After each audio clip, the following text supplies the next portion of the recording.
Hey loves, it's your girl MariahSincere, and boy have I got a show for you all today. I'm sorry I'm late. Is there a game going on right now? Who is this? World Explorer.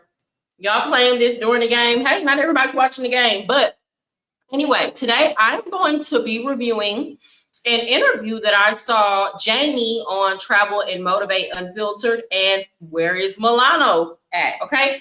Actually, I think this was a very good conversation and a realistic take on how dating really is for men abroad. I think it's important for people just in general to understand that just because you leave the United States, it doesn't necessarily, it's not automatically guaranteed that you're going to have success in dating. And what I like, I didn't listen to all of the interview. I listened to like maybe 10 minutes of it. And I was like, okay, this is a very mature, nuanced conversation. So I wanted to give my opinion on it. Again, disclaimer, I know a lot of the men in the travel space think that I feel the way about men traveling and marrying foreign women abroad, and that's never been the case. I really don't care. And when I really think about my life, most of the men that I have dated have not been from the United States. Like even when I lived in the United States, most of the men that I dated were not born in the United States. So why would I be a hypocrite and care if y'all are going and dating foreign women? That's just stupid. Anyway, let's get into it. If you're just now coming in, hit the like button. Hold on, give me 1 second. Let me pull up the video. Now, quick disclaimer. I know in the travel space, a lot of y'all don't be liking certain people for whatever reason. But I'm of the mindset of as long as didn't nobody do anything to me, I don't care. And none of these men have done anything to me. So the title of this video is Influencers Are Lying About Dating Overseas. Again, this is on Travel and Motivate. Shout out to Jamie. Shout out to Mulano. He's so honest. He's like, yo, I got rejected here. I got rejected in this country. Mhm. Just because I'm in fit and all this, I still get rejected. And I respect him so much off that because it was like a lot of these guys in the space put people in this bubble and they give him that narrative like, oh, he's going to get women because he looks like this. And it's like, that's not always the case. Brazil's kissing culture. I said, if you kiss me, you know, you got to rinse your mouth out with lime because I'm allergic to shellfish. You can get whatever seafood you want. I just can't, it'll blow my lips up. I look like Jay-Z. You know what I mean? Unless you want to be Beyonce. She started laughing. She's like, you're crazy. She's like, I do love seafood, but she's like, I don't want to look like I'm running up your pockets too much. So I'm going to get the cheapest thing on the menu. And I think it was like sausage, mashed potatoes, some other stuff, but it was the cheapest stuff on the menu. So all these guys talking about, oh, you need to have money. This chick, when we on a date, could have got seafood where ran up the bill. She was like, nah, I'm not gonna do that. You're a nice guy. I'm gonna get the cheapest thing. Imagine being able to build an app with your name on it just by thinking about it. Meet Base 44, a complete AI creator. Hey, Jamie Woods, we here to travel and motivate. No curry, we just. And then, guys, of course, comment down below what you guys think. All right, I want to know what you guys think. Keep it respectful. If you're being disrespectful, your comment's gonna be deleted, man. I don't tolerate disrespect in this channel. Oh, that's and right. Lastly, ladies and gentlemen, make sure to check out the Patreon. Your boy has a lot of great stuff on that Patreon. Okay, I just dropped a video recently about my experiences dating Russian women, Ukrainian women. If you guys want more insight on that, because I will not be putting this on. One thing about Dominican men, y'all just be dating anybody. Not that Ukrainian women are bad, but like a Dominican man, don't give a damn where you from. Okay. YouTube, ladies and gentlemen, this is way too much. Y'all be dating the rainbow. If you guys want to see those type of videos, go on the Patreon. Of course, I have those interviews that you see with me and those Brazilian models. I have the full videos on my Patreon, and it's going to keep coming. So, guys, make sure to check out the Patreon. Right now, I got a deal going on where you can get it half off at the moment. So check it out. But, guys, besides the point, my special guest over here is a person that I truly do fuck with. This guy is a very good human being, very genuine, very real, keeps it a buck. I love his videos. This man's been to the DR, Brazil. He's been all over the place, and I really like his, of course, his takes on traveling.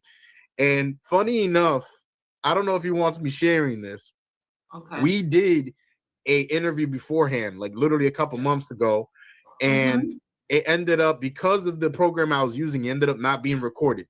So it was a great and fire interview that we couldn't put out because technically it wasn't really recorded, of course, because of technical difficulties. So we're like, man, we got to run it back, man, because I was way too fire. We got to run this back. We got to do another interview. Bonita chicas and bonao. Muy This is linda, muy flaca.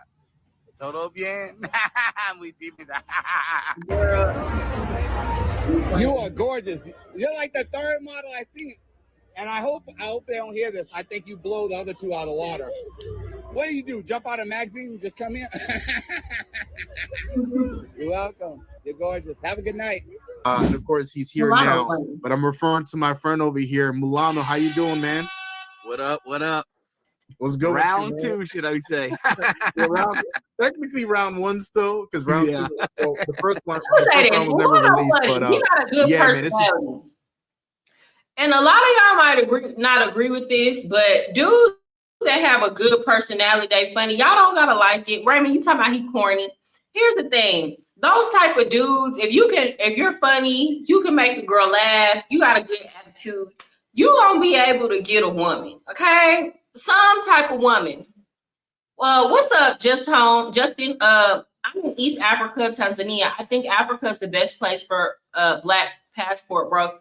Listening to Austin Holloman, I think so too. The women here are curvaceous, the bodies look cartoonish, big booties, and they are soft-spoken and feminine. Yeah, but you know, these dudes got 1,000,001 reasons why they don't want to go to Africa.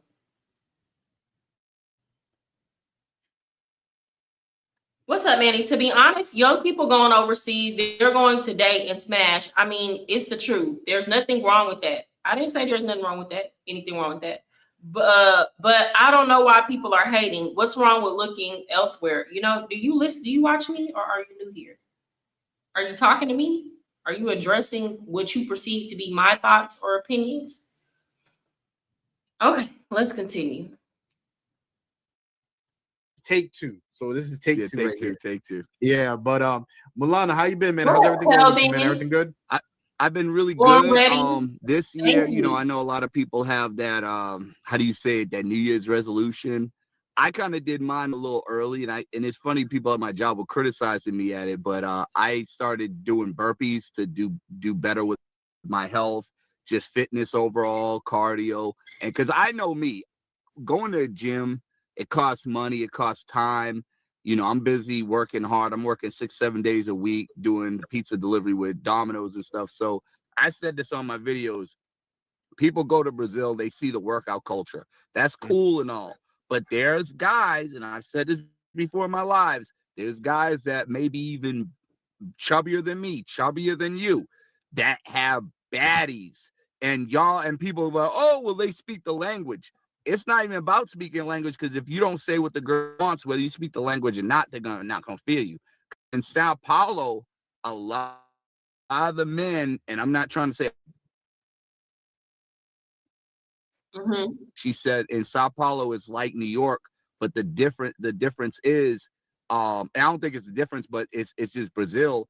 But a lot of women have their guard up in Sao Paulo because a lot of men are doing nasty stuff to these women, and they're very aggressive. So whether you speak the language or not, if you say something they don't like or aggressive or whatever, it don't matter. They're not gonna like you. So the guys that are chubbier than me or you, or even chubby like us, they're getting the women because they know how to talk to them. They know how to treat them. I'm so glad Nice you guys. said that, because how many times have I said this in my videos? The problem with a lot of men, I'm gonna say this too, especially a lot of men with the media right now, is y'all have been red pilled to no ends. It used to be that back in the day, if you were not an attractive man, or if you was fat, You knew you had to have your little bit of money, and you had to have a realistic, healthy, like, opinion of women, right? You had to be funny. You had to come with some personality, treat the girls right. That's how those type of dudes got women. But what happened is you had this toxic internet culture, and a lot of these men, it's like you already got certain things working against you, and then on top of that, a woman meets you when you're not nice, so she can tell you hate women or you don't like women or you have some type of hangups. She not gonna rock with you.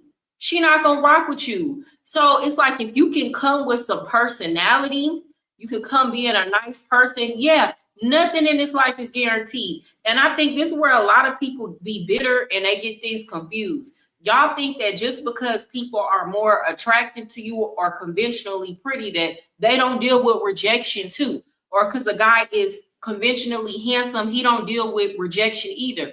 That's not how life goes, y'all. All of us are gonna have to deal with rejection.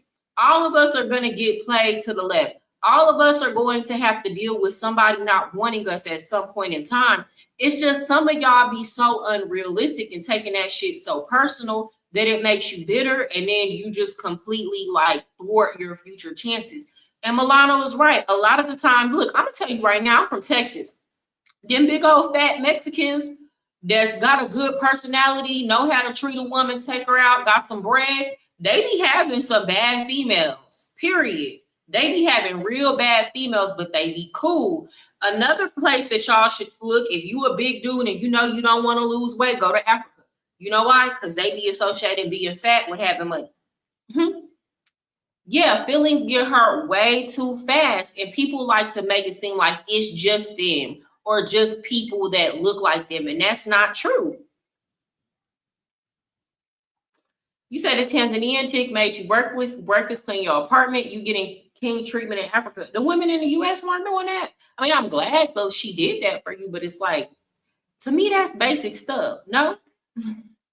What women was y'all dating? Win in Brazil. I don't know how many times I gotta tell these fools that nice guys win in Brazil, but these guys are like, oh no, you gotta be fit. You know, you got, and you know, a certain YouTuber I did a video on, who I'm gonna be doing a video on. You know, people thought, you know, was saying, you know, he was paying the women to be in his videos, and then, you know, I found out I was sticking up for him saying he's not. Then I found out he was, and it's like, you know, at the end of the day, you can get women to be in your videos. It's how you carry yourself. You know what I mean? This is what I be wondering No, about. That's facts. And y'all fellas, if y'all do these videos, like, tell me. I want to know where's the headspace of a woman that gets on these videos with y'all. Like, do they not know what's going on? Are they not going and looking at your YouTube page? Because me personally, let's be so for real. Majority of the time, y'all are using these women to kind of show other dudes, yeah, I got females to attract their attention. And it's like, especially if a girl likes you, if she sees you have all these videos and it's different women in every videos and she getting it on these videos for free, I'm like, girl, you don't feel played? Like, and then whether or not you slept with this man or not, he gonna say he's sleeping with you, all this kind of stuff, and that video will be his evidence. It's not really evidence. So I'm like, why are these girls getting on camera with these guys like that?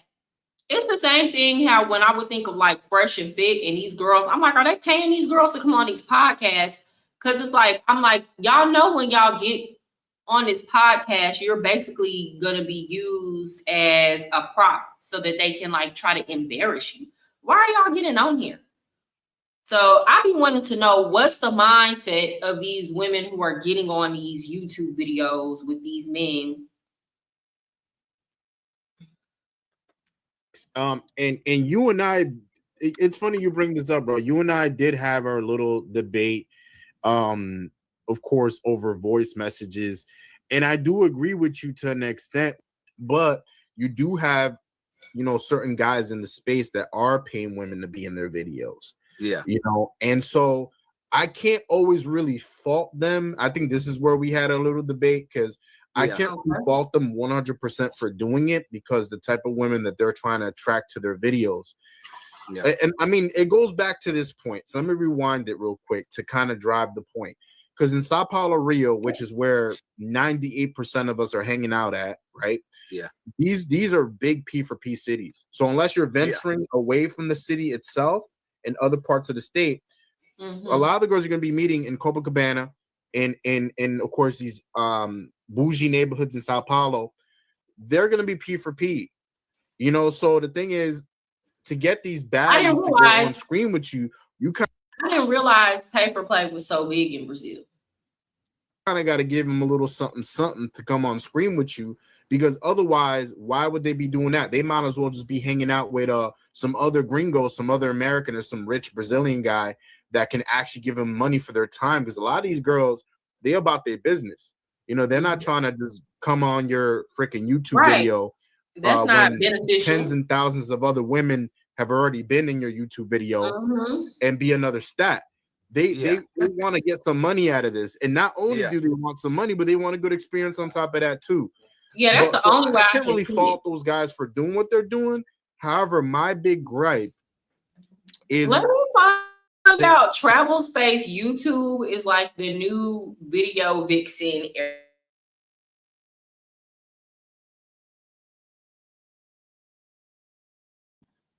I'm sorry, y'all. My internet start tripping at night sometime. Yeah. So let me find out. The Travel Space YouTube is the new video vixen era, where y'all know how like at first the girls were getting paid to do those music videos, and then everybody just got so thirsty to get on the music videos that now they don't even pay the girls to do the music video. But let me find out. YouTube is the new, like, okay, we gotta spend at least a few $100 to $1,000 to get these girls on camera, provide them a good time.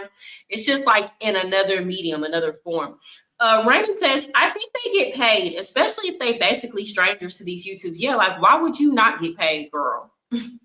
Why? You're gonna get made a mockery of. You might as well get some dollars. and I'm not saying to hold the freaking sign up and be like, hey, I'm paying for women, you know, or have a billboard saying I pay for women. But I think from the very get-go, you kind of got to tell people, hey, listen, not every girl, but some girls that are on my videos are P for P women. Respect, Jamie. You know what? You're good in my book. I always respect people that are honest and have integrity. Respect. It is what it is. At least I'm keeping it a buck with you guys. But some guys, they want to sell the dream to these men, and because, you know, they have some services or whatever it is that they provide that heavily is connected to women. So, for example, if they admit that they have P for P women in their videos, most guys will probably not want to pay those services. They're like, yo, like I might as well just pay the woman myself and she'll be on. And you know what? That's where I say a lot of this stuff don't come with no integrity. So, for example, if you have a service that you provide where you're helping men with women, first of all, y'all men, y'all got to use y'all common sense. If a dude is trying to, first, y'all got to be able to look at a dude, his character and energy, and know if he can really get women like that. I always say men know other men, but maybe y'all don't. Because there's some of these dudes, I would never, ever pay them to help me out with a woman. Because you can tell based on how they carry themselves and what they say that they don't know what the hell they're doing. Period. They don't know what the hell they're doing.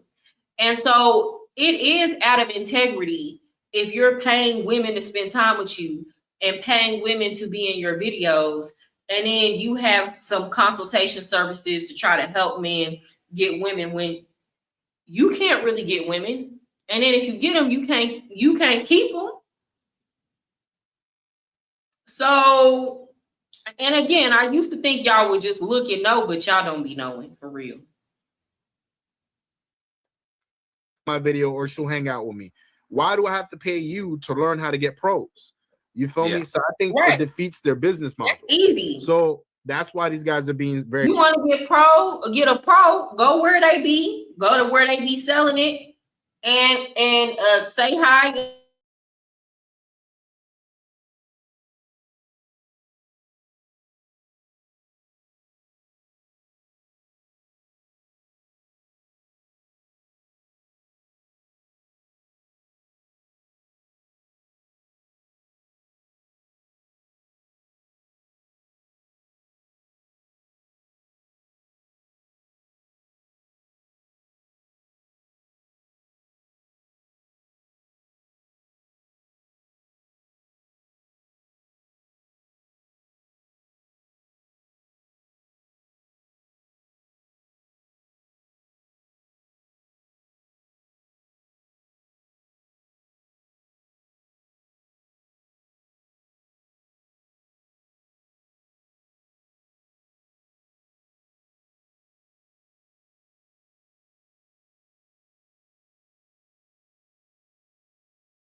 Okay, guys, I'm sorry about that. Sorry. Internet tripping tonight. Bear with me. Okay, let me get the interview back up. But what I was saying is, it's really that simple. You know, it's a transaction. Y'all taking advice from men who are doing pay for play, and then they're charging for it's really scammy. I don't like stuff like that. I don't like stuff like that, to be honest. And that's why I agree with Jamie. If you pay for women, you need to let that be known. And there are other services that you can provide. There's other businesses and services that you can provide on the internet. It don't necessarily have to be, I'm teaching you how to get women, because that's not your expertise. But there are other things that people will pay for. So people need to stop being dishonest and be creative.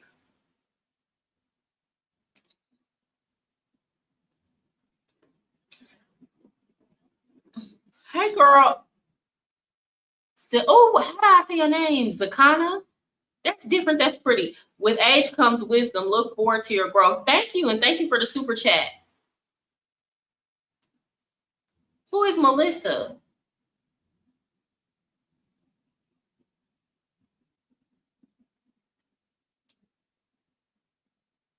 I don't see no Melissa in my chat. Who is Melissa? Okay. Very private about it, but it's happening all around the world, not just Brazil. She kind of okay. But yeah, I don't know if you had anything to add on to that, but that's something that. Yeah. I was gonna say. So I will be honest. You know, I get it, because I always brag about this. I know people are against creep cameras. I feel like I'm the original creep camera. And I was doing that back in the day, Cuba Dave era, like 2012, 2013. And I would, pay some of the women to be in my videos. Now, I will admit they were pros. So Okay, I'm not going to Melissa. cap on that. So I get it. Wait, are And you Melissa? Hold on. Because this might not be you. I'm not trying to be funny, but somebody telling me that it's this girl named Melissa that be on other people's channel talking shit about me. That's not you, is it? And I haven't seen. I don't know what was said, but they keep telling me it's a girl named Melissa that be talking hella shit. That's what they said. But I don't know. I don't know what was said. So I couldn't even say nothing because I ain't seen nothing. Flip. It's like you invest that money and you get a return on investment afterwards. And you could probably have some fun with them depending on your relationship with them. But yeah, so I get it. I was like, I don't even know if that was what was said. I didn't see nothing. I know these guys ain't trying to say, oh yeah, I'm doing it because I'm paying them because they don't want to look bad, and everything. But I'm not actually mad at the guys too much for not putting it out there. What irritates me is when these guys create a narrative. Like they'll say, oh, well, this guy looks good, so I see why he's with this girl. They did the same thing for Austin Holloman. He's one of my favorite YouTubers. Shout out to him. I love watching stuff. But they created this whole narrative like, oh, I know Austin, get it. And then Austin was so honest. This is why I like Austin Holloman. He's so honest. He's like, yo, I got rejected here. I got rejected in this country. Yeah, I like Austin keeps it real. And I know it's a lot of people that don't like him because he be keeping it real, but it is what it is. Some of y'all want people to sell you a dream and a fantasy. And I said this before, the reality of the matter is just because somebody's attractive don't mean that they get everybody that they want, or it doesn't mean that they're going to have luck in every single dating market, or just because you think they're attractive doesn't mean other people are going to think that they're attractive. Also, I think when people see attractive people and they're like, oh, well, they're pretty, they're easy. Well, that is a cop-out. That is an excuse for you not to put in any effort. So if you can it's kind of like when people say, oh, this person is able to do X, Y, Z because they have money or they're rich. And it's like, then you have to discount all the work they put in behind it, right? And then you don't have to do any work because you can just brush it off to, well, they're already there and you didn't even see the process. There's a lot of attractive people that they still got to put forth the effort. They still have to know how to talk to people. They still have to have good hygiene and bathe and brush their teeth every day. They still have to have a good personality. And it's like people will not be doing all of those things and then just brush it off to that person is just naturally attractive. And that's not how that goes. Yeah, I figured he might be instigating, girl. But again, I didn't even know what he was. I've never seen anything, nor did I go look for it. But yeah, people be instigating.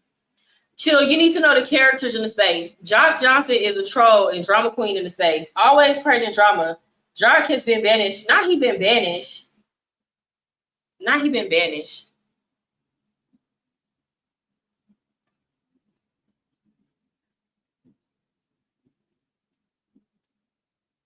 We all know they only traveling for working women.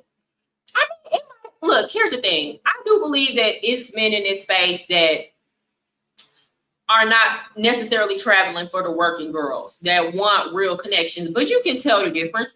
And the most realistic thing is that these men are probably a lot of these men are trying to get regular girls.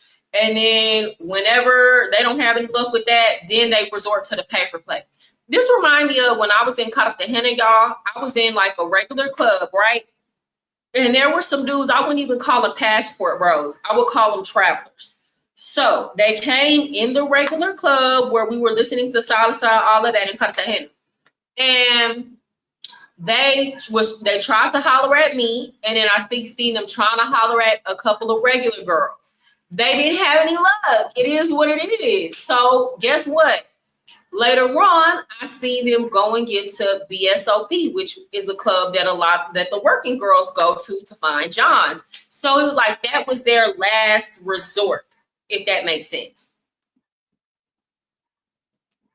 Just because I'm in fit and all this, I still get rejected. And I respect him so much off that, because it was like a lot of these guys in the space put people in this bubble, and they give him that narrative like, oh, he's gonna get women because he looks like this, and it's like that's not always the case. You know what I mean? Yeah, no, absolutely. Like, and shout out to Austin. I actually interviewed Austin on my channel, but Austin keeps it a buck. And Yeah, that's something that I actually loved about his videos, is that not only did he show you the good, but he showed you the bad. And I think the problem is with a lot of these content creators is they just show you the good, and they don't want to show you anything bad, anything that happens. And I get why, but I think being a little realistic will definitely help other people out. And also it'll have more people that kind of relate to you, because I think that's why Austin blew up the way he did, was because his content was very relatable, because he was showing you the good and the bad, the pros and the cons. Some of these guys, like, they pretend to be God almost on screen. Yeah, nothing could ever go wrong. Like, I just got the juice like that, you know.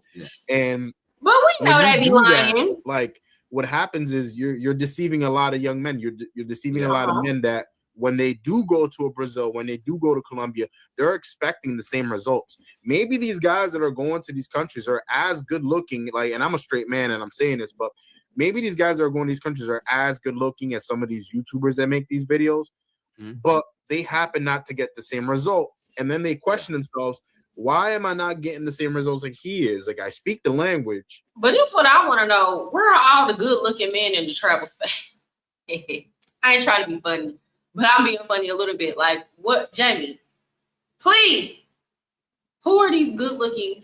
Now, like, okay, Austin Holloman, yeah, he's good looking, right? Like, I could see him getting women in the United States, but like, where are the good looking men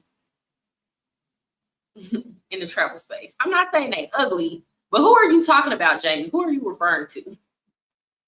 I'm good looking. I got muscles. I got tats. I got money. Why am I not getting these baddies like he is? Like, he's pulling them left and right. Video here and there, but I'm not doing anything. What's going on? Thank you, Alyssa. So I appreciate you, girl. So it's all going to come back at the end of the day when these people go full circle. It all comes full circle. You feel me? But honesty goes a long way, and I think a lot of content creators got to start adapting that into their content, because it's very important to be honest. But let me ask you this, Milano, like, what other traits or other qualities do you think helps men out dating overseas? Or maybe, I'm glad you asked that. Yeah, there's people at my job, and I want to consider them like incels, and I always say this, but they have this mentality like, oh, these women want these bad boys, or these women want this, they don't like poetry. Well, one thing is gonna put you in perspective, right? And this is how I feel: hygiene. Come on now. Have some cologne. You gotta actually wash your body. Point blank. You gotta be on point. When Kevin Samuel, see, Y'all love to run back Kevin Samuels' old clips of when he was just dunking on women. Y'all forget that he started by telling men to wash their ass. Like, he was literally doing tutorials on how to wash your ass, take a bath. I can't tell you how many men have come up to me and they just have plaque built up on the bottom of their teeth, breath smelling like something crawled in the back of their throat and died. And then they get upset when I don't want to talk to him. Even if I don't care how fine the man is, that breath funky, I can't, like, if that's how you introduce yourself to me, I can't unsmell it. Like, every time I see you, I smell your breath. You don't even have to be up in my face. Every time I see you, I smell you. That is very important. Mm-hmm.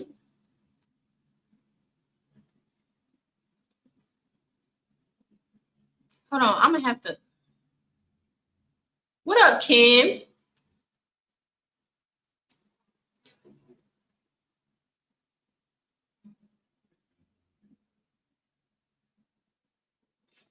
I'm trying to catch you with my comments. Mariah, hey, yo, pause. We're not looking at the men in our travel space like that. That's the other female's job to point out the handsome men, not us guys. That Skittles, like, not our job. Okay, well, I'm gonna have to find them. I'm gonna have to find the fine ones, y'all, and report back because y'all ain't got nothing to tell me about. I know people at my job was like criticizing, like, oh, well, we can't do 3 or 4 hours, 3 or 4 showers a day like the Brazilian people. That's gonna dry out your skin. No, you're just lazy. And I'm not saying you have to do that, but again, people are more active in Brazil. I mean, I guess maybe 4, depending on who you are, is excessive. But like for me, I get up in the morning and I go run or I go work out. So I take a bath before I go run because I don't want the night sweat on me. Then after I go work out, I get in the bath. And then before I go to bed, I take another bath. But like, they're not all just super long baths. Sometimes you got to just get in there and hit them hot spots. And then your nighttime bath or your morning time bath be your just one where you just getting all up in there. But like, really all you got to do is get in there and hit them hot spots. That don't take long, especially man. It ain't like you got to reapply makeup or anything. Just going in there, get you some soap, hit them hot spots, dry off, put you some lotion on, going on. I don't see how it's that hard. And doing stuff, and it's really not cold there, so people are having fun and everything. Where if you're just going to work, go home, yeah, of course you two showers a day is good. I'm not gonna tell somebody you got to do 3 showers a day, but there's some people take 1 shower once every other day or once a day, every other day is crazy. not, or sometimes once a week. You know what I mean? Like B. Simone said, she don't take showers like that. So you got to have that hygiene. And that means not even just your body, like your outside body, but your teeth. Because I'm going to be honest with you, man. I try to take care of my teeth. You see they're white and stuff like that. But I'm on my stuff bad. Like, I'm really, like, make sure I brush my teeth, Listerine and everything. Y'all see how he didn't give up? Y'all see how he didn't give up? He's not like, oh, yeah, I don't look like Morris Chestnut, so I'm not going to brush my teeth real good. He's like, nah, baby, I'm going to keep these teeth pearly white. I don't think Milano is a great spokesperson for the travel. He just happens to want to videotape. I mean, I don't know. But what I will say is he's giving some very sound advice in this interview. So I'm rocking with it.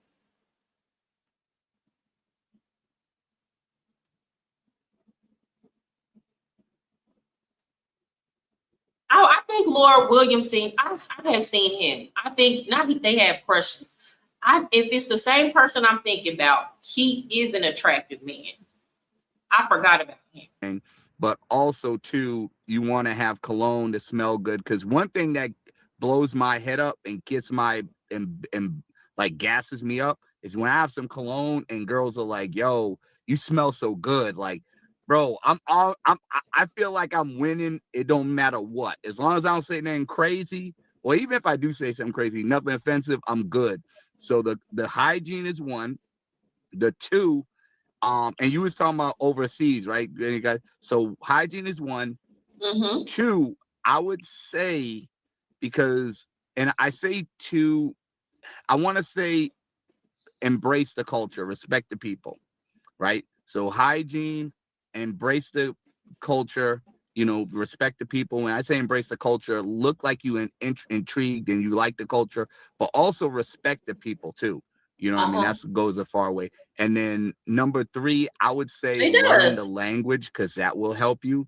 But the top one is really hygiene and respecting people, because I was getting girls It will and take you a my long way. Portuguese is trash, bro. Trash. Like I probably only know 2 or 3 words like oi, obrigado, you know. I'm gonna give y'all an example. Like that dude, Skylar. I think Skylar, he got his channel taken away or something. But to me, he not really he wasn't a bad looking dude. But like, do y'all remember when Andres on Earth, the dude that rides around on a motorcycle on TikTok in Colombia, he's like Colombian American, and he made that video about like these mass graves in Medellin, right? And Skylar gonna tell Andres, nobody give a fuck. Nobody give a fuck about y'all culture. We just there for the hoes. And it's like, sir, why would you say that? Like, if I was a Colombian woman and I don't care what you got going on, how much money you had going on, what you look like, and I saw that you said that in regards to something that was so traumatic that happened to my people, I would never fool with you. Like, Kim says, as an adult, you can take as many showers as you want. True. They should want to be clean and look good if they're trying to meet women. Facts. Like, women are, y'all know they say men are visual creatures. And there's this dating coach named Anwar, and he broke this down. No, men are way more visual than women. Like, if you think about it, men will, like, for example, I think men don't have as high as beauty standards. I know a lot of y'all might disagree, but a lot of men do not have as high of beauty standards for women as women have for men. So, like, think about it like this. It's a lot of men who are chunky or whatever the case may be. They might need to, like, lose weight, and they will date other women who are chunky or whatever the case may be. Women, we will be like overweight, out of shape, and we still want to do it with like washboard abs, and we're not sleeping with or settling for no less, right? So with that said, I just kind of feel like, hold on. With that said, also that hygiene part comes into play. Women we don't like funky smells. We like clean men. So it's very important, y'all. It's very important. But I will say this, if you have a good personality, it's a lot of women who like, they will still date you. They will still rock with you. Okay, I see a lot, especially if you go to places like Colombia, even here in Dominican Republic, I see a lot of women with heavy dudes or dudes that are like balding or whatever the case may be, but maybe he provides something different. Maybe he knows how to make her have a good time. Maybe he knows how to dance and their hygiene be on point. Thank you so much, Melissa. The men in this space are like my brothers. I look at the quality of the man. Looks are just surface. A man can be good looking, but an a-hole. Yeah, that's true.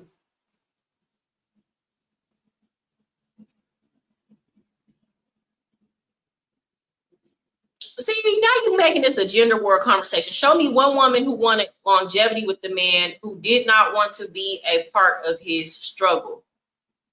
10K. Maybe I'm not going to respond to that because I don't think I understand what you're trying to say. Can you put it in another way? Do your homework. Milano, the pizza boy, is not the catalyst for us traveling men. I never said he was the catalyst, Aiden. I'm just, come on now. He's horrible and nasty. We have better representations. I mean, here's the thing. Milano come in my chat. He always be cool in my chat. And I'm feeling what he's saying in this interview. I'm not saying he represents all of y'all. And I understand a lot of y'all be having people that y'all don't like. Me, I have the mentality of I'm going to listen to anybody. Long as they didn't do nothing to me, that's hey. But I mean, again, if y'all watch him, y'all might have information I'm not privy to, but I'm feeling what he's saying in this interview. I forgot the other one. I had another one. You know, it's been so long. It's been almost last year. But thank you for the super the chat. thing about it is I'm quick with Google Translate, and I knew how to maneuver. So if I hit on a chick, I'm like, if I see a chick, I'll write what I gotta say. I'll open her real quick and show her the Google Translate. That hooks her in, and whatever I say, that first line gets her interested. Then I start talking to her and stuff like that, and I'll have it play. So it kind of helps, but I really feel like guys should definitely learn the language. This way you don't have to use Google Translate. Big example, in Halloween of, I want to say 2025, right? Was it new 2020? No, 2024. Sorry, 2024. When I was in Brazil, it was a baddie. I was at a club. I was at a bar or whatever. It's not a club, bar. And this chick was basically almost half naked with the thing over her face. When I show people it's on my Instagram too, and YouTube channel, but I'm mostly on Instagram, and I'll send it to you, show you. But yeah, people thought I was in a strip club, but this chick is just dancing, with cheeks out, everything. But she was cool. She wasn't one of the pros. People would think she's a pro if I showed you a stripper. She's not. She's just having a good time. They're very relaxed in Brazil and open. And I even bought her a drink, just because I liked her vibe. I ended up coming there later, so she was really the only girl dancing there. And I ended up talking to her, and I used the Google Translate talk. So, I'm Cheapskate Jake, and I got, this time being cheap hurt me, because I normally use the Wi-Fi in the spot, and that way I can use Google Translate. Y'all know what vibe I get. A lot of y'all might not agree. Thank you, Aiden. You need context. Do your homework. Skylar is horrible as well. I listened to a couple of his videos, and I'm like, he's just jaded and just a mean-spirited little man. I don't know what else to say. YouTube took his channel because he blew up the spot like Redbeard. I don't know. Tell me, like, what else was he doing to get his channel taken away? I just know his messages were very, like, it was very toxic and very, like, if I was a woman, I wouldn't want to be around that energy. So y'all know I used to work in a strip club, right? For those of y'all who don't know, I say this like every show.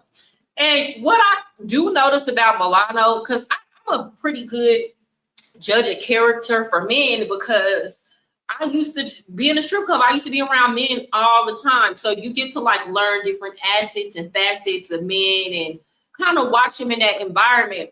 And Milano seemed like the type of dude that would have been a regular at the strip club, not necessarily there every day, but he'd come on the weekend and he would be cool. You get to know him, and like in between making your money or whatever, you come talk to Milano and he might buy you a drink or throw you a couple dollars, make some jokes, and then you go back and go work and you come back. But just cool energy, not really trying nothing too weird. He may or may not try to flirt or holler. That's kind of like the vibe that I get from him. And then if you turn him down, he ain't tripping. He finna go talk to the other girls, and it's not gonna be no love lost. So we're talking whatever. I do the the Google Translate, film me, everything. I have to say this. It's been a lot being put out there, and here's the thing. I'm gonna say this: can nobody shame me about stuff that I put out there on myself? Let's start there.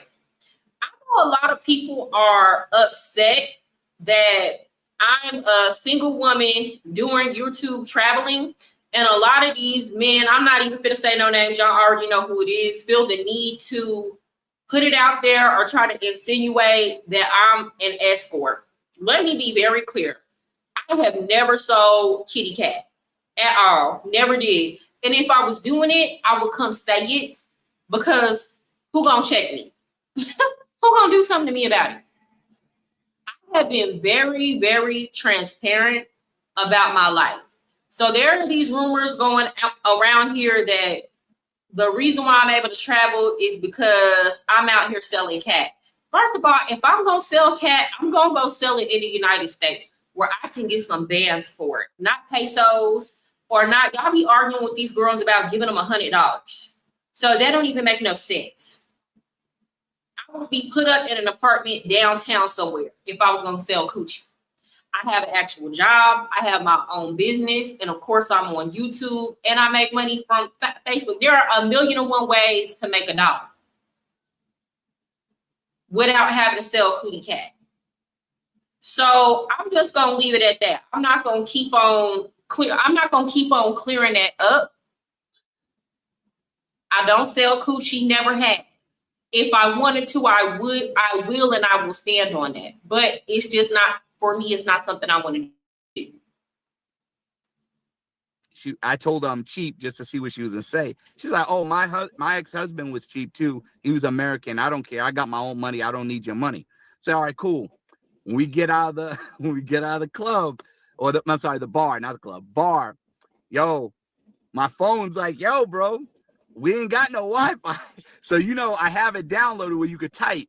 We go and sit at a little after hours restaurant or whatever that serves beer or whatever. She comes sitting there, and I'm doing the Google Translate, but I can't do the voice message like I could before. So I can only type. Yo, she's seen it. She said it was nice. She said, "Listen, it's been a long day. It's late. Either you're gonna talk to me, or you're gonna have the thing talk to me verbally, but I'm not doing this typing back and forth." I was like, "Oh man," I was like, "I can't do it." And I know people are gonna think I'm a weirdo. Okay, so Melissa says women need to be more concerned if these men will mess with them. Which women? The men here are looking to have a good time with their hard-earned money. Their lives aren't meant to be scrutinized. Well, Melissa, they scrutinize women. They talk about women a lot in their lives. So we talking about each other. They talking about us. We talking about them. It is what it is. But like, what women are you talking about? Because obviously, like, if a woman is not attracted to these particular men, then she don't care if he'll mess with them. Same way, if those men aren't attracted to a particular woman, they're not gonna care if she like him or want to mess with him or not. That's just how it goes.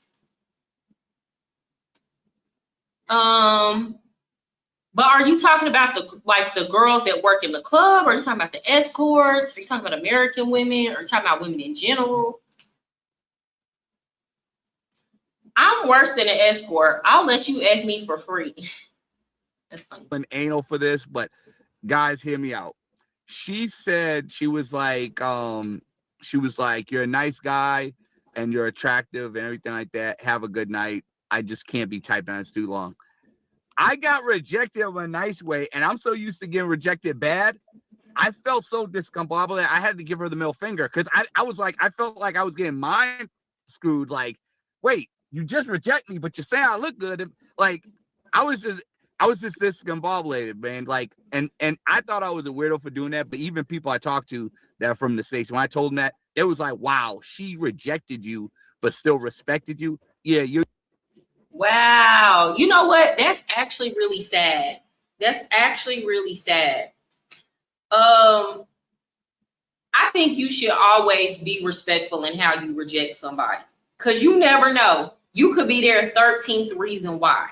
As long as they didn't come up to you disrespectfully, like if a man come up and be like, "Oh, you beautiful, can I have your number?" Or, "Hey, can I have your number? Can I take you out?"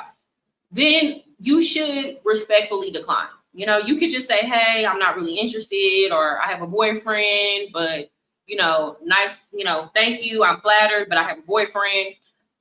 I don't think it's right to, what it is with a lot of women?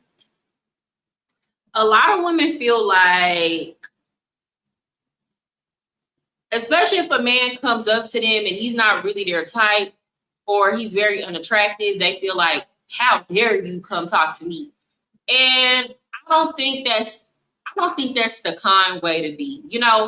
People obviously like beautiful things. So I don't think that's kind. I don't think it's good to try to intentionally tear down people's self-esteem, especially if they didn't do anything wrong to you.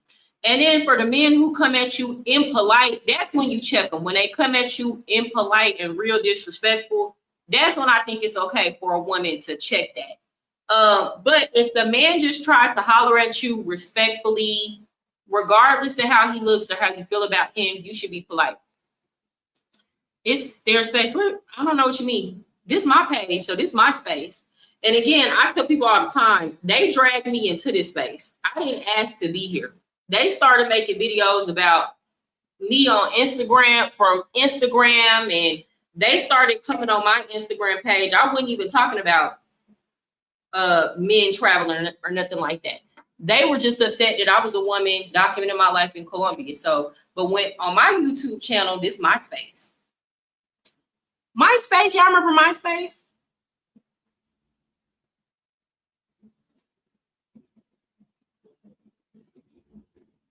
Hold on.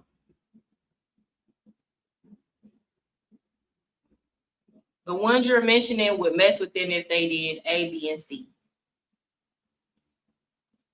Mariah, have you ever had any creepy moments as a dancer, like Lisa Ray and play? Yeah, I had somebody follow me home one time. Mm-hmm. Oh yeah.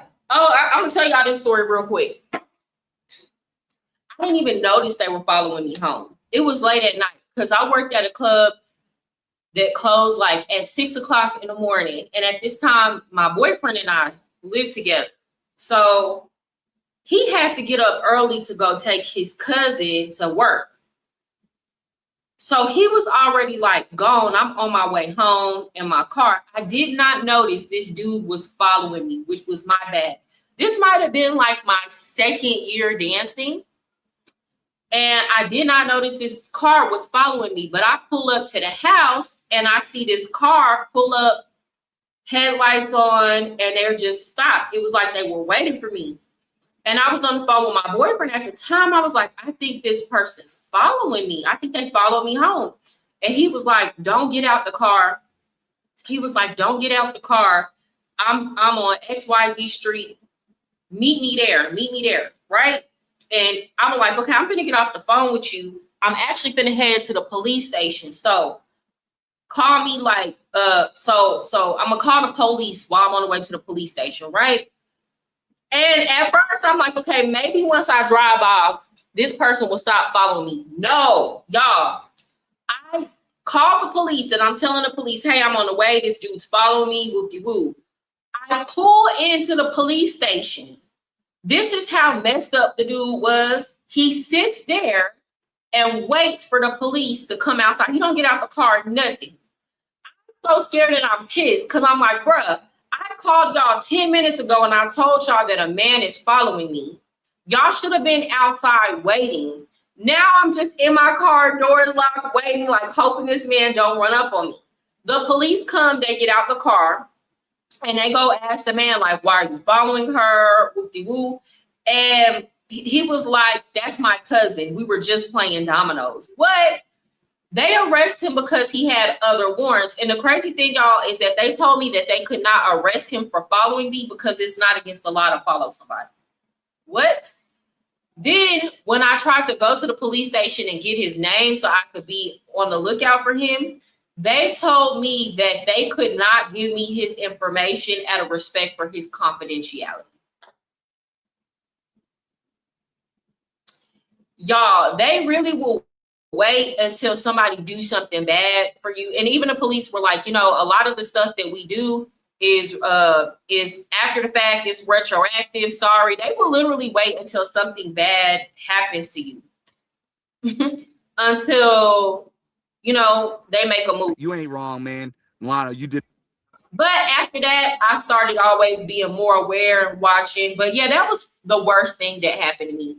Honestly and truly, I can't really say I had that many bad experiences at the club. And part of the reason why is I didn't necessarily move like the other girls. So for example, I didn't go meet customers outside of work. A lot of these girls would have regular customers and they would go to breakfast and dinner. And of course, when you start dealing with these men like that, they're going to expect sex from you. So I always left my work at work.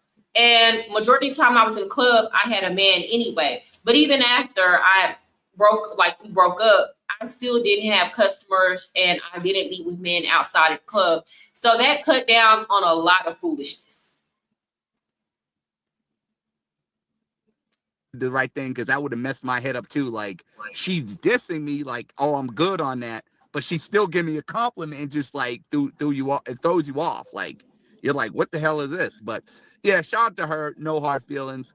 I just was like, it threw me off. But that's probably the only time I'll say this I've ever so-called, if you want to call that disrespect the local, but I wouldn't call it disrespect because, you know, she didn't take it like that. And it was just like, it was just more of a mental thing. Like, oh, what in the world? Like, I feel like she rejected me, but then she's like, give me a compliment, just threw me off. It's just mind boggling. But always respect the locals. Don't do what I did, guys.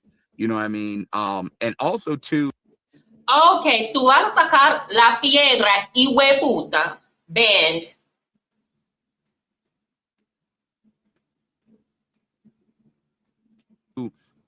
I had a girl in my video. She's a white Brazilian. She looks like the type that'll be on the beach. I took her out to eat. Now all these guys tell me, "Oh, Milana, we don't think a girl would like you. You have to have money. You too cheap. You cheapskate Jake ain't feeling that."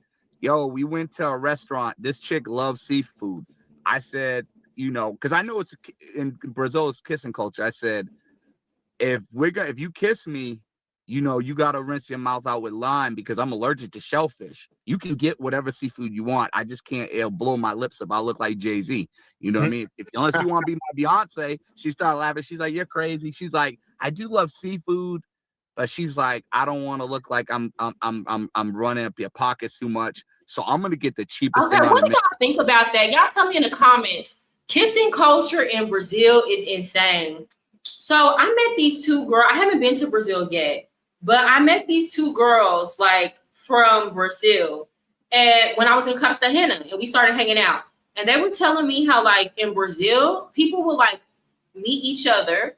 Like you just walk up to somebody because you think they're fine and y'all start making out. And I'm like, mono, it's giving mono, it's giving herpes, one, like, ugh. She was like, that's just normal. It doesn't mean anything. It's just like a kiss. And I try not to be judgmental of other people's culture, but I'm judging, like, I can't just walk up and kiss nobody. Like, I need to, like, we need to talk first. Like, did you check and see if they breath stink first before you kiss them? Like, I think that they're too, like, loose with the kissing culture. Do y'all like that? Do y'all think that that's like, I don't know. To me, that's so weird. And that's another reason why I personally probably would not date in Brazil, because y'all too loose with kisses. I can't do it.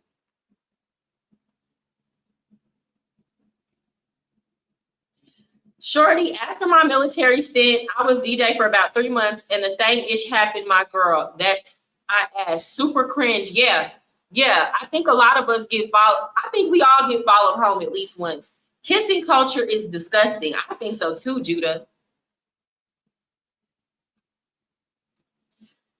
Yeah, that's no bueno. Not gonna lie. I'll take sexual dancing before kissing. Yeah, like, can y'all grind? Can you gyrate? Can she just shake her ass on you? Like, why we gotta swap DNA upon first meeting? I don't understand. And then it's like, if a man just walked up to me and asked to kiss me or started kissing me, I'm like, bro, okay, imagine you do this every single time you go out. And how many times do you go out in a year? How many people do you kiss in a year?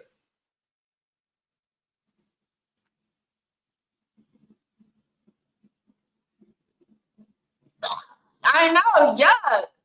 Yeah, like I can't kiss somebody I don't know or I'm not considering like seriously dating. Like, what? Menu. I think it was like sausage, mashed potatoes, some other stuff, but it was the cheapest stuff on the menu. So all these guys talking about, "Oh, you need to have money." This chick, when we on a date. I will say this though, Brazilian girls are cool. Every time I meet Brazilian girls out, like in a different country, they're so easy to talk to, and generally they are really down to earth. So I can see why men would like Brazilian girls, because I love meeting, like, and I'm a straight woman, and I love every time I meet Brazilian girls because they're so like, they're such girls. Could have got seafood where ran up the bill. She was like, "Nah, I'm not gonna do that. You're a nice guy. I'm gonna get the cheapest thing." And I said, "Yo, you don't have to worry about the seafood. You ain't gonna get me sick, whatever. You know, even if you ain't even got to give me a kiss till the next time. You know what I mean? I want you to be comfortable." She's like, "No, I'm good. I don't want you to overpay all this money." We ate the food, and guess what? It was like,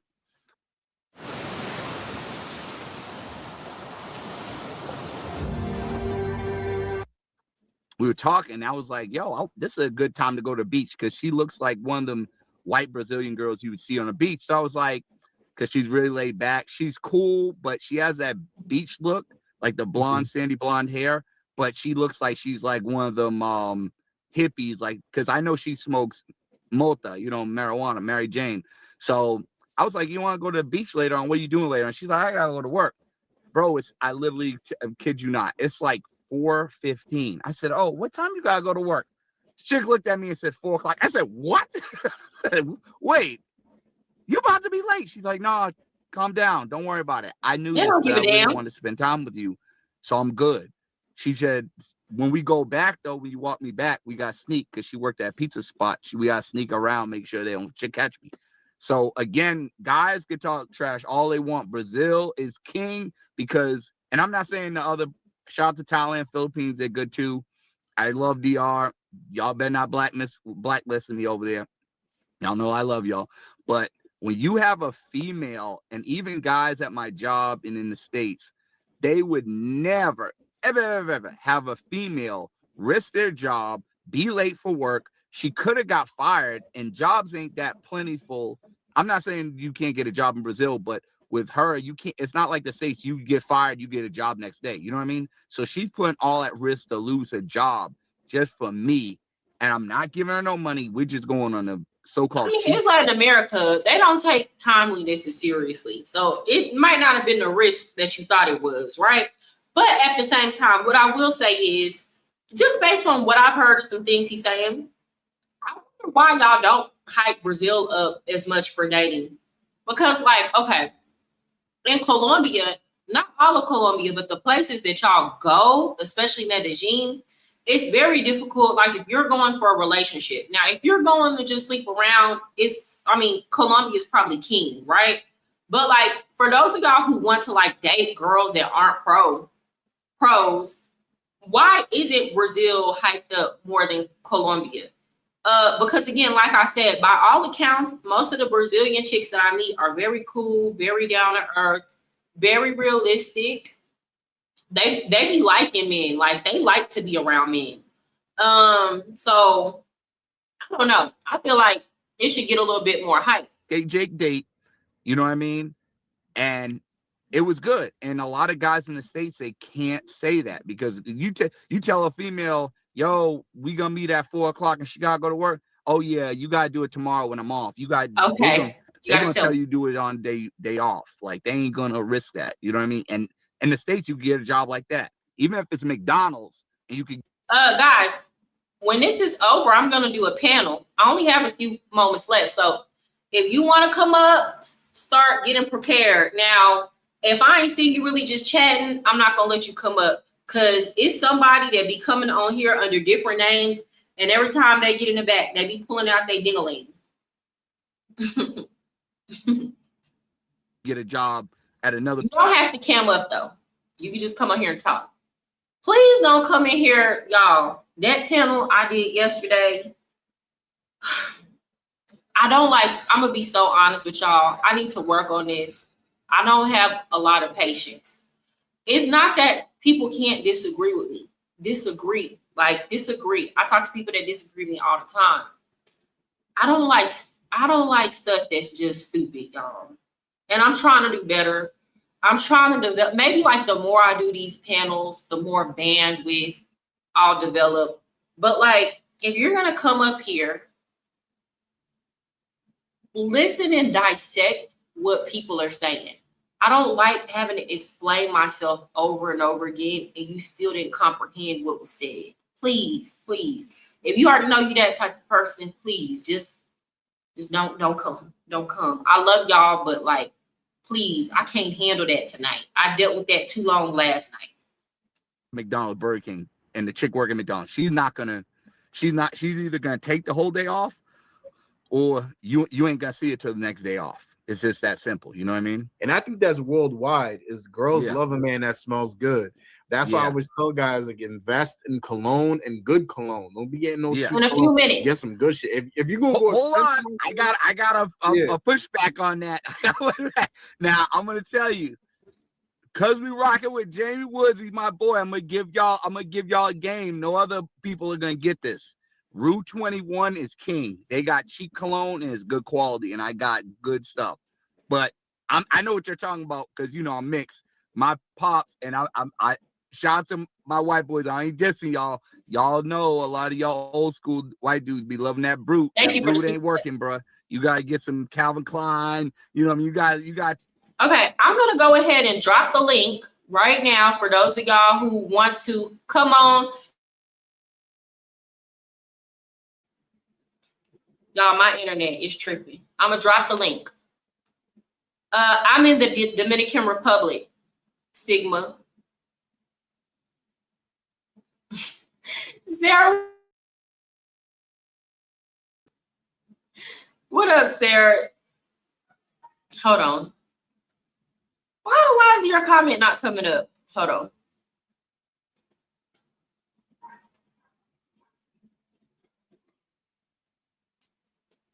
I'm trying to click your comment. Why is it not showing? Show. Y'all, something going on. It says you actually have more patience than you think. The panel from last night was a hot mess, but I need to do better. I need to stop. Like, I be getting hella visibly agitated, and I'm trying to work on like my poker face, or just let, you know, it's my problem. As soon as I hear some stupid shit, I don't want to hear it no more. So I just be like, shut that up. And I need to start letting people finish their thoughts, even though if they're stupid, even though we've heard them time and time again. I need to just let them finish. And then, but it be so hard. I need to work on that though. Like, just for me, I need to work on that. Tighten your game up. And then it gets something, because my father used to use brute and think he was winning. I'm like, bro, you ain't definitely gonna get no women. And then he'll be like, he'll pull out his civil engineer money, all them greenbacks, hundreds, and tell him, oh, yeah, you know, I got greenbacks. I said, well, Dad, you ain't gonna get a girl that's gonna like you for you. You gotta throw that brute away, get some Calvin Klein. You know what I mean? Like, Okay. that brute is like, that's like you feeding somebody McDonald's. Like, you don't even respect yourself. But yeah, you know what I mean? I know what you mean. Like, that brute, that cheap brute, that ain't working. But yeah, Rude 21, guys, you go online. Yo, I got my stepfather who put me on the Okay, so he just talked about hygiene. He put me on the cologne when I was little. Overall, you know, a lot of y'all might not like Milano, but I was feeling what he was saying in this live. Now, Brute Cologne, damn, I don't even know what that is. Do it smell real good? Hey, I like me a nice bar of Irish Spring. You know, if a man smell like that Irish Spring, if you smell clean like you bathed that day, that's enough for me. Anything else is just extra. But if you always win smelling like a fresh bar of soap. Okay, so right now, the link is in the chat. You do not have to cam up to come talk. If I've seen you, you know, if I know you before, I've seen your face, I'm gonna let you come up. And it's like viewer's choice. And if y'all not gonna come up, then y'all tell me what y'all want to talk about next, y'all. I'm gonna be on here for a few hours. Hell no, Irish Spring is the worst though. I love it when men smell like a nice bar of Irish Spring. I love it. As long as they smell like soap.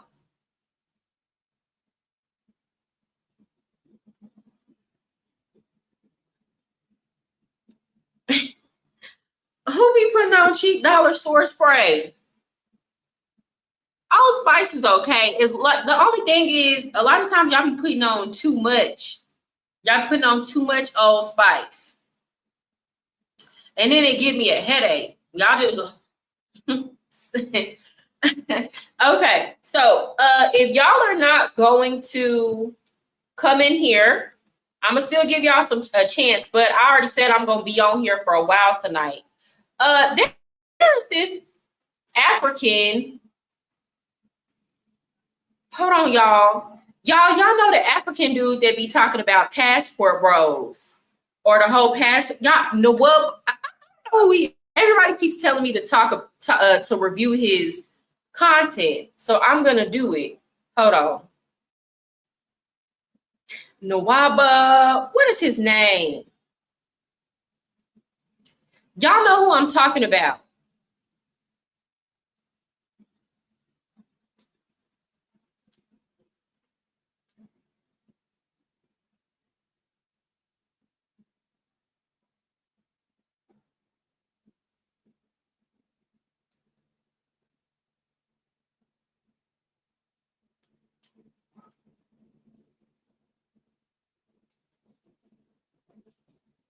Hold on. Why is this not coming up?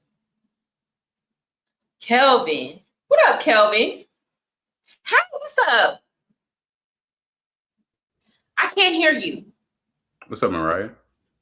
Hey, how are you today? I'm good. I'm good. Just got off work. Okay. All right. So, Kelvin, what's up? What you want to talk about? Definitely not the conversation last night. I was what? You was I wasn't mad. I was just irritated. I don't like stupid conversations, y'all. Here. I'm gonna tell y'all, I'm gonna be so for real with y'all. I hate having conversations about race. And let me explain to y'all why. I'm the type of person, if let's say somebody mistreat me, or I feel like I'm being done unfairly, before I go to race as the reason why they're doing it, I'm finna look at every other factor.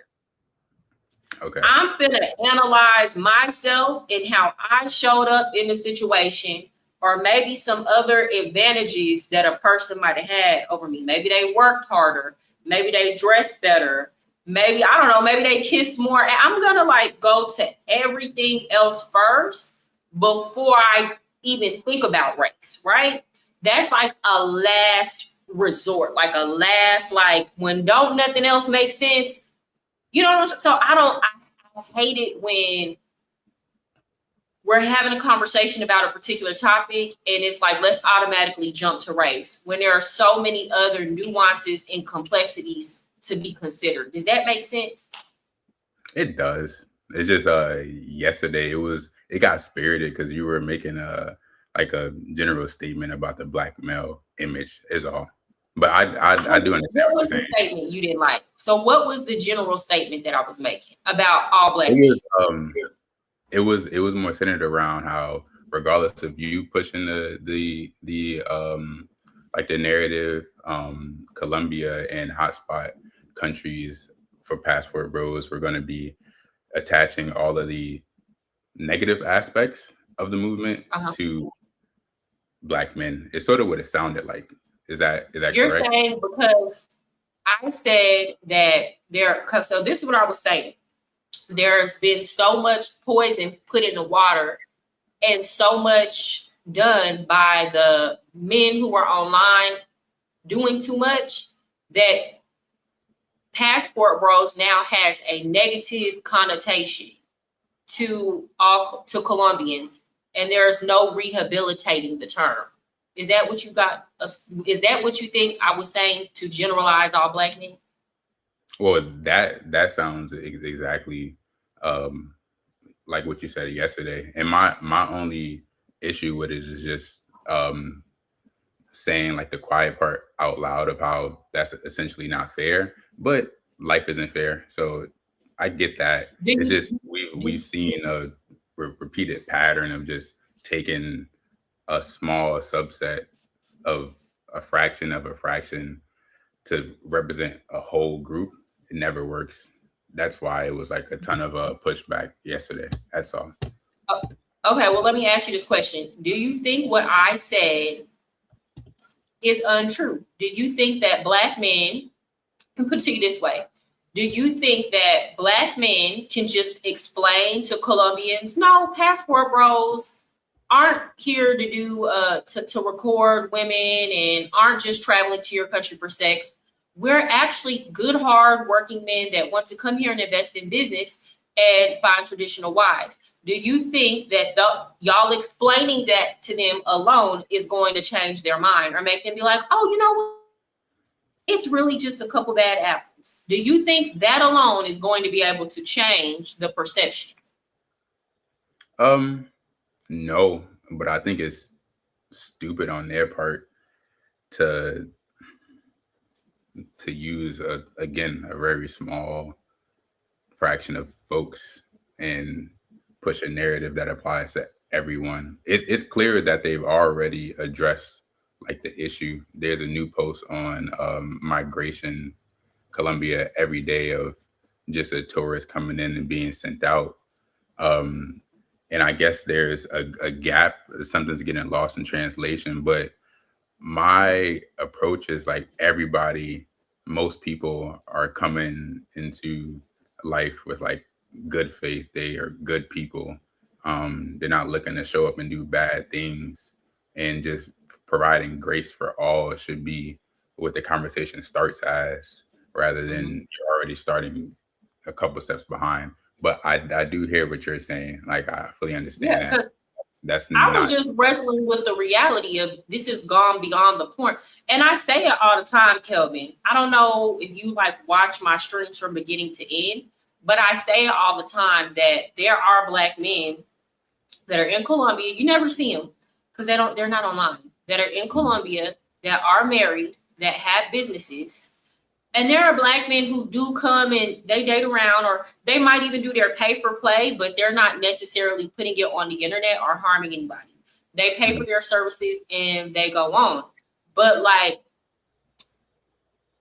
there's been so much damage done on the internet there's been so much damage done on the internet. And then also, we can't just dismiss the Colombian people as being dumb, because they see a lot of things with their own eyes, right? Or a lot of them have stories to tell, or things that they've seen. So it's like, you can't be upset with people when they start noticing certain patterns. It's kind of like this. After a while, then you have to try to prove, you got to work against what the bad apples are doing and try to prove, hey, I'm not like that, or I'm not here to do that. But at the end of the day, it's human nature to want to protect yourself. So when you see people engaging in activities that you think might be disrespectful or might possibly cause harm to you, or cause like damage to come your way, or you see that people are not there for good intentions, you're gonna like try to protect yourself, even if it's against somebody that's there to do good. And people have to gain trust and rebuild trust. And that's just the reality of the situation. So I wasn't trying to generalize all Black men. I continually make allowances for the men that are doing right. It's just, I feel like in our culture, you can't give any criticism to, it's not even just Black men. You can't criticize Black people in general, or else it's like, oh, you're talking about all of us. And it's like, why can't we be talking about how the impact of the damage? Why can't I be talking about the impact of the damage that the bad apples are doing? Go ahead. Oh no, I was just saying that's right. Yeah, it's just a lot of the like the narratives, and you know this firsthand. You just described it. Once you find out the reality, or just look up a simple facts and stats. Like a good example is Black fatherhood. This is way off of the topic of like traveling and everything. Like the perception is that Black fathers are the worst and the least involved, but on the flip side, like almost 20 years now, it's been the exact opposite. And of course, like feelings are involved.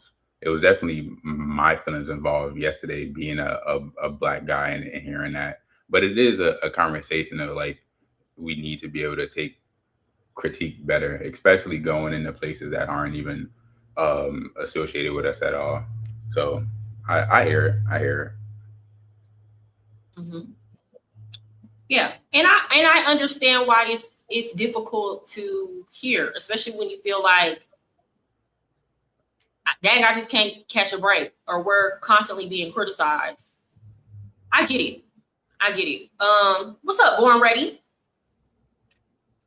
Yo, what up? Salute. Royal is your name, right? Yeah, Royal, aka Born Ready. Yeah, salute. What's up, Cat? How you doing, man? I'm chilling. You know, doing what I do. What's going on, Queen? How you been? I've been good. I've been honestly and truly, I'm trying to enjoy Dominican Republic, but then at the same time, like it's like I am enjoying it, but then at the same time, I got goals I gotta reach. So a lot of people don't talk about how much like just doing content creation, because I don't just do YouTube. I create content on TikTok, and I'm monetized. I make money off of Facebook and stuff. So Like, people be thinking I'm on vacation all the time and I be working all the time. So like, it's just trying to balance that and also enjoy the space in us where I do have things to come back and report to y'all. But I mean, problems that I asked for, obviously. Okay, yeah. So you've accepted that you're gonna be scrutinized and all of that, you know what I mean, throughout the space. Yeah, that's what's up. Yeah. Okay. So all of this newfound hate, I mean love that you're receiving, you know what I'm saying? Like it's all right with you? I don't even know how to feel about it. Like, obviously, yeah, of course, people are gonna. So of course, I'm very grateful about the people who come to my channel and engage with me and support. And then also, like, I am, of course, people criticize, people be talking bad shit about me. And honestly and truly, I don't even respond to the fraction of the stuff that be said. Most of the time, I just ignore it because I know people are trying to goad me into an argument. But honestly and truly, when I get off of here, I don't think about none of that, to be honest. Like, I'm not over here, like, it's kind of like I know how to turn this off and I know how to turn this on. Like, I understand certain things just come with it. But at the same time, I'm not a punk. So it might look like I'm more upset than what I am when I engage with certain people in this space. It might look like it affects me more than what it does, but I promise y'all, when I log off of here, I'm not thinking about none of that. Yeah, hell yeah. That's how it's supposed to be honest with you.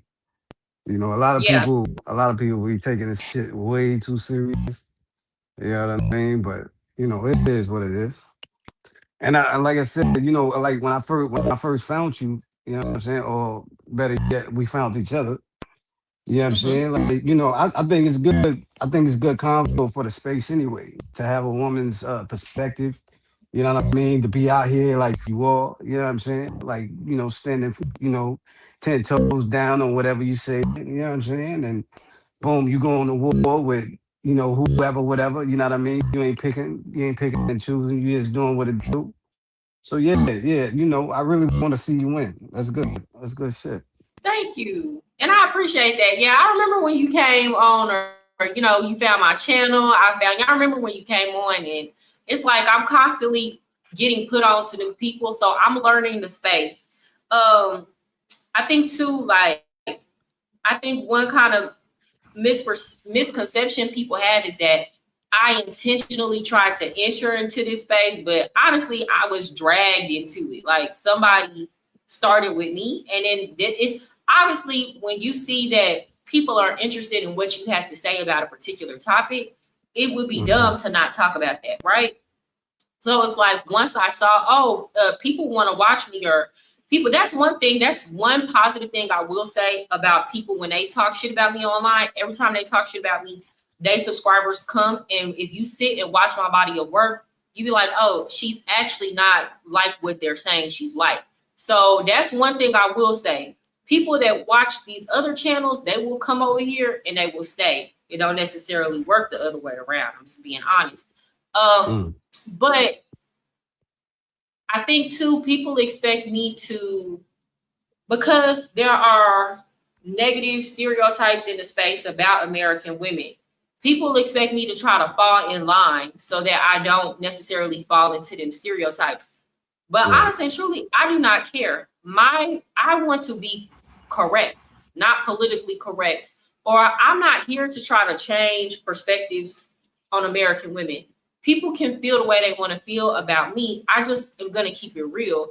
And it just is what it is. I don't care. People already have their preconceived notions anyway. So I'm not going out of my way to try to win nobody over. But if people like me and they rock with me, they're going to stay, and I'm not going to have to fake. No, you should never have to do that. And like I was telling you in your chat last time that we were on, I think it was a couple of weeks ago, maybe about a month ago.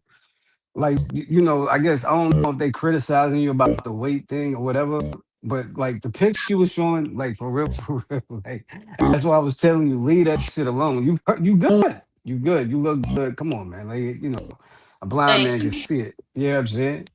So yeah, don't let nobody fucking bash shame you into fucking, doing what you know what I'm saying? Like that shit ain't worth it. I think what it is that you getting all of the attention out here, the love, hate, whichever you may call it.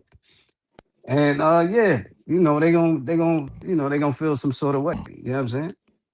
Yeah, I mean, there's nothing to be done. I could get on here and fake my whole personality, and it's still gonna be people that don't like it and got something to say. So that's Yeah. such is life.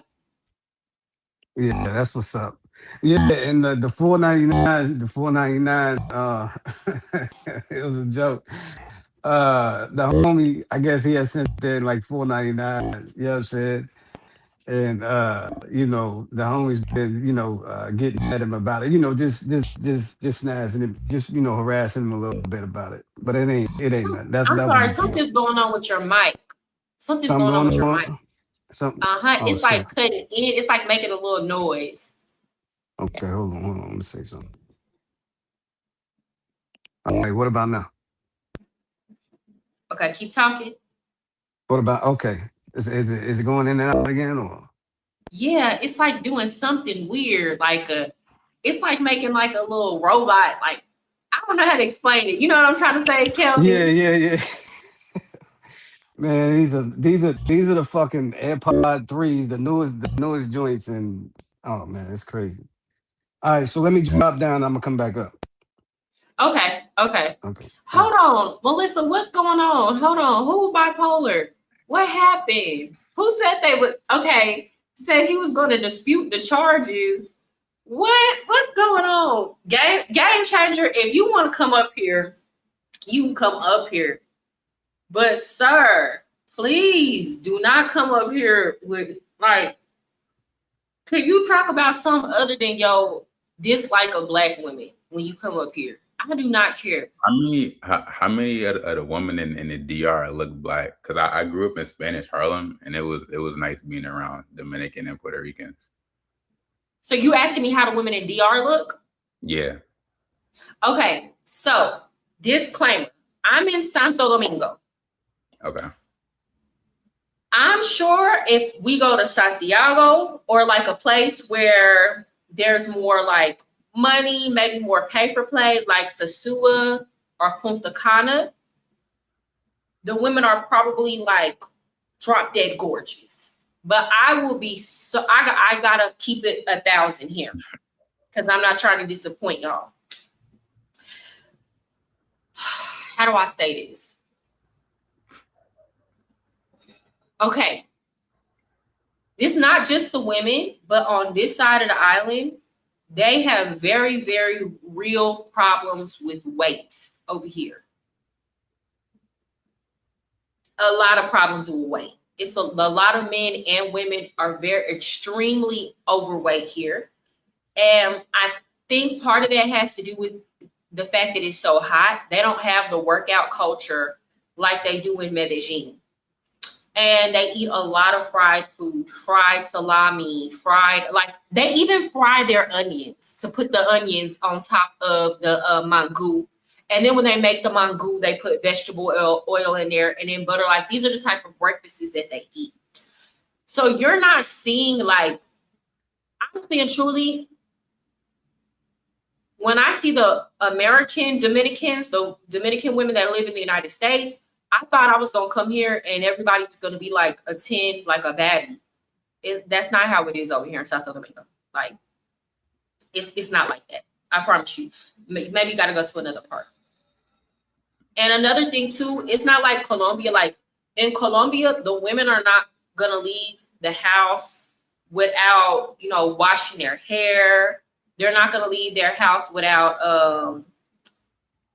Here's another thing. These women, them doobies, y'all know what those are? Them doobies, them head wraps.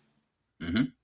Okay, y'all be talking about American black women for going outside in their bonnet. They be outside here with them doobies on, all of that. Like they will walk outside the house like that and be in a grocery store like that.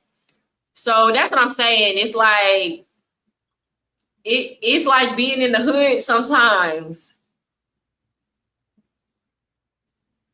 It definitely sounds like it's just like America damn near.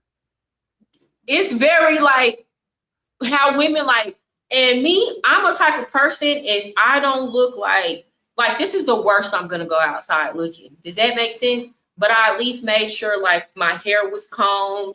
I have some earrings on. Like, you know what I'm saying? Like I have on workout clothes because I worked out right before I got on here. I didn't have time to go like change or whatever.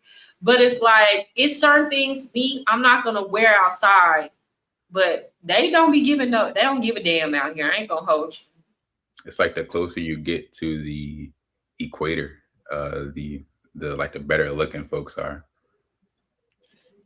Yeah, but it's not like Colombia. If you want to go where maybe you got to go to the north side of the island. Santo Domingo you would come here and you would be unless you're the type of person who is just easily impressed by light skin. It don't matter how she look, how she carry herself. Like her color is light skin? Yeah, like light, or the women here are more like caramel skin. Like most of them are darker than me. They more caramel skin, brown skin here. It's like Santo Domingo is very, very black. Like in terms of like, they're more, you can tell they got more of an African kind of mix going on down here. Right. Okay. What's up? How are you, Raymond? I'm good. Can you hear me? Game Changer said he not coming on until in 30 minutes. What's up? I can hear you very well. Oh, okay. No, I'm good. I just want to add on to that what the color looks like on the ladies and the people out there. You've like been my here. first like 15, 20 times. Hell, I might go next month. Okay. But yeah, they I mean, if you've been to New York City, you can't tell the difference between them and us until you start speaking. Maybe some of the drip, like the dress might be a little different. They definitely, like, the style is a little bit different. I said about how like I feel like the New York Dominican chicks are more fly than the ones in Santo Domingo. I mean, yeah, definitely. That's just more like a money thing. Because they unless they really about to go out somewhere, like if it's like nighttime or Friday, like a weekend. I mean, like they in like you said, they got the doobie wrapped up, and every day. Yeah, they be outside with that doobie wrapped up. But it's still it's mad fun out there though. It's different. It is. It's different. It is. You know what? Dominicans remind me a lot of like African American culture. There's so many similarities. Like, for example, if you on Avenida España right now, they outside with their tables playing dominoes and cards. It's like, they be driving around with their loud music. I would say the primary difference though is that they're not as like, I say this, in African American culture, we could be having a great time, but it be them one or two people that do too much and ruin the whole event. Like get to arguing, get to fighting or whatever. And I feel like here, you don't really got to worry about that. They more chill. Yeah, you don't see it. They don't do all that. Yeah. They don't do all that arguing, fighting, getting drunk, doing too much. They be chilling. Yeah, they don't be messing up the party like us. Or, not like us, but yeah. Party all night long till the morning. Yeah, no, and it's just vibes. I'll say this, they're less friendly than like, what I mean by that, they're not mean, but like Colombians are very like formal with, Colombians are like, I don't even know how to explain it. Like when you meet Colombians, they don't even have to know you, but they be like, hola, ¿cómo estás? ¿Qué más? Like they be real excited to talk to you. And here they a little bit more laid back, but they cool. They just a little bit more reserved. But when you start talking to them, they cool. I never been to Colombia. Yeah. Oh, you gotta go. You gotta go at least once. But it's a lot here. All that extra traveling, it ain't even worth it to me. Plus, they more light skin out there. Yeah. I would say too, really I think for Black people, Dominican Republic probably is better because you have more blendability here. Like, for example, here, I don't know about on the north side. I heard on the north side, the people are a little bit more white. But like here, they were telling me that here, which is crazy, they're like, yeah, you're considered white here. And they be calling me Rubia. And I'm like, I'm considered white. You're Rubia. Definitely. Yeah. Yeah. But that's like, that just tells you where the scale, like if I'm considered white, then y'all got to understand it's so many like people way darker than me, brown skin, is so many. So it's like if I'm considered, and I will say this, most of the time I am like, if I go somewhere, I'm like the lightest or one of the lightest people. So that's what I'm saying. Santo Domingo is a really good place where Black people can come and blend. People ask me like, do you see other Black people out there or African American men? I'm like, if I did, I wouldn't know. Like, if we were just, if I was walking past them and they didn't say anything, I wouldn't know. Yeah, I think in like in the DR, right? Like Santiago would be more your Paisa type of feel. You know what I mean? You see more Paisa looking women, Latin looking women out there. You know, and Santo Domingo is more caramel skinned, and you know, it's different. So I don't know, man. That shit is weird to me, for real. It's so weird. Or they'll go do it with other men, but you can't do it. Like you can't. They'll be cool and kind and give other men their props, but you can't do it with a woman. To me, that sounds weird because now that seems like you're associating that with sexual attraction. Right. So what does that say about you that you're so willing to do that for a man, but you're not willing to do that for a woman? What does that really say? People got to think before they say certain things. And this is why we have such weird energy. People want to overcomplicate what's supposed to be normal interaction between men and women. And people think we're supposed to be walking around with animosity toward each other all the time. And to do what? To impress other people? I don't got time for that. Mariah, you got to create a new, you got to close this channel down and create a new page or new live because somebody can Hold on. Can you talk a little bit louder, Flint? I can't hear you. Okay, hold on.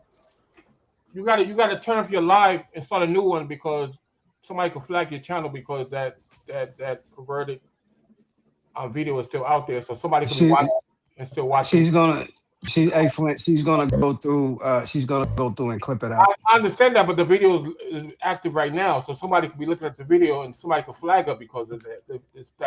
No, okay. I understand, but I don't want to close it out and come back in and take down the whole video. I'm just telling you, somebody could flag you right now because that image, that video part is still there. That's what I'm saying. No, I understand. I know you're just trying to help. I'm just gonna clip it out. It's I get what you're saying, and you probably, it's good advice, but I'm just gonna take the risk and finish out my live and then clip it out. You can't do it. You can't do it while the live is happening. You can't do it. I can't. Don't risk it for the biscuit, brother. Yeah, I can't do it right now. I'm sorry, I can't. But thank you for the advice. All right, Raise and everybody else, they just pop up. They hop off and then they. What'd you say? When it happened to Raise or other people live, they hop off immediately and create a new live because I think somebody could flag you. No, I understand. No, I'm just gonna go ahead and keep my live going. It wasn't that long, Yeah.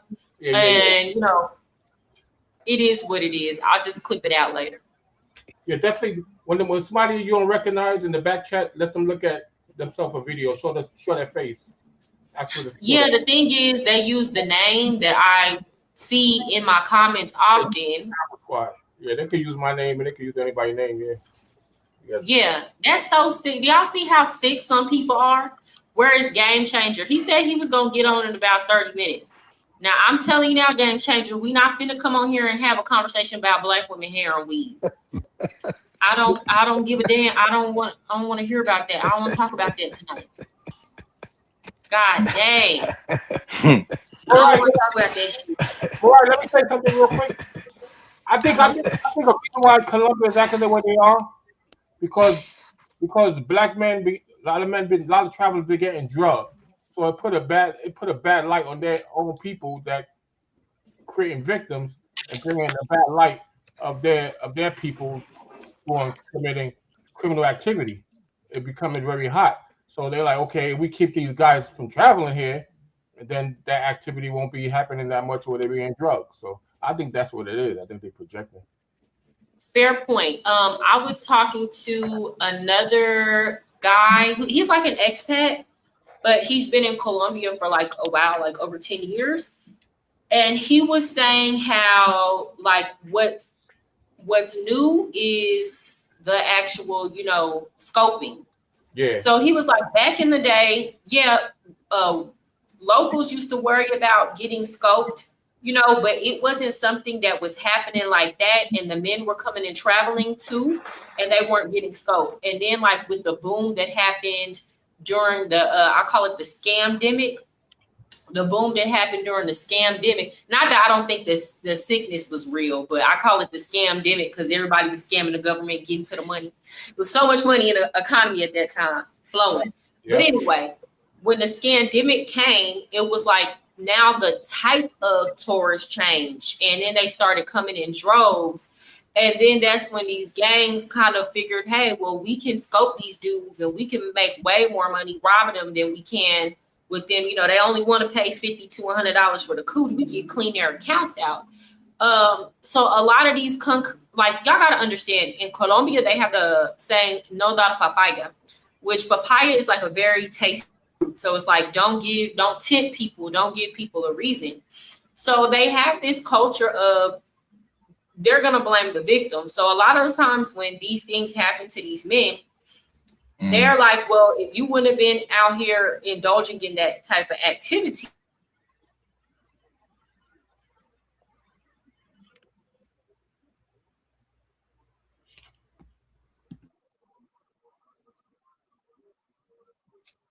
Your network is bad, Queen.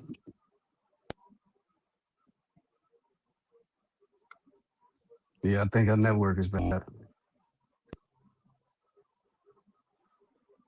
So let me finish your sentence. So if you wasn't here behaving in that activity, then there will be no need. I'm sorry, guys. What were y'all saying? I was finishing your sentence, but go ahead. No, I was saying I feel like a fair exchange is no robbery. So I've never said or been the type of person that's like, oh, y'all deserve for this to happen to y'all just because y'all were doing pay for play, the men who did it.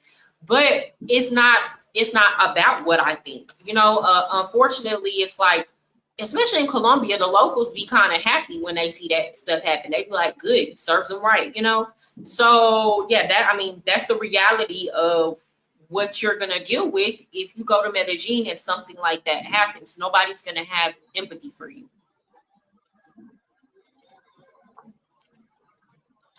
But see, but that's the thing. Like, mind you, I done been to I've been all over Colombia. I ain't been to Cali yet, and I ain't been to Bogota, right? But but like I said, I've never been in those P for P environments like that. You know what I mean? I walked around, Parqueadas and some other little spots and shit like that, but I ain't never really engaged in shit, right? Mm-hmm. But regardless, like if you out anywhere, you know what I'm saying, and you're not really paying attention to what you're doing or who you're dealing with, yeah, you can expect that. Like, yo, they like, do you understand that per hour, a couple of hours of what you work may be their paycheck? You know what I'm saying? So yeah, they hungry out there like that. You know what I'm saying? So if you're not really paying attention, yeah, I mean, it's gonna happen every time. People gonna see a lick and they gonna take advantage of it. Yeah, and unfortunately, the situation has become so toxic that there are people who this is happening to when they weren't doing pay for play.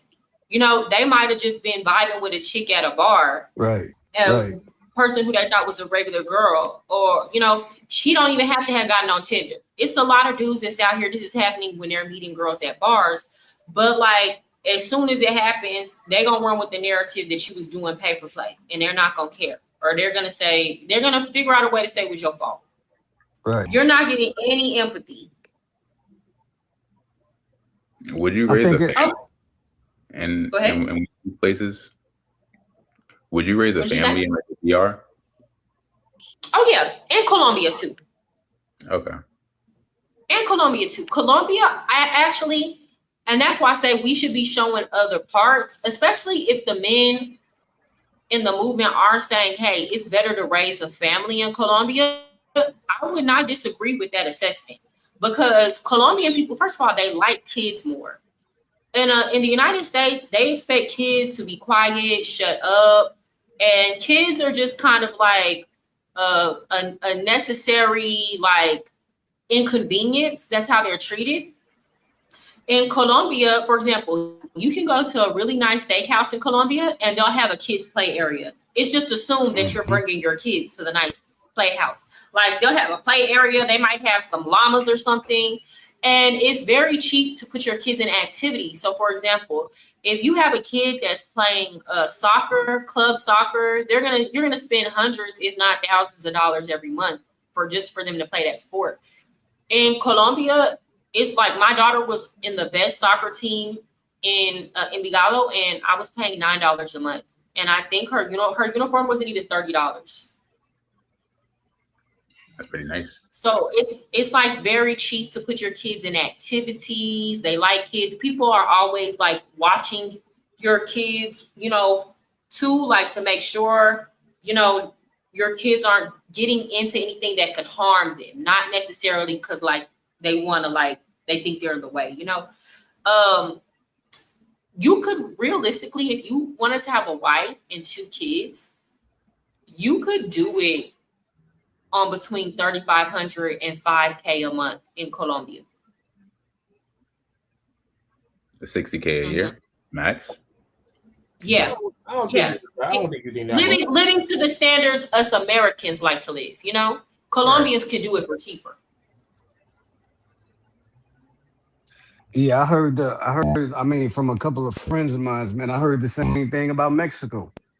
It's chill out there as well, and I think like for me, for the most part, from what I see, when you get aside of the areas that that are for the P for P, you know what I mean? It's very nice, very chill, very cool environments, man.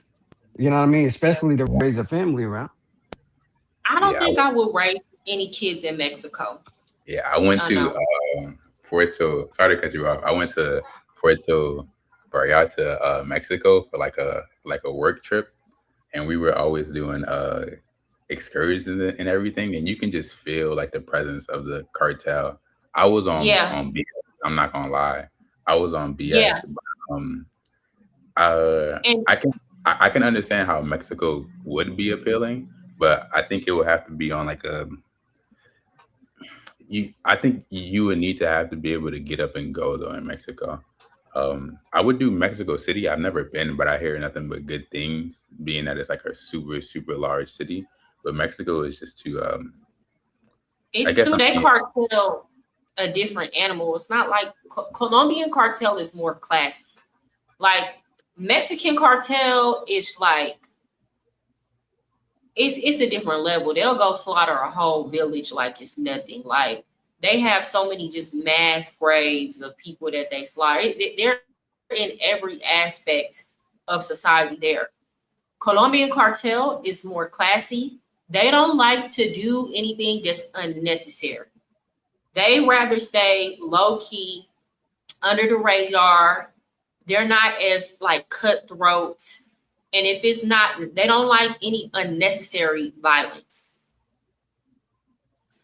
The Mexican cartel do it for the love of the game. Oh, okay. So check this out, Queen, right? I just my job sent me close to the border. You know what I mean? And I was out there for about almost a good year. And from what I've learned, from what I've gained from it, is that the Mexican cartels, they not really out there, just trying to hit up every tourist or mark murders out, you know what I mean, for nothing. A lot of the times it's politicized. You know what I mean? They going out there they doing shit for a political reason. You know what I'm saying? So like if there's people out, mind you, they don't want to get a bad look amongst the communities that they're within. You dig what I'm saying? Because they have to play catch and throw with the government. You dig what I'm saying? So it's not like that. I promise you. I've been to Mexico a couple of times, even in the spots. They was like, yo, it's heavily populated with the cartels and all that. Nah, they trying to make money too. You know what I'm Have saying? you been But to I feel you, El but the Royal? videos I seen way too many, like way too much with my own eyes, and like I'm like, bro, that shit is that's terror, like that's pure terror. And I get it, like it's some parts of Mexico where you might be able to go to and like, you know, yeah, they're trying to make their bread, they're chilling, but at the same time, I don't think that they show the same restraint that the Colombian cartel shows. Like it's not even close. yeah, And that's a also, possibility. yeah, also I will say this. What was I gonna say? I forgot. I lost my thought. No. I knew what I was gonna say. Oh, a lot of people don't know this too. In Mexico, they do not like immigration. I know y'all think they Nah, do because they be in the United they States don't. marching because they want to be able to stay in the United States. But when you cross the border, it's a different story. They don't like immigration. They set it off over illegal immigrations. And they're Yeah, not just protesting. They will like, I've seen it to where the police had to protect some illegal Nicaraguans because it was like a mob of Mexicans trying to stone them to death, right? And it's like then too, they got upset at the end of 2024. I covered this on my channel. They will set it off over legal immigration. So they were mad because too many like digital nomads and gringos were coming, yeah, and the mob descended in Mexico City. They got yeah. together and bashed up, busted up all their businesses. They was hunting down any gringo they could find on the street. So that's what I'm saying. In Mexico, it's a different type of like, it's a different kind of beast. I don't know. I wouldn't be comfortable. You would just never know when they're gonna set it off over there. This is why. Well, my point, pardon. My point being is that when you go anywhere, right? When you go anywhere, you just got to know how to respect the law of the land.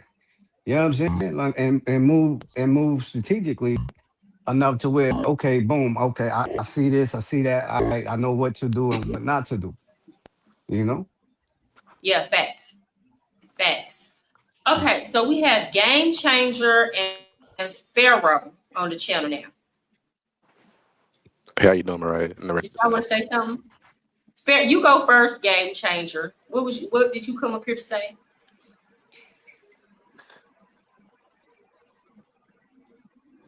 Are you there? Okay, Pharaoh. Hi, good to meet you. What's going on? Hey, pleasure to meet you. Can you hear me? Yeah, I can hear you very well. Yeah, I think I joined in the panel. I mean, in the conversation when you guys were talking about people going to Colombia for having families and stuff like that. But we already know that's not the truth. Because I mean, I've been living in Colombia for like maybe 2 to 3 years. I've been to all the major cities besides Bucaramanga. I don't think I haven't been to. That's major. Mm-hmm. And we already know what it is, man. I don't know why we're doing all the cap, and I don't know why we're making up all these situations that none of us in the panel are in. But nobody's going out there for that. And Colombia is not the place where you want to build a family at. Anyways, That's they don't not want us true to build a though, family. Pharaoh. That's not true, Pharaoh. So this is why It I'm gonna is. tell you this. This is why I say the ones that are coming down there. Let me tell you something. In Colombia, I'm in a parents group now on WhatsApp. There's over 400 parents. In Colombia, there are American families who have relocated. People have relocated to Colombia with their families, and they have a very tight-knit, very active parents group. The thing is, the parents are not on social media. I'm like one of the only ones. And when I tell them I do it, they be like, oh, that's interesting. You know, they're kind of like a little bit like, a little bit, I don't know. But there are a lot of parents, and most of them, either one parent works. So, for example, I have a friend, she pays all the bills, and her husband takes care of the kids, and she's a therapist. you'd be surprised that dynamic where there's like women paying the bills and their husband either makes retirement money or whatever. And they're not Colombian husbands, like they're husbands from the US and everywhere else. So no, there are a lot of American families and families all around the world that are relocating to Colombia to raise their children. It's a My lot. bad. My bad. Let me correct just myself. I mean, the people okay. that's getting online doing it. I mean, you might be inside of MD communities. I've seen the family groups and stuff like that as well. I'm saying the people that go online, like the Corny Hubs, the Austin Oh yeah. Hollanders, all those type of groups. None of the people that's going out there are showing the types of things you can do, the activities you can go on, the go out the pays, the San Andres Islands type stuff that you do, that regular people do for fun. It's pretty much all the promotion of some you already know. Yeah. But see, if I say that I'm Pharaoh, wrong that's and I'm the. I'm sorry. Go ahead, Queen. no, Go ahead, I Queen. was just saying, now you spoke the truth. That's majority of the ones that are online are not going to find a traditional wife and build a family. They're just not. But when I say that, I'm wrong, right? And that's what I'm telling y'all. Those are the ones who are casting a bad light on our culture. Because let's be very clear. I say this all the time. Doing pay for play is not a cultural norm of African American people. It's not. We make fun of that shit in the United States, right? Now, but if you go to Colombia, if I was a Colombian, I never met Black people from the United States, and I just went to Parquilleras, I would think that that is a cultural norm of African American males, and it's not. It's not something that's uplifted or glorified on the mainland. But because of this behavior, for that because it's illegal in the States, and then it's kind of like it's not just because it's illegal. Come on, if it was legal, Black men do a lot of illegal stuff. What do you mean, like Black men? Hold on, if Black men, it's not about it being legal or illegal. Just as a cultural norm, it's just not seen as cool to do pay for play amongst Black men. I don't have nothing to do with it being illegal. It's just not. Black men, most Black men in the United States would prefer to pull a chick on their own. I mean, I think that should change. Though I agree that it's true, I do think that should change as a cultural norm. I think that is one of the things that hold Black men back. Yeah, I sort of agree with sort of what Game Changers getting at, simply because it's not the same dating market anymore. Like it's super simple for everyone. The woman asks for money and everything in their transactions, so why don't? So come on, then. And then like furthermore, monetization of sexuality is like rampant. Like Instagram, Twitter, all that is literally a gateway to folks' OnlyFans and everything. So there is discussion to be had that there shouldn't be, because we are the only culture that like tricking is a big no-no, but for other cultures they don't even have a word for tricks. They just think that is it's not a pejorative. It's not an insult. Yeah, exactly. They like understand that beautiful women are well sought after, and at times they sell it. Well, what happens with brothers who have that belief, that look at tricking as a pejorative and they avoid it at all costs? What they wind up doing is they wind up paying more for possibility and proximity, meaning that they pay women on dates, fruitless dates that go nowhere. They fly women in that say that they're on their period once they land. Like stuff like that. They're paying for possibility and proximity. I mean, Mariah, she is an exotic dancer, and she mentioned that brothers are there, but they're paying for proximity to it, not actually having it. When in many cases, when they quote unquote make it rain, they are paying more than the cost of the actual act. So, I mean, and just so they could say that they don't pay for it. I think that that's a little asinine, and I think that brothers should really rethink that part of the culture. But I think the strip club is a different, like the strip club, I don't think you can really use that as an example, because the strip club is just an American pastime. That's just something people do in the South. Are there men? Here's the thing, and let me break this down for y'all a little bit. I used to work on a strip club that was like what would be considered the Blade. And what do I mean by that? literally right outside a strip club, there would be prostitutes walking back and forth, right? So if like these men were coming to the strip club for prostitution, they could just go get a prostitute, right? There are a lot of American They men should. who go, yeah, okay, yeah, I'm not disagreeing. There are a lot of men who, and not just men, women who go to the strip club in the United States, not necessarily because they're looking for sex.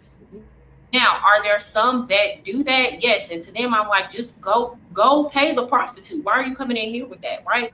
But the majority, I would say the majority of the people that go to a strip club are going there for the experience, to throw the money, to take the videos, to pop the bottles, to listen to the music. So I would say that more so depends on the person. People, completely yeah, disagree. Well, Mariah, I understand that, but Mariah, since we're you're talking right. about cultural changes, You're right, Mariah, I do because think like normal time, that, like when I well, brother, go, if I can say this real to quick, the if strip we're talking club, about I like cultural to, changes, hold on, like if I, wait. Born ready first, and then game okay, changer. Go ahead. my bad. Yo, yeah, nah, you hit the nail on the head because like when I go to a strip club, right?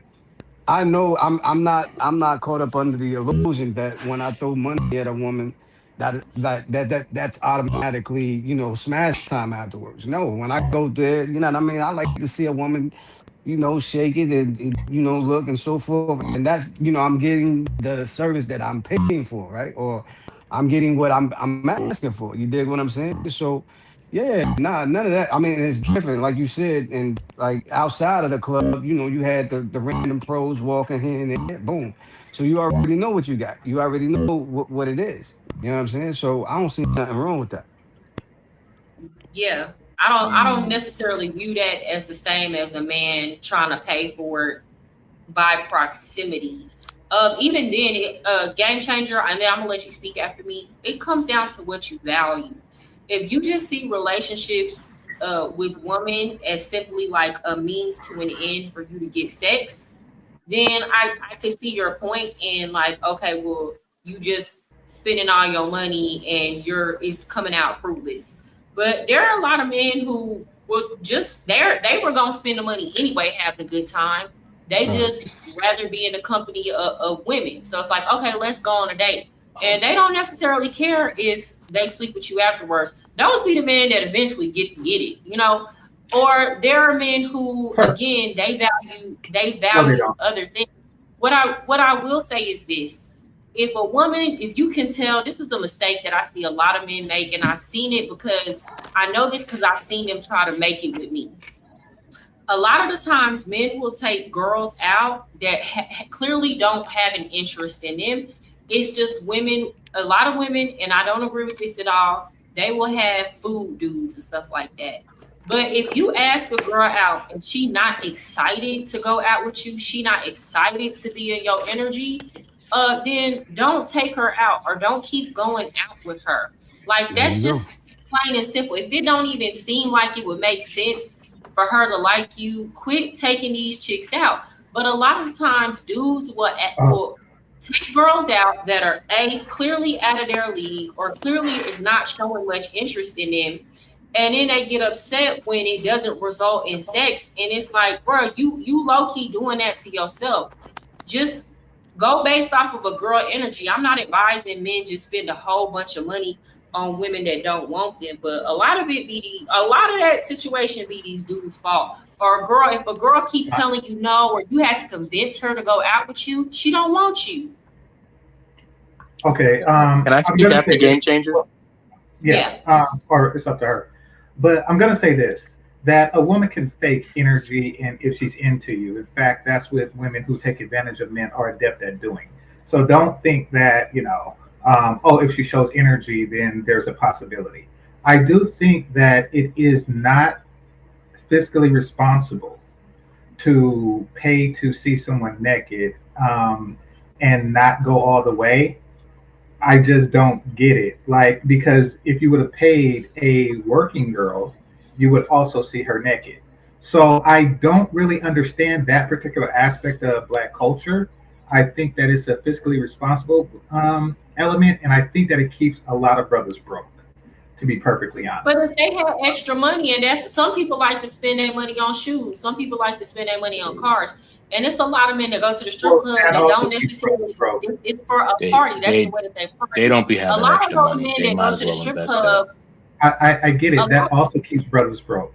If we're going to list, if we're going to list things that keep brothers broke, you know, you just said it: shoes, rims, et cetera, which is another. That don't mean that they broke. If they might have, what I'm saying is they might have money set aside to spend.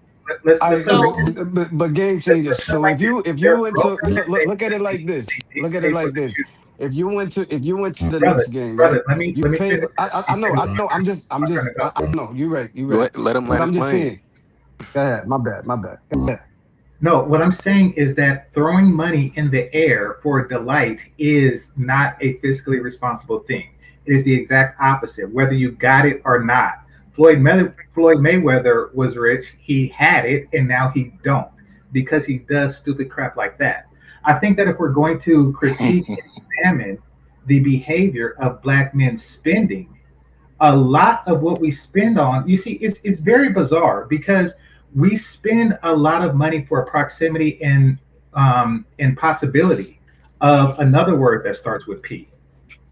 And we never actually spend directly for it. Now, if you take a look at the typical black man, the stereotypical black man, he overdresses, meaning that his shoes cost more than his counterparts, his white Asian counterparts, even if they make more.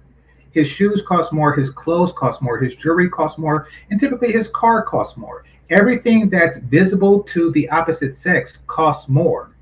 Where a white dude, he could just walk around with 8-year-old shoes and he still pulls a white woman. We spend way too much to impress women that don't sleep with us, where other dudes just spend money on women that do, mainly their wives. So we really have to reevaluate how we spend our money. Game changer. It's very clear. First of all, let me say this. Some men might go so far as to say that it's not physically responsible to spend money on prostitutes when you can just find a woman that will give it to you for free. So it's like this. People spend money on what they like, what they deem is valuable, and what they have the money to spend. We're not in everybody's finances. And it's like you comparing a situation with white people, white men on the internet complaining about how they can't get white women now either with their New Balance shoes on or with they $20, $30 shoes on now. So it's like everybody's having the same. I'd rather not get women with $20 shoes than not get them with $200 shoes. Okay, but here's the thing. Black men in general, it don't always got to do with women. A lot of black men, they just like shoes. They just like and you have to know the individual. You don't know about people's finances. But again, people spend money on what they want to spend money on. It's a lot of men that go to the strip club, and again, they're not thinking, they have access to sex, so they're not thinking like you. Okay, they're going in there. They might already have a woman that they can call to smash after the strip club. They might be coming in there with their wife. The wife might be waiting at home with them, or the girlfriend, or whatever. So it's like the way that you're seeing it, not all men see it because they're not. They get access to sex easily. They don't see things the way that you see it. They're not thinking about all their relationships with women in terms of monetary transaction. Because again, they got women that's pouring into their cup too, or they got women that's spending money in a relationship too. So it's like they're not gonna have the same mentality as you because their experience is not your experience. You only see relationships in terms of transaction. I'm gonna be real game changer. I'm not trying to. This is not about most of the relationships with women have to end in a transaction. You're personalizing it. So I mean, I didn't talk about. No, Let me just say this. Look, now you still just a quick point. Game changer. Pay for play. So we're really okay. That's cool. But game changer. That's cool, bro. But look, you made the point earlier. Hold up. Let me add on. You made the point earlier, and like in comparison to the strip club versus paying P for P, right? It's just like if you go to a Knicks game or whatever, you expecting them to win. You paid your money because you wanted to see them win. But what if they lose? Okay, so it's the same thing. Like if you go into a strip club, you don't expect to get you don't expect to get no P out of it. You know what I'm saying? You're just going for the ambiance, right? Nor was That's, that I I mean, common. understand the concept of entertainment. I do. I okay. do. Can I add on to what Game Changer was saying? So people shouldn't pay for entertainment, game changer. People shouldn't pay for entertainment. They shouldn't overpay for it. No. I mean, personally, I think that that's a very crude form of entertainment, but they shouldn't Oh man. they shouldn't overpay for it. No, I think that it's an asinine endeavor. Well, what you think is overpaying to you might be chump change to another man. So They it is shouldn't what it even is. spend that chump change on it, to be perfectly honest, because it's really more of what it is to her. But I won't even go down that avenue. The point is, fellas, is that we're the brokest group, and we're the ones who spend the most on the possibility of box. It's Game changer. ridiculous, brothers. Do better. Black men Can I add on to him? Optics. I think that's just optics. But go ahead. out-earn white women for the first Yeah, we time. spend too much on optics. No, we've been. This is. I mean, I hear what you're saying, but black men as a collective, a monolith, have been actually doing really well in terms of making more money. Like last quarter, we on a weekly median, earnings finally made more money than white women, and it's trending on an upward tick. We out earn white women, black women, Hispanic men and women. The only people that earn more than us are white men and Asian men and women. And the Well, top of that, how much do they spend on stocks versus how much they spend on stripper panties?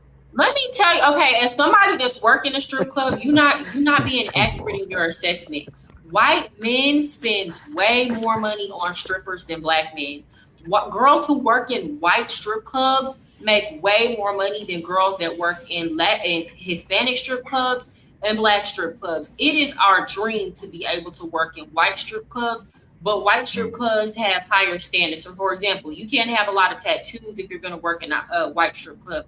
In a white strip club, they dang near want, like, big boobs are acceptable, big butt, no. Okay, so a lot of girls would rather work in a black strip club, but you know why? A white man he's not gonna throw the money up in the air. The white man, sometimes they will, depending on the type of vibe that they're on. But white men spend their money quietly in the strip club. White men will pay for like a champagne room and spend thousands of dollars just to sit in that room and talk with girls and sit in there and talk with a business. White men will sit and just be, you don't even gotta get up and shake your ass. They're just sliding you quietly, sliding you hundreds every 10, 15 minutes or so just to sit there and talk to you. So every stripper knows white men spend way, way more. But what is the per capita between white men and black men inside of the strip club? Well, they go to different clubs. Can I add on to that real quick? She's frozen. There's way more black clubs than there is white. Yeah. Hold on, y'all. White men spend, it's on entertainment, white men spend hella money. It's not even, every stripper knows this. They be happy to see a white man. The second group that spend more than black men in the strip club is gonna be your Mexicans. Mexicans spend bread in the strip club. It's not even close. Well, they shouldn't do it either. Fellas, let their mistake be an opportunity. Let them spend their children's college tuition under a hoe's panties while we build our society. Let them fail. Well, I would say white men as a whole, as far as them spending money, we can't compare to them because they've had such a head start with generational wealth. They probably do have a lot more spare capital. Disposable income. We can't disposable income. We can't really compare to that. They got a big head start. But I think you did make some good points with, us. I think a lot of guys have realized that, hey, I'm not going to go in here and throw thousands of dollars. I think a lot of black men, quote, quote, aren't going to go into these clubs and throw money in the air. That's why we have a flood of men to these other countries, Costa Rica, Colombia, because it's a smarter choice. Why would I go spend of it, not for the look of it? Yeah. Why am I going here and throw this money in the air when I could? I think that is very Instead of, bizarre. I mean, but you're going in to enjoy the entertainment slash ambiance of just being around sexy women I and mean, so forth. Well, if okay, But same as pay for play. but like I if said, I seen, Pay and for play is the mind you, ambience of it. from what Game Changers talking about. Okay, if you ain't got it, don't do it, man. Don't No, do even if it. you got it, You don't ain't do it. got That's it. what I'm saying. Yeah. See, If okay, Okay, the so goal see is that's for you so you're to leave the limiting. sex, So you're just so go to you're a watching. prostitute. I don't understand. Right. If So you're, I'm you're sorry, y'all. Hold watching. on, real quick. Let me make this point real quick. If your goal is to get sex and that's the only thing that you care about, and you don't care about getting to know a woman, or you're not going to like if you're not going on a date that because wouldn't you be a want to get strip to know club to a get to woman. know someone. Hold on, let me Yeah, I finish agree. what I'm saying. If you're not going on a date to get to know a woman, then just go pay a prostitute. If you're not going to the strip club purely for entertainment value, then just go pay a prostitute. The problem is a lot of men, y'all want to mix transaction with actually getting to know women. If all you see women for is transactional value, always just go pay a prostitute. It's really that simple. Well, if But we're talking about it's dating, not that wait, bad. brother, let me say this. If we're talking about dating, that's a separate category than strip clubs. Now, I don't say that brothers shouldn't date. I would suggest that brothers date cheaply. That each date should cost significantly less than an actual sexual encounter with a prostitute. Why? Because you're dating her for the possibility of sexual compatibility. If your main focus in dating, if you feel like you did not win, because a lot of people look at the dating as like a game, right? So if you feel like you're gonna be bitter or upset if you were getting to know this woman and you did not get sex from it, if you feel like that is the main value that comes with it, you need to just go pay for it. You honestly and truly. If Again, sex is again, the primary determinant of whether or not you came out winning in that situation and you got value for your money, then just quit. Just call it what it is and call it what you're looking for. Just go get out of your ego and go pay for it, because that's all you really cared about anyway. Along the There you dating go. okay, process, can I people will get respond to to that? know you. Let me finish. Women will get to know you and you will get to know a woman, and she might have came into it interested in you, but you find out whether or not you like somebody and you're going to be compatible based on dating. So if you cannot deal with that process and deal with the woman determining whether or not she likes you, and you finding out whether she likes you, and you feel like you're going to be bitter if you didn't get sex out of the situation, then you should not date. You're not built for it. Go pay. No, For but play. Okay, I was we were talking about a separated. We were talking scenario. about the I was strip talking about club, a not just scenario. dating. No. No, I get it. But she changed the subject to dating. I was talking about a scenario where you are going out for something different than sexual gratification, and I'm saying for that, because it's far less intimate and you would do it far more often, you should pay a lot less. Here's what I mean by that. If you enjoy someone's company and you pay for that person's company, it's going to take a lot of interactions. You're going to want more and more and more. And you can't keep paying, sex costs every time you enjoy having a good morning text from a person. So date, fellas, but make it very inexpensive. That way, you don't entice the women who are doing it just for dinners or just for experience. You're actually doing it for a woman who is more into you than she is into the circumstances under which you get together. Date cheap, and don't waste money under these stripper panties. I'll just say have fun, man. Have fun. You know what I'm saying? If you're going out on a date, you take a woman and you take her out to You dinner or got whatever, fun on the whatever. cheap. No, I'm just saying, you take a woman out to eat or whatever, whatever. And I mean, from what I'm hearing from you, you expecting to get some box afterwards, right? Why did you assume No, that? because you saying like date cheaply and you know what I mean. So for all that, you know what I'm saying. So how did No, you no. divide He mean like don't spend like 500 on Ruth Chris first date. Yeah, No, exactly. no, But okay, how yeah, did you no, I get, get how did that. you I get get that wanting part. box and dating cheap? I'm curious. No, I get that part, but I'm saying you talking about like, yo, okay, if you go out and um you paying for $500 dinner. You know what I'm saying, and you don't get no box afterwards. I didn't Does say that that mean? part. Okay, so I what, didn't what say I that mean, part. It has nothing to do with box. I'm saying that you shouldn't have to pay $500 because you enjoy to talk to somebody. yeah, you Y'all shouldn't really have out to. here But what paying if you go? $500 for dinners? No, I never do. That's what the brother in the corner said. Are men on average out here paying $500 for dinner? I have no idea.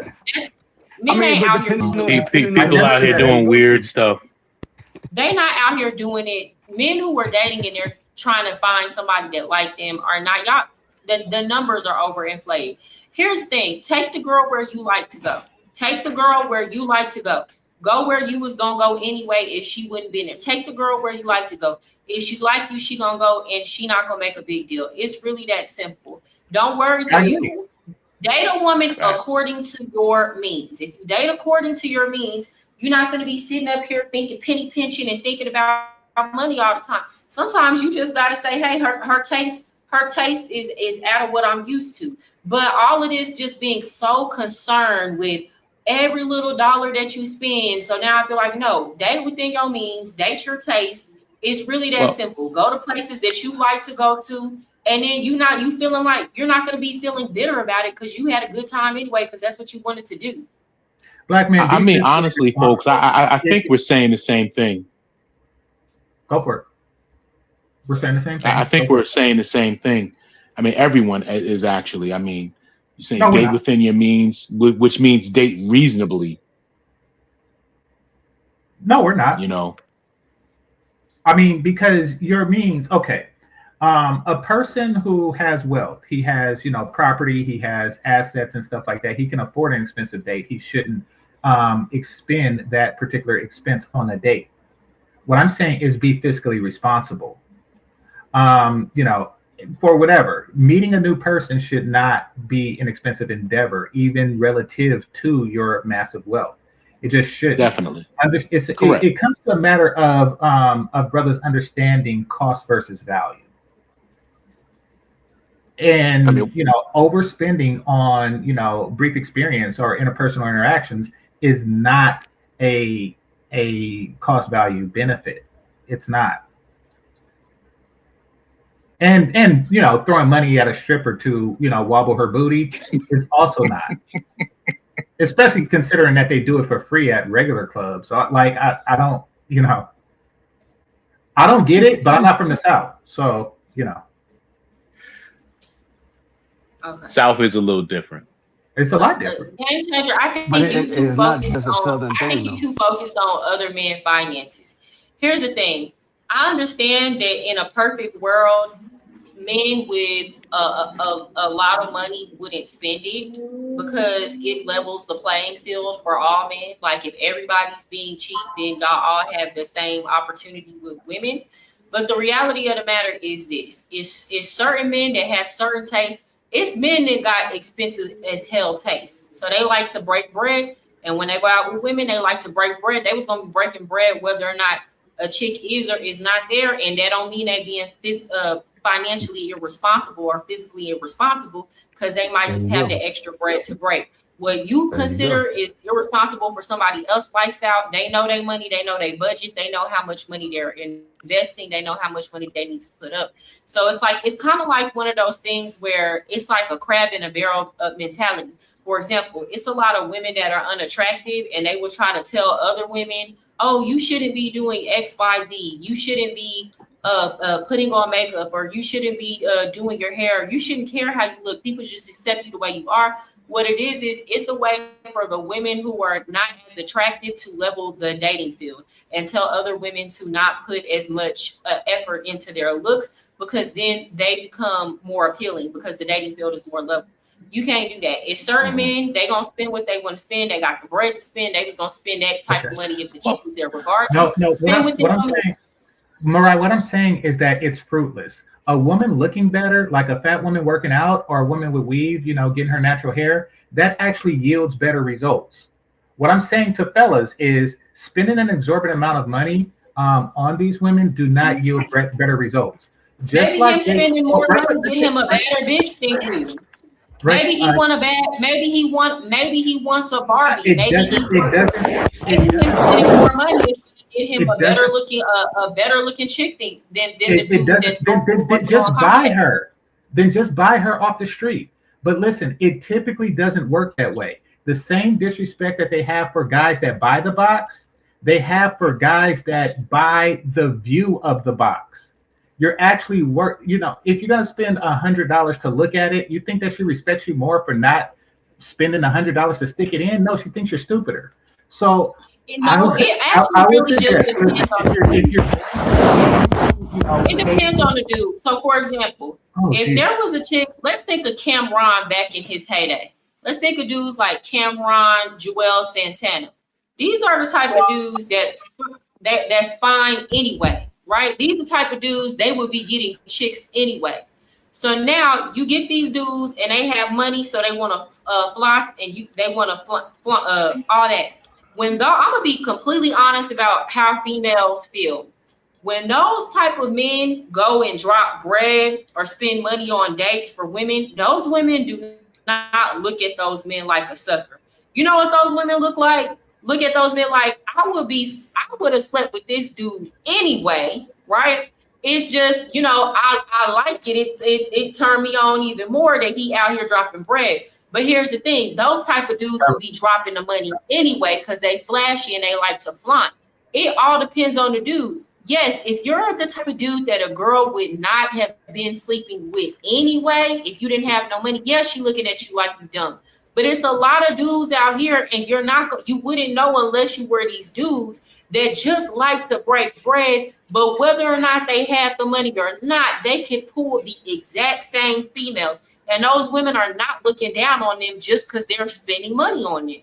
Okay, so fellas, y'all heard this. Now, with this understanding, if you just so happen to be the handsome dude that she would sleep with, money or not, then don't spend the money because you would have got it for free. Understand but that. They like it. According to what you just said, the money is not getting you closer to the box. The part that you're not understanding, game changer, is that the part that you're not understanding, game changer, you keep trying to tell other men what to do with their money. Those men aren't spending the money to get the box. They're spending the money because they know they could have got it regardless. They was getting it when they was in the hood, right? They're spending the money because they want to spend the money, because they like spending money, because they like flossing and they like breaking the bread. And you trying to tell them not to spend the money, that's to me, that's dumb. They're gonna spend the money because they doing what they like to do. It sounds financial what I'm trying to tell you is spend what. Well, okay. Well, is this Dave Ramsey? The fuck? What are we doing here? Is this a financial advisor? Well, I mean, we were talking about men and black men's culture as it relates to spending money on boxes when we were talking about pay for play. So the conversation drifted from there. What I'm saying, fellas, is that it makes more sense to pay for box than it does to go to a strip club and pay to look at box. Is what I'm saying. If that is your end. If your end goal is to get pussy and that's all you care about, if your end goal is to look at it, you get to look at it when you buy it. So, no, the new strip club is the Caribbean. No, they actually sleep with those girls. Sir, but what I mean by that is explain to you, because I work in the club and it's a lot of men that don't think like you. A lot of men, when they come in the club, their end game is not to sleep with the stripper. I understand that. I'm saying that if a man goes and watch a baseball game and he didn't get dick down at the end of the night by the baseball players, he just went there for entertainment. Did he waste his money? I hope he's not looking at man butt. Let's use the baseball game analogy, right? Should a guy go to a baseball? Should a guy pay to go to a baseball game to leave after the fourth inning, or should he just pay to watch the whole damn game? That's what I'm saying. What I'm saying is a destitute is doing the same thing that a stripper does, but more. No. So, yes. Again, it's different purposes. If a dude is going to the strip club for the purposes of entertainment, the end goal is not to sleep with a stripper. The purpose is to go enjoy it with his friends, see some naked girls shaking their ass. He knew that's what he was coming to see, and he spent his money on that. And he went the hell home. He went the hell home and called his girlfriend to sleep with him. He did not waste his money. If you go to a baseball game and you're going there for the purposes of just watching the baseball game, it's not the same. The problem is you feel like if it didn't end in sex, then you wasted your money. And you're like valuing everything based off of sex or what you think the value of box is. I'm telling you, not every man is walking around thinking like that. You are in a completely different headspace. Okay, I'll put it like this. I'll put it like this. Ask some of your stripper friends if they ask any of their clients, if they offered to have sex with any of their clients, would the client say no? It honestly and truly, in most cases, probably not. But here's the thing. You can go watch hold on, that don't make no sense. Because you could go watch a WNBA game, and if those girls offered you, most of the men in the crowd, sex, those men would sleep with her, right? It don't change the fact that they came to watch the game solely for entertainment. Most majority of women, regardless of what type of work they do, if they offer any man sex, he's not going to turn it down unless he's in a position to where he has to turn it down or feels obligated to turn it down, or he really just finds her unattractive. But if I go on the street right now, and offer my coochie to like all these men out, I'd be hard pressed to find one that's gonna say no. That's just how men are. Like what? So with that being said, first of all, the WNBA thing, I get where you're going with that, but men aren't going there for somewhat sexual gratification. They're not going there to be in proximity of box. They're going there to be in proximity of ball. But we're going to stick with that analogy. We're going to stick with that analogy for the sake of this conversation and say, there's no point in having this conversation any longer. We've done this for about an hour. You're like, can we be done with it, sir? Can we talk about something else? Like, here's the thing. We understand. We want you want men to pay the lowest. You believe that men are interested with women for the purpose of sex, and you want them to pay the lowest possible for it. Because if they don't pay the lowest price possible for it, then they are wasting their money. We get it. No, you're misunderstanding what I'm saying. You're not going to get a form of sex work to concede to your point, man. Unless you have a better topic. Yeah. Anyway. I do. We'll go for it. Go. All right. Thank you so much for the $19.99 super chat. I was it's been in my head for this whole conversation. Brazil, I like haven't been but from everything that I've seen on the both pay for play side and just like being out there dating normally or just being out there trying to stack, Brazil is the one place that I would move to like and fully relocate and make a home based out of it without visiting first. Are there any other countries for you guys that from just like looking at it from a distance, you could be like, yeah, I can see myself being there 10 months out of the whole year? I've been to Brazil and but I haven't been outside of Carnival, so I really couldn't tell you from experience what it's like when it's just during the regular off season. So far of all the countries that I've been to, I would say that long-term living would be either the Philippines or Colombia. Okay. Okay, what about the rest of y'all? Are there any countries y'all would just go ahead? Sorry, go ahead. No, you said what you were gonna say. Oh, I heard that the only downside to the Philippines was the infrastructure was pretty poor. That's in a lot of countries, including Colombia and Dominican Republic, depending on where you live. They do have neighborhoods and areas that do cost a lot more. Like Mariah was saying, that it would take like a $5,000 a month to live like an American in these places, but there exists those type of places for less in the Philippines, but you can still live comfortably. And yes, the general infrastructure is trash, but that doesn't necessarily have to apply to you. You'd have to spend a little bit more than the locals. I'd also like to talk about that Brazil thing. I mean, you got to be spending about 30 to 40% of your entire income on taxes alone, especially if you want to live there longer than 6 months of the year. Oh, I'm glad that you talked about this because this is something that a lot of people don't bring up. And part of the reason why, so for example, Medellin, Colombia has amazing infrastructure. I mean, pretty much any type of infrastructure we have in the United States, they have it, right? And that's why people flock to Medellin. But the tax rate in Colombia is insane. 30%. And to y'all that come from places like California or maybe New York, that sounds reasonable. But I'm from Texas. We don't even have a state tax. That is insane. And that is what prevents a lot of people from settling in these places, because you have to understand you'll be tax liable there and tax liable in the United States. And yes, you can always find lawyers to help you, get your taxes down, but it's just, to me, it's too much of a headache at times to deal with. And if you're American, we don't have any tax agreement with Brazil, so you can't have some double taxation going on. Same thing with Colombia. So of course you can, if you're living outside of America for longer than, I believe it's 11 months out of the year, then you can file for something. You still have to file your taxes, but you won't be responsible to pay taxes there if you haven't been in the States for longer than 30 days. Okay.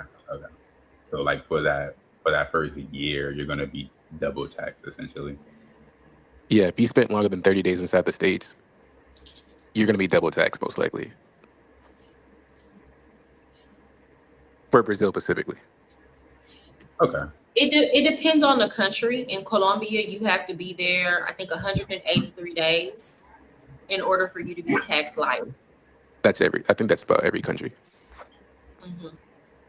But you have to look up the laws, get a tax professional. But thank you for bringing it up, because that's something that people don't really talk about, the business side of doing this. I've heard from this guy who was in Vietnam. This white guy, he's Canadian, Alex O, I think so, something like that. He has a nice video explaining like sort of what you're mentioning, all of the preliminary like logistical things you have to get done before you just pick up and move. And a lot of it came to surprise. A lot of it was making sure that you put your address in like a friendly taxation state like Florida or Texas, and then things around just making sure it's a smooth transition. But from everything that I've seen, because I haven't really traveled too many places, and I don't think I'll be traveling anytime soon. But it is nice to watch everything and be able to live vicariously through others via like seeing their experience and everything. But like I said, I think Brazil would be the one place from outside looking in. I think if like in a perfect world had the tax situation sorted out perfectly, I can see myself just like spur of the moment going there and be like, this is home, and I'll figure everything else out. Do you go out clubbing like in your own home state or city a lot? Anything like that? I'm in New Orleans, so it was nice hearing that Game Changer has been there to Brazil during Carnival, because we have a pretty like laissez-faire approach to life and everything. Right now, I've for the last couple of years, I've just been like grinding and not necessarily being social, and I know that's not healthy, but I'm making more of a conscious effort to like go back out there and just interact with folks and people. Hold on, y'all. He says, thank you so much for the $9.99 super chat. Mariah, how much would it cost to make everyone cam up? I don't know. 250,000. Yeah. Tell him. That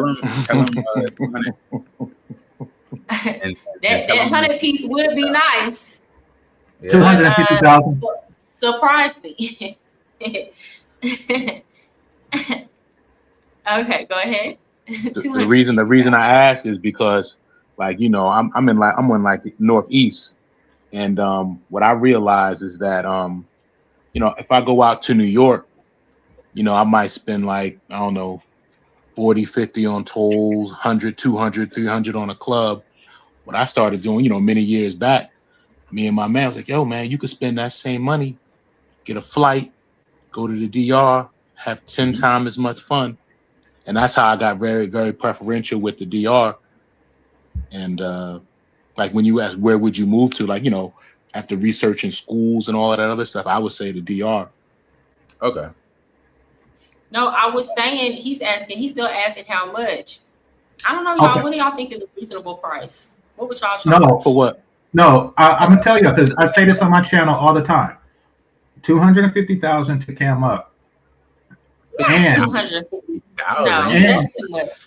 That's out of control. no. This is my right. And 100,000, and I will fight anybody on camera. No, that's Girl, unreasonable. bro. The rest of y'all, what would y'all charge to make everybody cam up? Tell the 200. truth. 200. Yeah. Cam, Okay. 200. I mean, cam up. I got my picture on. I'm sitting here in the dark. So they put out a number, 200, 250. First of all, who's gonna pay that? I'm just big on Nobody. camming up because I did a lot of like remote sales, and they were just big on always having like this sort of situated up and going. But I fully understand folks take sales calls with the camera off and all types of stuff. No, I normally, if there are people that I know and I see y'all in the chat, I really don't care. But I probably shouldn't be that way because people are weird. Yeah, that was crazy. To make everybody cam up, because then some people don't want to cam up, they have to go. We having a good discussion. I say like 100. Yeah, hey, get your money. PayPal I it feel too. PayPal it, kid. I'm sorry, y'all. That's it, like 100. How is she I'm gonna feel bad offering you if money some for of y'all others gotta to go. cam up? Huh? Yeah, that's How is she some more of that offering going you out money throwing for money in the others to air cam up? stuff. Literally. Okay, Dude is but weird. he paying for his entertainment. He paying for what he want to see. Yeah, So if he wants to see me, then he pays me. What the hell? Like, I mean, when people wanted to see you strip, they didn't pay somebody else. We not on Like, game change his channel though. you ever He don't consider have- he just want to get you off the panel? no, I have considered that. So he not trying to see you. You ever consider he just wants to get you off the panel? Somebody said don't cam up. No. Mm-hmm. There's a lot of jealous dudes out there. I ignore them, but excuse me, I'm eating too. Oh, y'all gotta cam up. You gotta cam up, or you just go and drop off. I stated my price. You sent the bread. I have to stick to my word. You really didn't say or else drop off, but I'll drop off. Okay, it's either cam up or you gotta drop off. He sent the money, y'all. I can't. Thank you. I appreciate the super chat. So if you want to stay on the panel, you gotta cam up. I cammed up. I cam up. I cammed up. I cammed up. No, He no, say how y'all long. cam up. He ain't say how long. Don't do that. You know he wanted y'all to be on camera. Y'all know he man. wanted you to be on camera. I think I've seen this guy before on different channels. Don't do that. Pharaoh, you gonna cam up? Is he even there? Or he just, let me see. I don't even think he probably fell asleep. Okay, come on. You gotta cam up. I don't want to do him like that. You know he didn't pay just for you to come show your face. Oh man. I cammed up for already. 2 seconds. Yeah, but Okay, I cammed up already. You fine like that. You fine like that. Nah, but like I used to be on cam a lot, like way back when, but they be clipping these lives and shit like that. So Okay, I understand, but you like. But come on now. wait. So the thing was that actually came up like to man, come on, I did we cammed up whoever gonna clip it. I think Evans or whatever his name is. I think he got what he wanted. I'm gonna ask him. Okay. I don't know how to say your name. I'm sorry. Evans Simonis. Is it okay for Born Ready to just show his face and not cam up the rest of the time? Now, depending on what he say, Born Ready, if he say no, I'm gonna have to drop you off. I got you. So I'm gonna see what he say.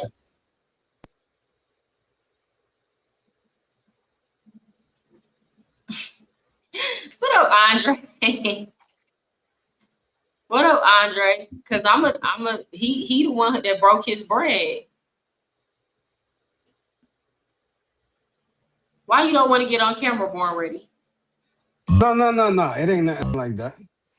Ain't nothing like that. Nah. I mean, I'm saying He said no, you can't. cam up the whole stream. He wants you to cam up the whole stream. Oh man, nah, I ain't gonna came up the whole string. I mean, I honored the debt. He ain't specified, but I honored it.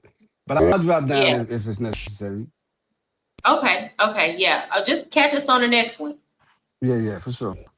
Okay, or hop in the chat. I'm on it. All right, cool. Crazy. All right. He got us all up out of there.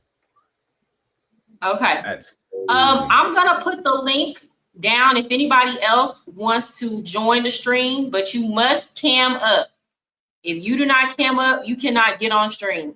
Okay, so if you cannot cam up, the rest of the time y'all get on stream, you gotta cam up. Okay, so how old are you, Kelvin? I'm 25. You're 25, and what are your reasons for wanting to move to the United States? I don't think I want to move until like I'm around like 40 or anything. But to answer your question, at this age, definitely sexual access to hot women. That's the primary motive.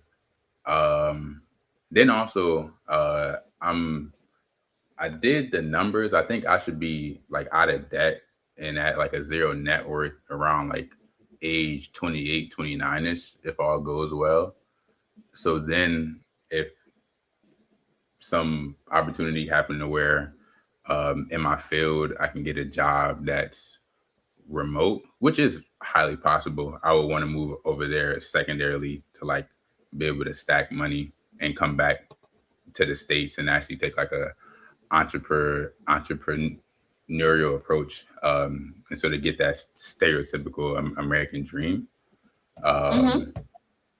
But those two for sure. The first one is probably just like hot girls, and then the second is just finances. I can't think of a third. Maybe a family, but I haven't really thought that far down in terms of like a family. I mean, the first two are reasonable. I mean, you're 25. 100 to turn Cam's back off. No. Because he already said he wanted off the whole stream. No. I can't do my donors like that, y'all. He came first and he spent his money first. I can't do my donors like that. I've seen him be a big spender somewhere else. He's come and shown love on my channels a couple times. So when I see somebody consistently show me love, all money ain't good money. All money ain't good money. So we just gonna let it be. What I'll say too, Kelvin, is and also to learn Spanish. I do want to learn Spanish. It skipped 2 generations in my family, so I also want to do that. That would be a third reason. Bye, Aiden. Thank you for coming. Look, I'm gonna rock with y'all as long as y'all on here watching. Okay, so he says you have access to women at all times unless you live in the middle of nowhere. That's something I wanted to ask you. Do you feel like you don't have access? You don't have access to women now? What's going on with your love life? If you don't mind me asking. I said hot women, and also like different women. I have. So you don't like the level of attractiveness of the women that you're getting. No. The girls that I've had in the past, on like a ratio of like hot objectively to sort of mid to bad looking. It's not a bad ratio, maybe like 70-30, 60-40. But it's slowed down in the last couple of years because of just life. Like usually I have like one partner a year or anything. That's just because I just work a ton. And I was mentioning it earlier to when one of the guys asked me about like my social life. I've been trying to make more of like an effort to just get back to interacting with people romantically and just on like a friend level, having social circles and everything. But it's more on me just trying to have everything imperfect with with life before doing that, and that's not realistic. But it's not like an access being that it's a ton of terrible experiences and I want to like run away from stuff. It's just there. So you think you might have a better experience if you go out of the country? It'll be different for sure. Every time I've been out of the country, it's always a good time. I've been to Canada when I was younger. I went to Honduras, where my family is from, when I was younger, and it was really nice getting looks and attention then. And I was like 14. Then I went when I was in my 20s to Mexico, like I was talking about, and it was really nice then. So every time it's always been a good time. So I can imagine just like a whole experience of that would be valid. Yeah. Let me ask you something. If you don't have time to date women now, what makes you think that just because you leave the United States, you're going to have more time to date? Well, it wouldn't be like an immediate move. And then I have it's not that I don't have time, is I haven't been making time, and that's on purpose. It's not correct. I wouldn't advise it for any other person. It's not good at all. So that's more of a you thing, not a living in the US thing. No, not really. I haven't had too many bad experiences with girls in New York. I mean, not New York, in the US, to where it's like fuck all women and everything. I do understand that it does happen. But being jaded, it's probably, most guys I don't think are jaded. It's just like what you hear. Just men have been in critique in mass for like 50 years at this point. So it's just probably really annoying. And hearing that, especially after 2020, seeing that you can make money working like a W-2 job from a computer anywhere. Of course, the idea of being somewhere where it's laid back with good women sounds really Game changer. Why you in my comments tripping? Why you always tripping? Here we go, blaming the man, protect the woman. Why it got to be about blame? Okay, he's the one who said, I'm asking him questions about his life. He's the one who said he ain't been making time. So you think he's supposed to stay in the house and work, and the women's supposed to come knock on his door? That's what's supposed to happen? I understand. Hold on. I'm asking, the reason why I asked that question, you got to get at that mindset. You got a toxic mindset around women, game changer. The reason why I asked him that question was not to make this a blame between man versus woman. When I lived in the United States, I did not have time to date because I was always working, right? Do you think that changed just because I moved in Colombia to Colombia? No. What we don't realize in the United States is that is the mentality. And just because you change locations, that don't change nothing. You know what I still do? I be always working. I just by happenstance met my boyfriend, right place, right time. But like, I don't be like, if I didn't meet him and it wasn't that, like, it wasn't by chance, I probably still would not have a man now. Because the only reason why I even met him and was out that night is because it was my birthday week. So I made time to go out. But it's very difficult when you are in that rat race worker bee mentality and you have all the goals that Kelvin has. Y'all don't realize a lot of that you're programmed, and it's hard to get off of that program just because you leave. And then you be feeling unproductive because you're not doing shit. A lot of y'all think y'all finna leave the United States and just easily get out of that mindset. And that's not true. Y'all know lie. I work about 12 hours a day still. And I've been out of the United States for 2 years. And it's so hard for me to change because I'm always thinking about money. Go ahead, Kelvin. Oh, no, yeah. That's right. I guess it is an American thing. It's first world problems. That's why I definitely don't think I'll probably be going anywhere until like 40 or around like 40. My father is about to be 63 and he's heavily eyeing moving, and I want him to. He's retired and everything. I don't want him to move super duper far. He's thinking about Thailand. I think he's pretty set on Thailand, but he's done his 30 plus years working hard manual labor, but I've definitely started to think about my own jump from America to wherever. And I know first I have a lot to do stateside. That's why when I listen to you, like a couple lives back, it helped change my paradigm on like there's definitely more to be done here. And this is the best country to like self-improve if it's not just about fitness. I would say if you're trying to go to a fitness forward self-improvement, maybe going to somewhere like Colombia or maybe Brazil would probably be better just off a glance because the food and then the culture. But as like a holistic, just level up before you do whatever. America sounds like it's ideal. Like the only killer It is death. is. But It is. outside of that, stress is golden. No, I tell people this all the time. Like, I think a lot of people get online and they watch those of us who were online doing this and making it happen.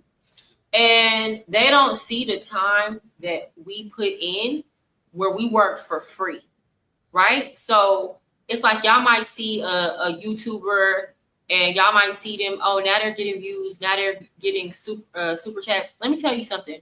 I was working on this YouTube channel. I was in the United States. I was doing YouTube for about 3 years before I even got monetized. And even after I got monetized, I did not necessarily, because of what I was talking about, I didn't necessarily build a community or an audience that, like, yeah, people would come shoot the shit with me, but they were not willing to send any type of super chat. So I was like working a lot for free. I just started making money on YouTube that I can actually do something with, you know? And a lot of people think, okay, well, I'm going to quit my job and I'm going to go overseas and I'm going to do content. But it's not as easy. You have to be willing to do a lot of free work. So I always say the best thing for you to do is try to line up some steady money. Also, you got to consider this kind of stuff before you move. What if my job agrees? I literally seen this happen. Thank you so much. Mariah, tell me what you sincerely think. On average, do the women look better in the United States or do they look better in Colombia and DR? On average, the women look better in Colombia. In Dominican Republic, on average, I'm from Texas. I can only speak on Texas. Okay, if I got to compare Santo Domingo to Dallas, Texas, on average, the girls in Dallas look better. I'm just comparing those two cities. I got to go see the rest of Santo Domingo. But if I'm being honest, the girls in Dallas, Texas, and Houston on average look better. Honestly and truly, even that, when I'm talking about Colombia, that really depends on where you're at in these places too, because Dallas and Houston got a lot of very fine women. They got a lot of very fine, like just, yeah. Okay. He needs a good wingman. Travel soon. It will change your whole vibe, bro. Yeah, well, he said he went to Brazil. Thank you for the super chat. But what was I saying? Also, you gotta go ahead. I did not go to Brazil, but I have traveled and I will probably do more traveling for sure. I just haven't been to Brazil. I haven't been to Brazil. Where did you say you traveled to? Puerto Vallarta, Mexico. Okay. Canada and Rotan, Honduras. Okay. Well, you have a healthy mindset on the money part. This is another thing you have to consider. This happened to a friend of mine. So a friend of mine, she was her and her husband. This is like a family that left and they were moving to Colombia. Her husband was going to be the only one that worked. He got permission from his job to move to Colombia and they agreed. As soon as he landed, he checked his email. They told him they changed his mind and they let him go. Luckily, they had some savings they could live off of. But it's like you do kind of have to get into the mindset. I believe it's best. The best thing to do is to find you some for sure money, but then also have an entrepreneurial mindset. And try to have something going for yourself that nobody can take away from you. Whether that's you already started investing in some stocks or day trading, just anything where if that job decides to let you go, you got money coming in. You feel me? So You always have to be planning in terms of money when you move abroad. yeah, for a direct solution, like you have the military, but the only thing is you have to do like 20 years active duty to get that pension to where you're basically good in any non-first world country. And then another good career is merchant mariner work. It's what Don Banks did prior to becoming a full-time traveler. A lot of the deep sea voyages you do at most like 3 months on, going across like the ocean, and then once you're off ship, you're fully off ship. And if you work for certain companies under certain unions, you might still be getting paid, but to keep all of your union benefits in the seafarers union, at least all you have to do is work, I think, 4 months out of the whole year. So if you go about, if somebody's younger in the chat hearing this, that would be a good route, being a merchant mariner, because you could literally just stack a bunch of money for 6 months and then live in a different country for the rest of the year, and just don't spend a ton. But you'll be making a lot. Just don't spend a ton. And then the third route, like you said, would be entrepreneurship. Yeah, I be thinking about this. Research. Okay, you say, Yeah. I'm at the club, no girls want to dance with me. He's talking about homies hub. Thank you for the super chat. Thank you, Pharaoh, for the super chat. Work on your game here or trick hard like corny hub. Hey, it is what it is. I mean, he got plenty of time because he said he doesn't want to move for a while. I love that you're young, and instead of you saying, well, this is impossible, you went on your own and researched and found ways to do that, to make this happen. And honestly and truly, if I didn't have a daughter, because now that like the age for you to enter the military is higher, I would join the Navy as an officer. If I didn't have a daughter, I would go do that time in the Navy. I wish I would have joined the military when I was young. And the only reason why I didn't is because I was like, nobody's gonna tell me what to do. But now looking back, all the girls that went to the military, they are doing well financially. I got a friend who's getting a disability. I don't know what disability she got. She looked like she's doing fine to me, but she getting disability from the military. I think she only did her 4 years, and she's to this day getting a check. She wake up on the first of the month, get dang near 5 bands. Most of the men I know, it sounds like you don't really have a lot of fond thoughts on him, Skylar. But most of the men I sort of look up to in this travel space, or just in general, like the minister, a lot of them have a military background. Like my first sales boss, Michael Sartain, he was in the Air Force.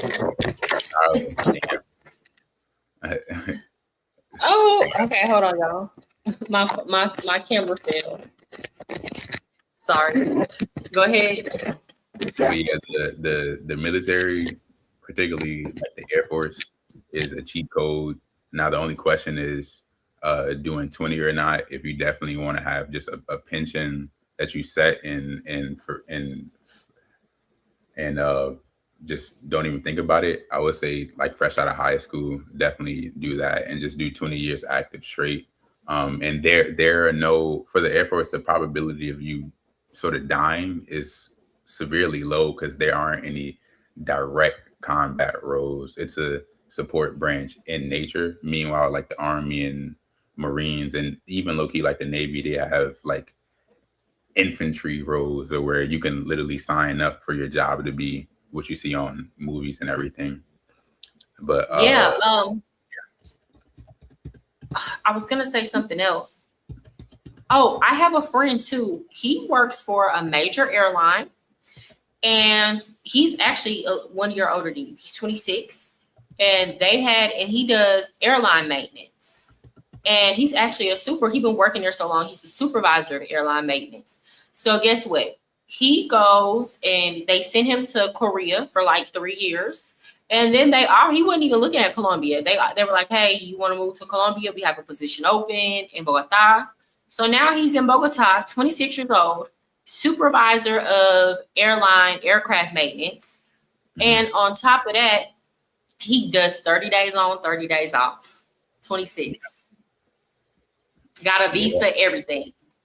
Yeah, my career is in accounting. I'm still early career, but I made sure to get into it because it's one of the most remote friendly careers there is. The only thing is just staying ahead of the curve with AI, but other than that, it's like tech and accounting that's super duper remote friendly. But there is always that point of being like a W-2 worker for a job that could, like the same situation that happened with you and your friends. I think them just sort of backing out on their contract, stuff like that happens. That's why I definitely don't think I would probably be doing like a big move until like later on in life, and just take time to just enjoy it here. But I will say every time I do open my feed on Instagram or YouTube and see folks overseas, it is nice to see. It is nice to see that there's like an end goal to it.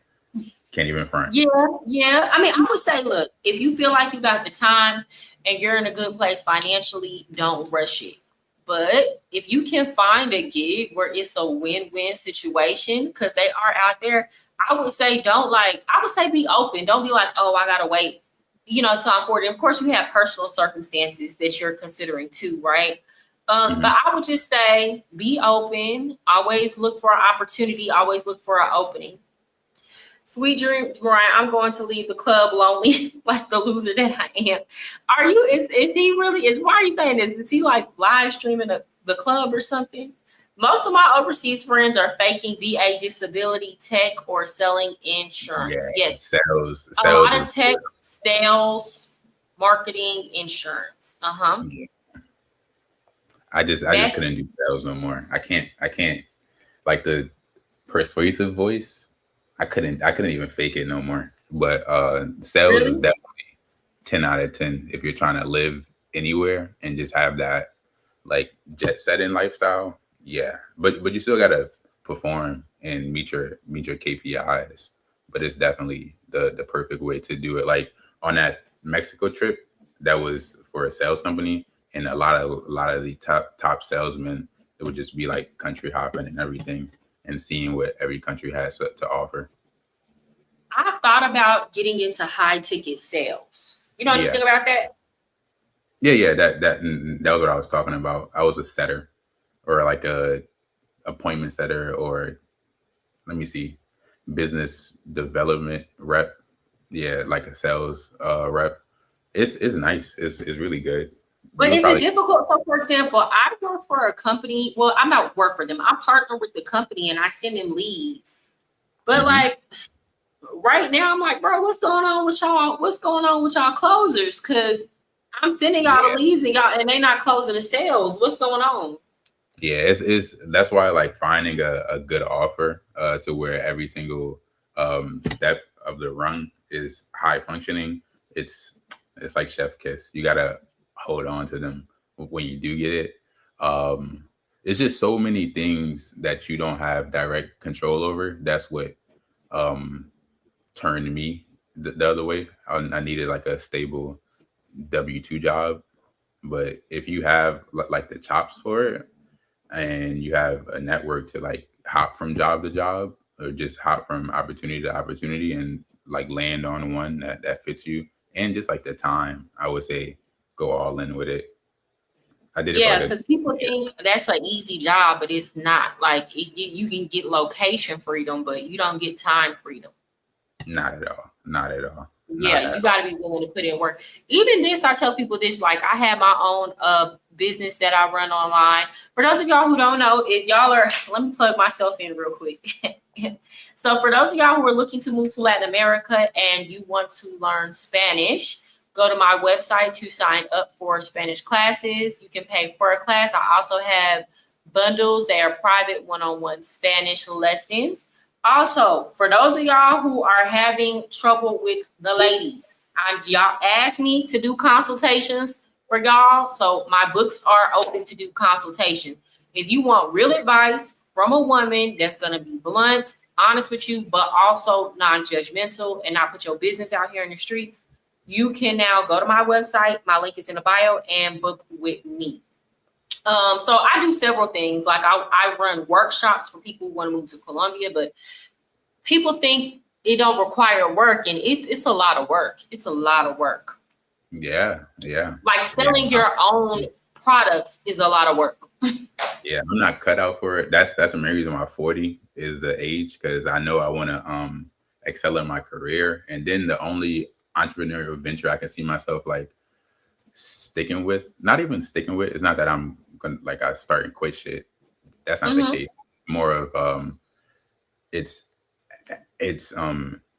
evergreen is in like the financial services, particularly maybe like tax prep or tax planning, something around that. Because it's not much of a sale. Everybody and their mama has to do taxes, but everything else and having to put that cap on of being like your own boss, but plus your own worker and everything, and it comes with time. Like my mom is a business owner, and she like it's up and down. Okay, I get it. So let me ask you a question, because it seems like you've been following the travel space for a while. What is some critique that you might have for some of the older fellas that you see in the space? Or something that you wish they would do better?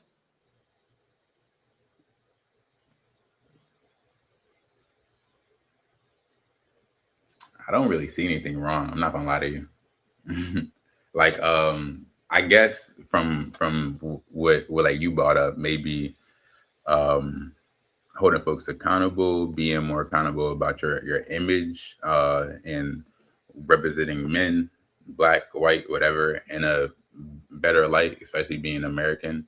It's like an uphill battle with certain countries. But like I said, they're like a lot of these travel content creators have like their content stuff down pat to where it's like you have to be doing blatantly like stupid stuff to really turn off viewers, because it's a very entertaining source of content. Like it is. Yeah, so it's the gift that keeps giving.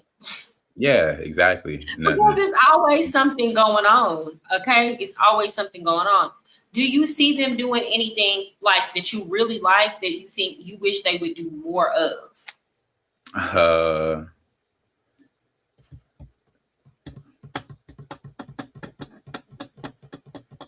Let me see.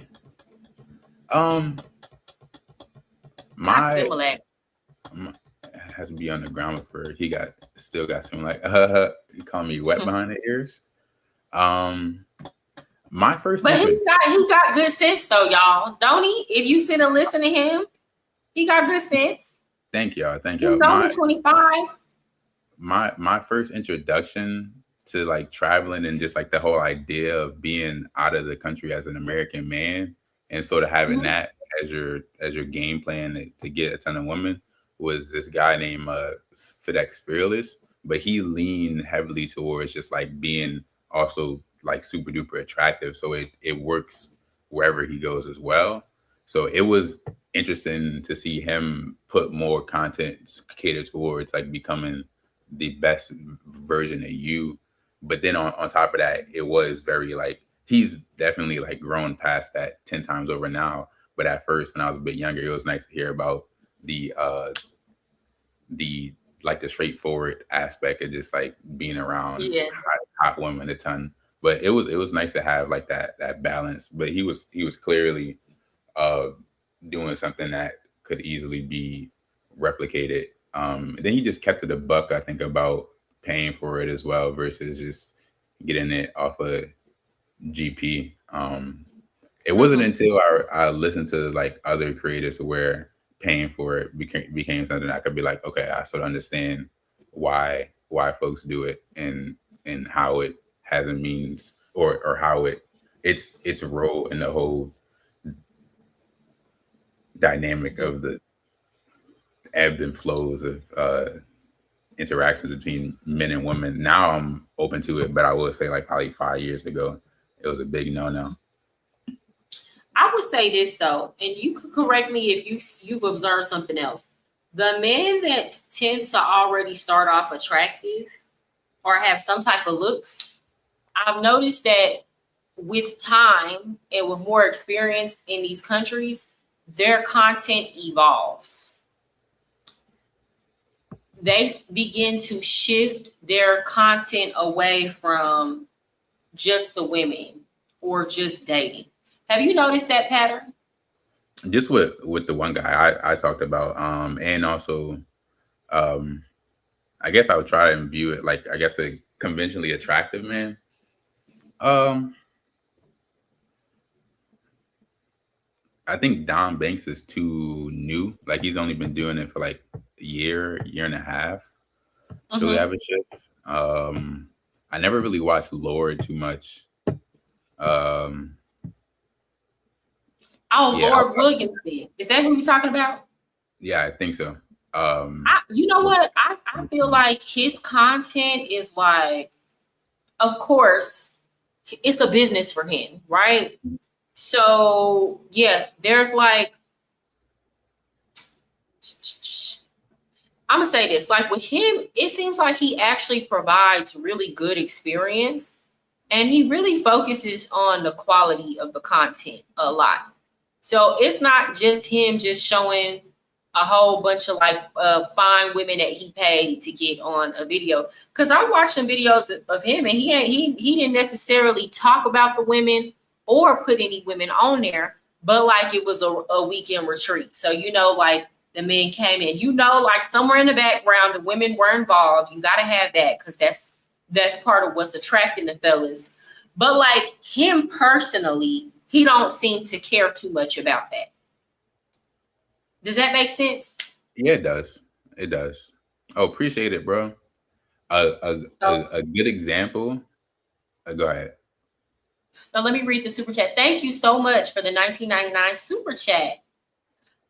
Young man, you're a king. Focus on keeping your money up. Love relationships are not real. Use your money for experience purposes only in a safe and smart manner. Thank you, man. Yeah, thanks. Yeah, I feel like life still hasn't started for me because I'm still in debt, but it's fine. But like a good example, I would say, is Zoom to Thailand. His content is always 10 out of 10, and he still talks about what men, like, unfortunately, like all men until like the day that they die, first thing they think about when they wake up is woman. So he still talks about that in a very couth way. Course. Yeah. Yeah, it's so men and women, we're just so different. And that's why it's so hard to understand. Cause like I don't think unless we really like a guy, men are not on our mind like that. Does that make sense? Cause it's like it does. I think it's that it's like that testosterone. I say this, a lot of this has to do with like testosterone. Like y'all, the thing is y'all have to deal with an increased amount of just wanting to get active, if you know what I mean. Like it's like that's something y'all think about a lot. Women, we have way less than that. So it's not something that's at the forefront of our mind. And it's like, even if we thought about it just as much as y'all, we have way easier access because men are far more ready, available, and willing to sleep with just about any woman, So, I mean, you got to really just be, I want to say you got to really just be real bust down and tore down for a man not to want to, but it's the man out there that's going to sleep with you, So it's like we're in such like conflict of what we want, which causes a lot of issues, I think, because we don't necessarily want or are not necessarily driven by the same things, which causes a breakdown in understanding.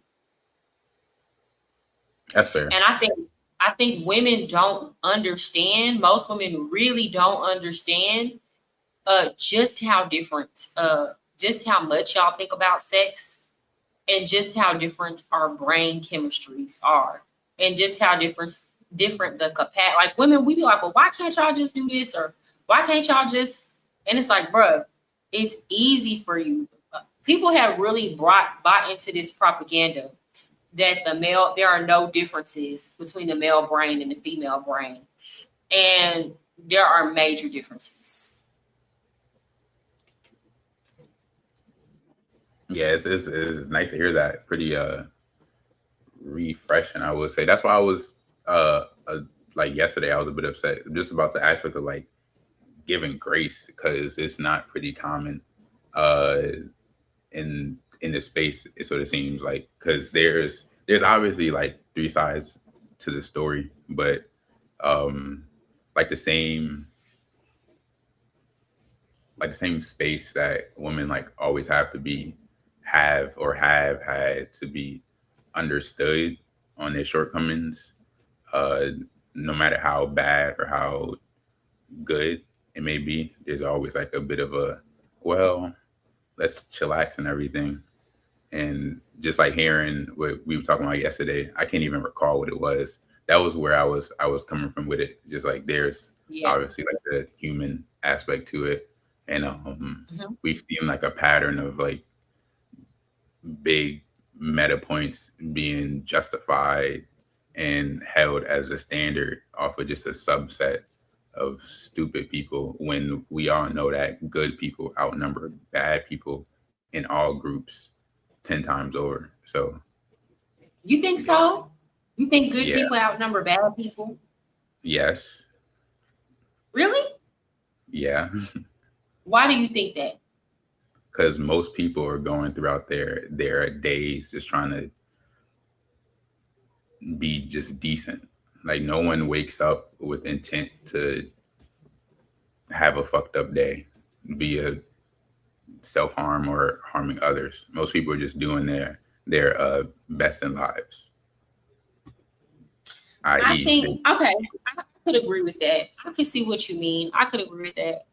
I do think most people are carnally driven.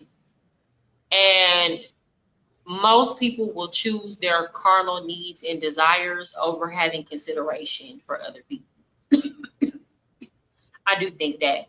And then, like, the intent is not malicious, but nevertheless, the harm is done.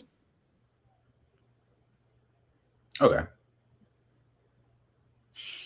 And that's not necessarily just them. Like, I'm not talking about just men. I think women are that way too. No, I don't keep a whole lot of women around me either. You know, I like being around good women. Good women are a blessing. Mm-hmm. Yeah, I got to get back to having more girlfriends. I have coworkers that are friends, but that's not like the same thing as having girlfriends. I haven't had girlfriends since like college. Friends that are girls. Yeah, I think all men should have like friends that are girls that you don't necessarily want to sleep with. I don't know about that, but why? I see. I'm messing around. I see what you're saying, but like friends that are girls, or is how much more of a, you got to think about it. How much more of an easier time, or how much more easier would it be for you to understand like women if you actually had female friends who you weren't thinking about sleeping with every time y'all hung out? Like, I mean, you like, they could put you up on so much game. True, but it's just nobody would be faking like I wouldn't sleep with them if things got to that level. Is all I was saying. But yeah, like hearing them out and everything, for sure. Yeah, like the like the sales team that I worked for, that was one of their big shticks, having girlfriends to get you to play with actual girls. Mm-hmm. Yeah. Okay, so let me ask you, what do you feel like? You're considered Gen Z, right? Yeah. What do you feel like is the single most important issue that your generation of men is facing right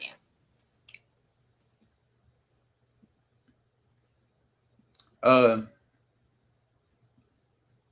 Probably what it's always been, just income, trying to be prosperous.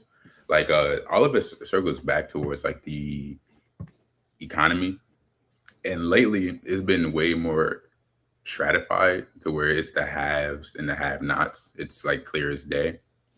Like I fully believe that this is a whole nother topic, but intergenerational living should be like come back to being like the norm just for a couple of generations to just correct how bad it is now, because it's just not realistic. I think so too. The only concern that I have, and this might sound way off to y'all, but it's a very realistic thing that people do need to consider. I think there's a reason why when people get money, they choose not to live intergenerationally. And one thing that really comes to mind, I don't think intergenerational living situations are necessarily the safest for children and in particular girls, but it can affect boys too. And this is the reason why a lot of the more people that you have living in a household, the more likely it is for a child to be SA or be dealing with a family member that is going to be touching them inappropriately. And this is a issue that silently affects boy. A lot of men, this is another issue going on that I know a lot of men, y'all hate to talk about this, but a lot of the men that are upset with women are upset with their mothers or their single mom. They're upset because things happen to them as a child. Because the mom brought a boyfriend or brought men in and out and things like that. And this happens with family members too. So, for example, people don't talk about how like a lot in the Hispanic community, I grew up in the Hispanic community, and it was so many of those girls that was getting, you know, all these family members living in the same household, uncle, brother, all that kind of stuff. So it's like like when I think of living intergenerationally, I get so nervous for the children because then it gets hard to control that. At least if it's just a woman and her husband, you're able to keep more of, you know, you're better choose the man, right? You try to do that the best as you can on the front end and know the signs of men that like children. Go ahead. Sorry to cut you off, but what about how so the highest earning families are Asians? And from what I can surmise, the way that they do intergenerational living is their kids sort of stay with them, like their direct kids, not grandkids, stay with them until they're like financially set or they are starting plans to start a family.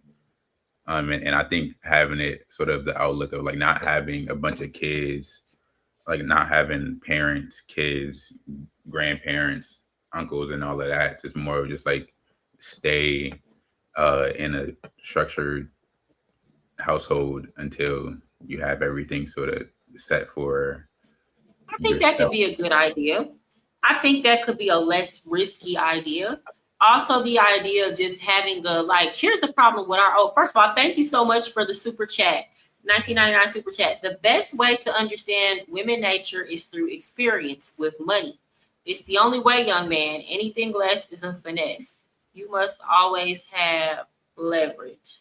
I honestly think if it's a woman that's genuinely interested in you and that likes you, it's a lot of women that can't be bought. There are women who in romantic relationships cannot be bought, right? And that's why a lot of men with money don't understand those type of women. Can majority be bought? Absolutely. Majority, but that's not just women. Majority of people can be bought. It's not just a woman thing. If a lot of these, if men were willing to pay, like if women were willing to pay men what men are willing to pay women, do y'all know what these men would be willing to do?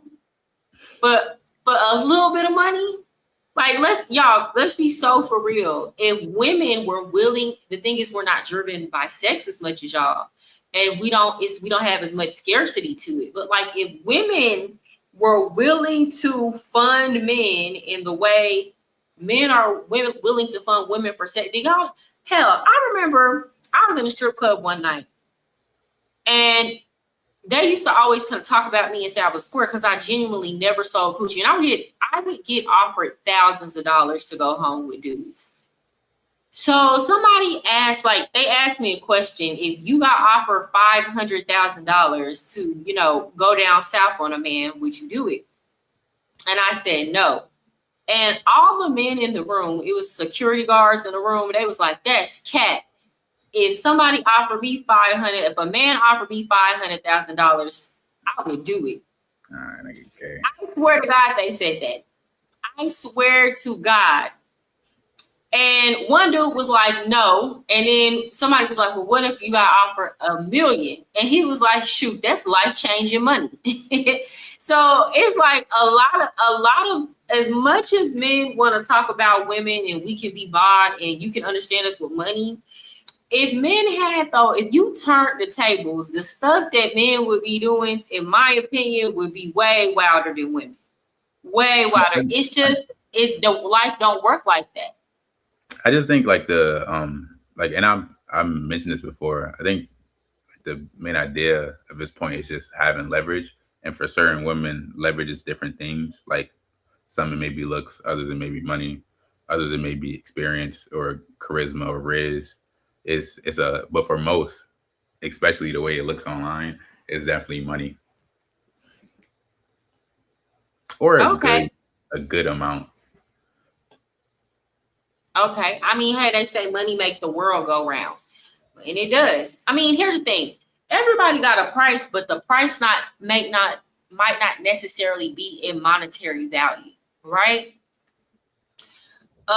For example, if you ask me that same question, and I'll never tell you what I would do it for, but there's a price. If somebody be like, hey, to do this to this man you don't want to do it to,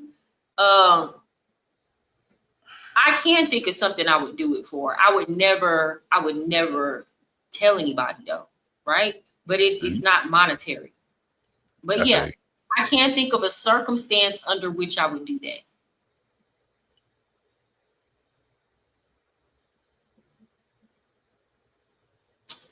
Okay, so what do you think are some of the most common issues with dating that's facing your generation? Hey, Brian. I don't think I'm the best to ask. I don't really date enough, like I was mentioning, but from talking to my friends that really like get girls, and from like having them as like housemates and all, they were just telling me I wasn't really missing out on anything. Because when I was really active dating, it was in the environment of like a college, like party school and all of that. And that's not like the real adult dating and everything. So I don't think I would be the best to talk about like adult dating, but it's like after school dating goes downhill because it's like school forces you to be around people and interact. And I did find that after I came home from college, it was a lot more. Well, I mean, I ended up getting into a serious relationship after that lasted for a while. But like, I would say like when you're grown, and you're not in situations where you're forced to interact with other people your age, you have to actually make time. And sometimes you don't always have that time. Yeah, I used to, like the last time I methodically made time, it was cool. Like I usually get the desired result after some time. That's why I've never really tripped on myself and had like a fear of missing out, because I haven't, thank God, but I haven't had too many negative experiences with like women I've been trying to get intimate with. Yeah. Okay. Hold on, Brian, now I'm in your business. He says, I just dated one of my exes for a few days. I'm done with her already. Why are you done with her? What happened? Okay. He says, young man, name a celebrity that you find the most attractive. That's a great question. Thank you for the super chat.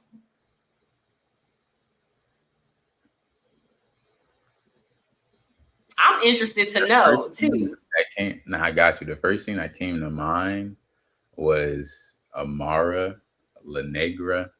Amara La Negra, okay. Bria Miles is nice. I'm gonna bring these women up in case y'all don't know who he's talking about. Lupita Nyong'o is nice in the face. Oh, so okay. I just in terms of it's not realistic, but if we're judging it, I wish her body was more curvy. Do you like Bernice Burgos? Yeah. She's nice. She's nice. What's her name? I don't know who Bria Miles is. She's like a Instagram model. Let me talk about some more well-known people. Aaliyah's beautiful. Ashanti, as well as Megan Good. I used to really like her. I still do. Oh, she's gorgeous. And I don't understand why it's like people don't talk about her the way they used to. Here, let me show y'all who Amara La Negra is. If y'all don't know who she is. Okay, this is her. Gorgeous. She's like, what? Is she Dominican or Puerto Rican? She's Dominican. Okay. And she got that trifling Dominican baby daddy with the other family over here on the island. Oh, wow. Alan. Okay. Let me see if I can find the other girl you were talking about. Bria Miles. That's who you said? Bria.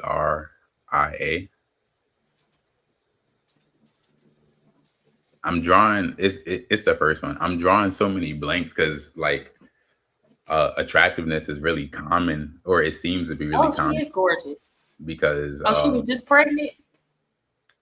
Because of like Instagram and there stuff. She goes. Oh yeah, she is beautiful. Body banging, body is tea. Yeah, but girls body that tea. look like that will probably be a girl that I find most attractive. Hold on. So Brian, were you being toxic? Were you in competition with her? She thinks she more boss than me and I'm a better artist. What do you mean? You gotta explain. Like what happened? What specifically happened? Did y'all get into an argument? Is it a misunderstanding? It sounds like you very prideful, Brian. This sounds like something y'all could have talked through. Okay, I'm sorry. Go ahead. Type in Amira Dime. Amira Dime. Amirah. And then Amirah. She's probably gonna be like the top one. Amira Ty? No, Dyme. Dime, but with a Y. I think this is her. It probably is. She like a little bit light skinned? Not a little bit. She all the way. Okay. But yeah, to answer your question. Yeah, she's gorgeous. Yeah. Is she Dominican? I think she's German and black, or German and something, probably black. She's mixed. Okay, yeah, she's beautiful. That's my answer to this question.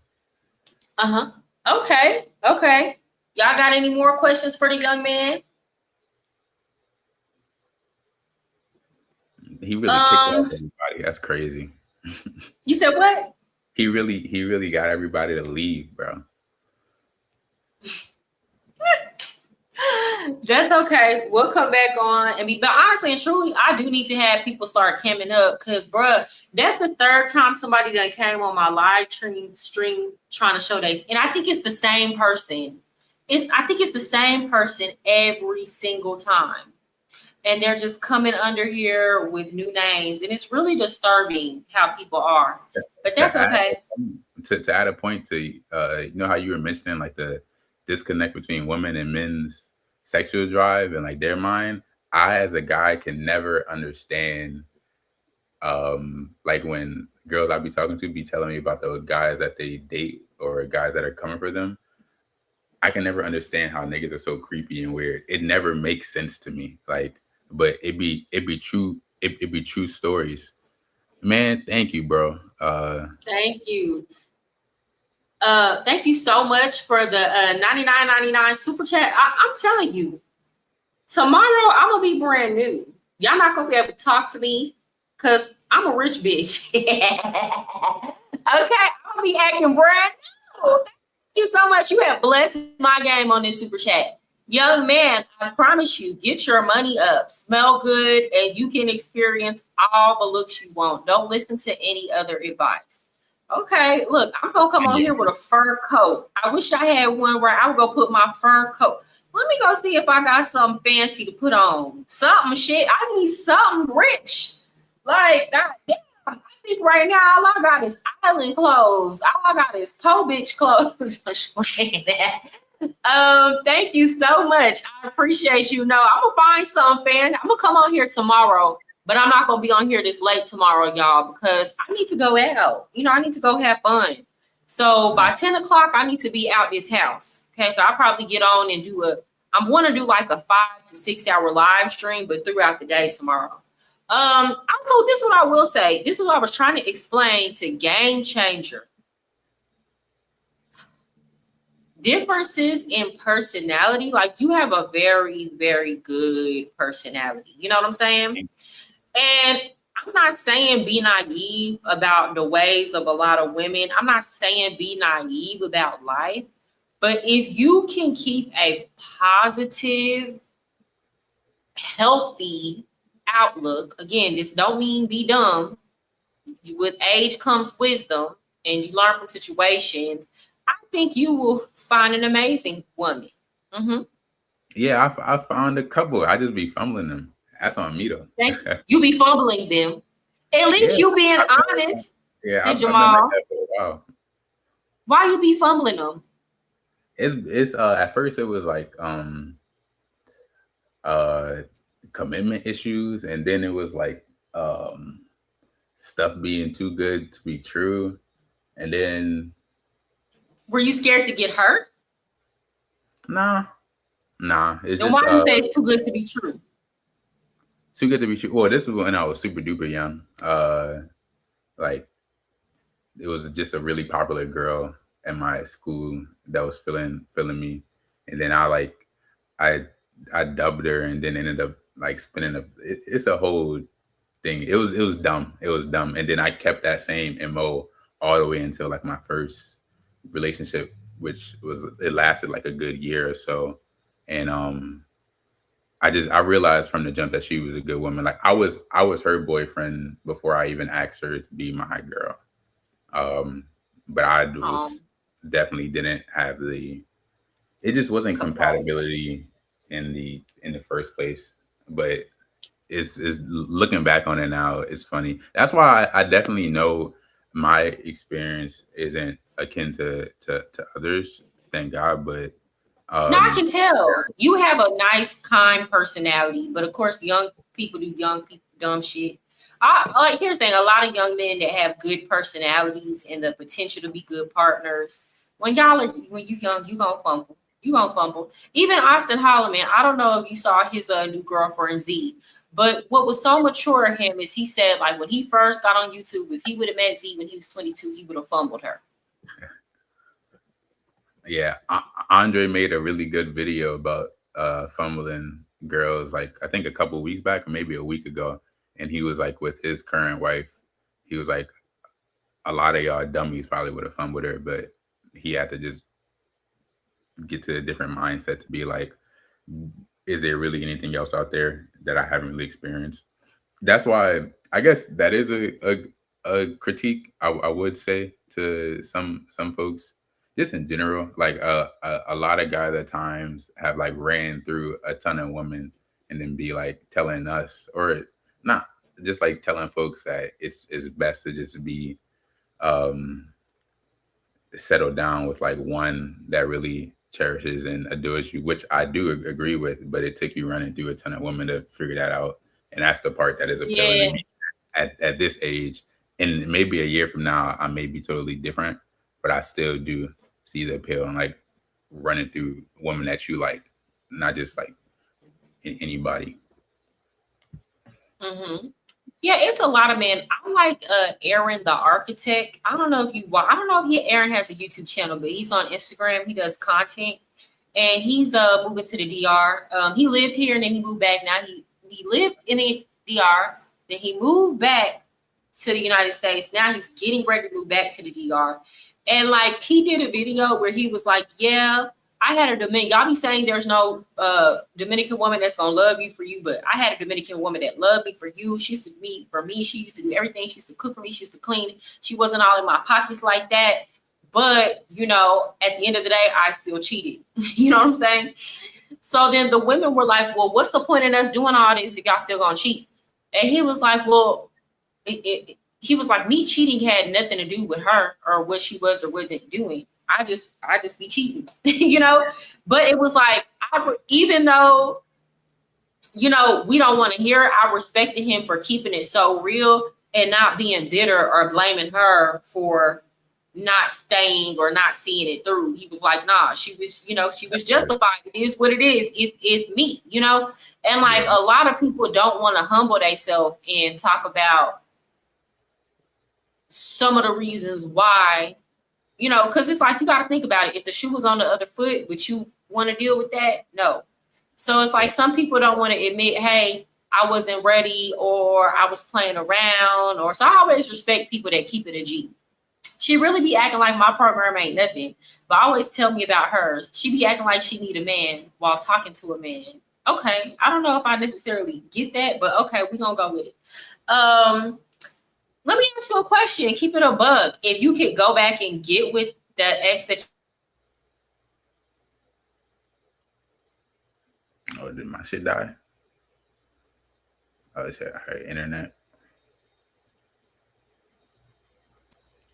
Hold on, my internet went out. I didn't hear your answer. So I was asking you if you could go back and get with the ex that you said that you fumbled. Do you think you would get back with her? No.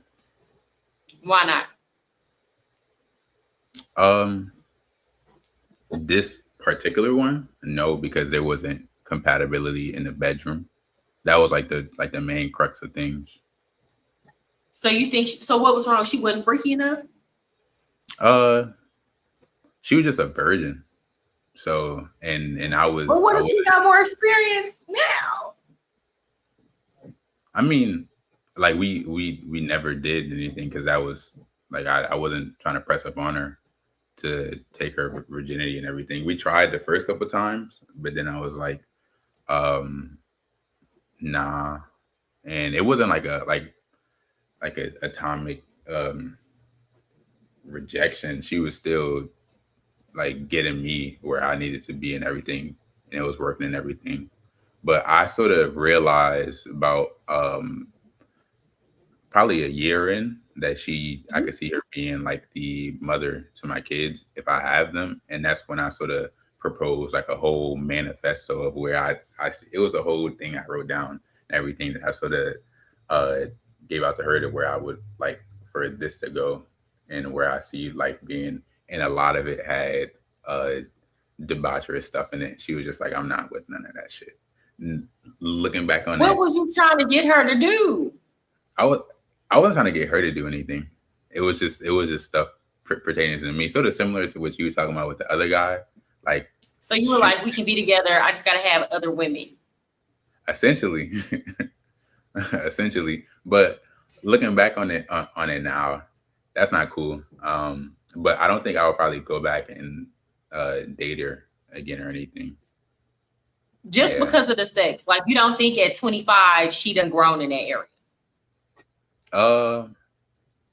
Well, then also the attraction could be high because like if I'm dating, that was my first girlfriend ever, and I would, from what I do know about like long-term stuff, you guys get tired of each other. She wasn't like an ugly girl or like anything, but if I wanted like a long-term partner, I would want to sort of, in my eyes, view them as like a 9 or a 10. And then as we get tired of each other, it just falls to like a 7 or like a 6. And she probably started off at like a adjustable 8. Like when we first met, she was really pretty. So you really be over here thinking about this number stuff?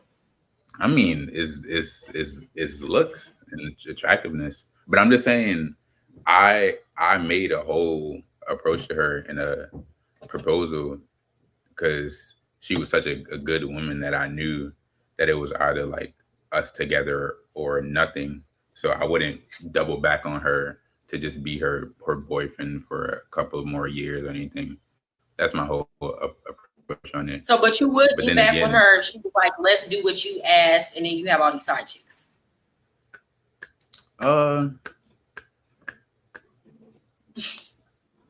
It wasn't even like, I mean, hold on, let me say thank you for this super chat. Thank you so much for the $19.99 super chat. I'm telling you, I'm brand new tomorrow. Expect it. Hair done, everything. Young man, you're a jit.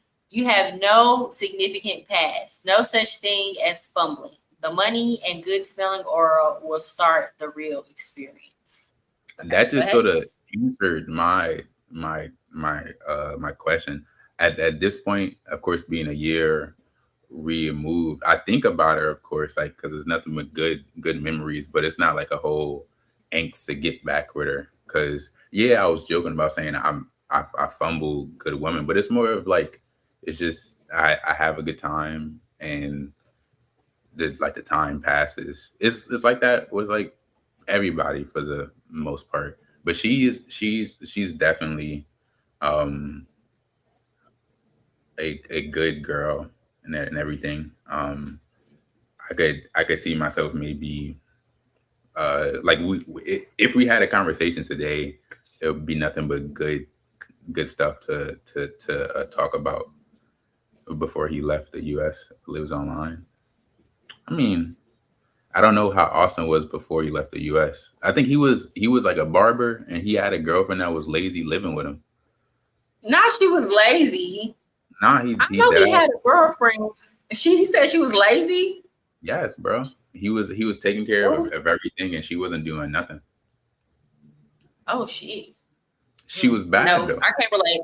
He said that he put up with it because she was like a 9. Damn. Yeah. Damn. But no, Austin has got like a beautiful, like down to earth, like, you know what I'm saying? Girl next door vibe kind of girlfriend right now. Like she looks like a sweetie pie. Nice. Is that the type of woman that you're interested in getting, or do you want like a Barbie? Like, you know what I'm saying? Like a Barbie, everything done. I guess I've always sort of gotten, like, I knew from a young age to sort of deal with the girls that like you, and most of the time they've been girl next door sort of vibes. The only bad ones I get are usually like African girls, because I think they think that I'm African. I don't know why. It's just, I was gonna ask you if you was African. It's like I can't tell. It's like I can't tell, and maybe it's like a is he or ain't he? Is he or ain't he? It's like you like somewhere in between looking. Like I could see you having an African parent. No, I think it's just the Honduran side. They're like Afro-Honduran. But oh, okay, I didn't know that. Other than that, I haven't really gotten with like a baddie, IG baddie. I've just gotten like probably like the realm below, I guess. But my preference would probably be where it has been. It would be dope. Because here's the thing: any girl, like honestly and truly, most girls, if they go get served, you can turn a girl next door into an IG baddie. Do you know what be the difference? Surgery. That be the only difference. It's literally the only difference. All the girl next door, if she's a pretty face, if she already got all that going for her naturally, the only difference between her and the IG baddie is the surgery. That's it. And then the mentality. Because then a lot of these IG baddie chicks, like if you got a girl that always been pretty, even when she had her natural body, most of the time, if she gets surgery or she get finer, she not gonna change. A lot of these IG baddie girls, they have had a lot of work done, and they're not coming with the same mentality as the girl next door. And what I mean by that is like them the ones who like they not really trying to please their man for real, and they start getting stuck up after they had that surgery. Because now they're getting a lot of attention that they're not used to. especially if it was a situation where she literally like got everything done. Like she had to touch her face, she had to touch her, all of that, you know. These are great questions. You got me thinking, but I really haven't. Young man, always say to yourself, learn everything on your own. You're smart enough. Don't let any ninja get too close to you. Yeah, I'm knowing. Hey, he dropping gems. For real. Thank you for the super chat. I appreciate you. The whole No, I night. mean that's good advice. That's good advice, because that's another thing that I've talked about on my channel a lot.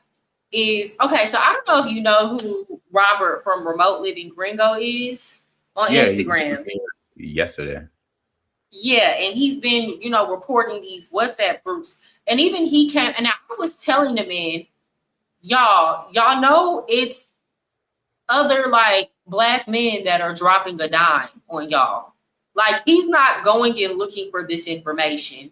The men are bringing it to him, you know, and he got on there and confirmed it.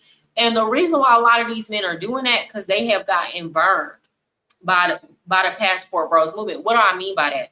They think that they're friends with this dude, and as soon as they bring a chick around, guess what? Here come the dude in her DMs. Or, oh, I got mad at you, so now I'm gonna go smash your girlfriend. Or, you know, like all this stuff. And part of it be, oh yeah, because they got into it with the dude. And the other part be like, they just want to prove to themselves that there are no good, loyal women, right? So it's like, oh, I'm trying to show you she ain't down for you. And then I'm trying to like confirm my own bias. So they do a lot of backbiting.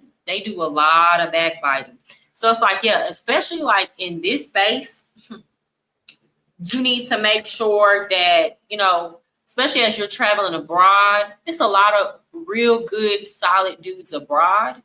A lot of them, you're just gonna have to be careful. You're just gonna have to be careful.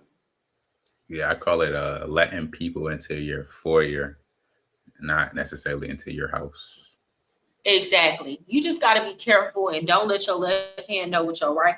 I would never, if I was a man, I would never let these, unless I just knew I found a real solid chick and she's solid. Like I didn't meet her at the club. I didn't meet her selling cat. I didn't meet her doing no pay for play. None of that. Like unless like Austin Holloman, you could probably send all type of dudes at her and she not gonna betray Austin. Like I get that vibe from her. Unless I had a chick like that. Hold on. You said what? You ain't never answered. How would you get girls nowadays if you were a guy? Do one for back in the States and then where you're at now in Colombia or DR.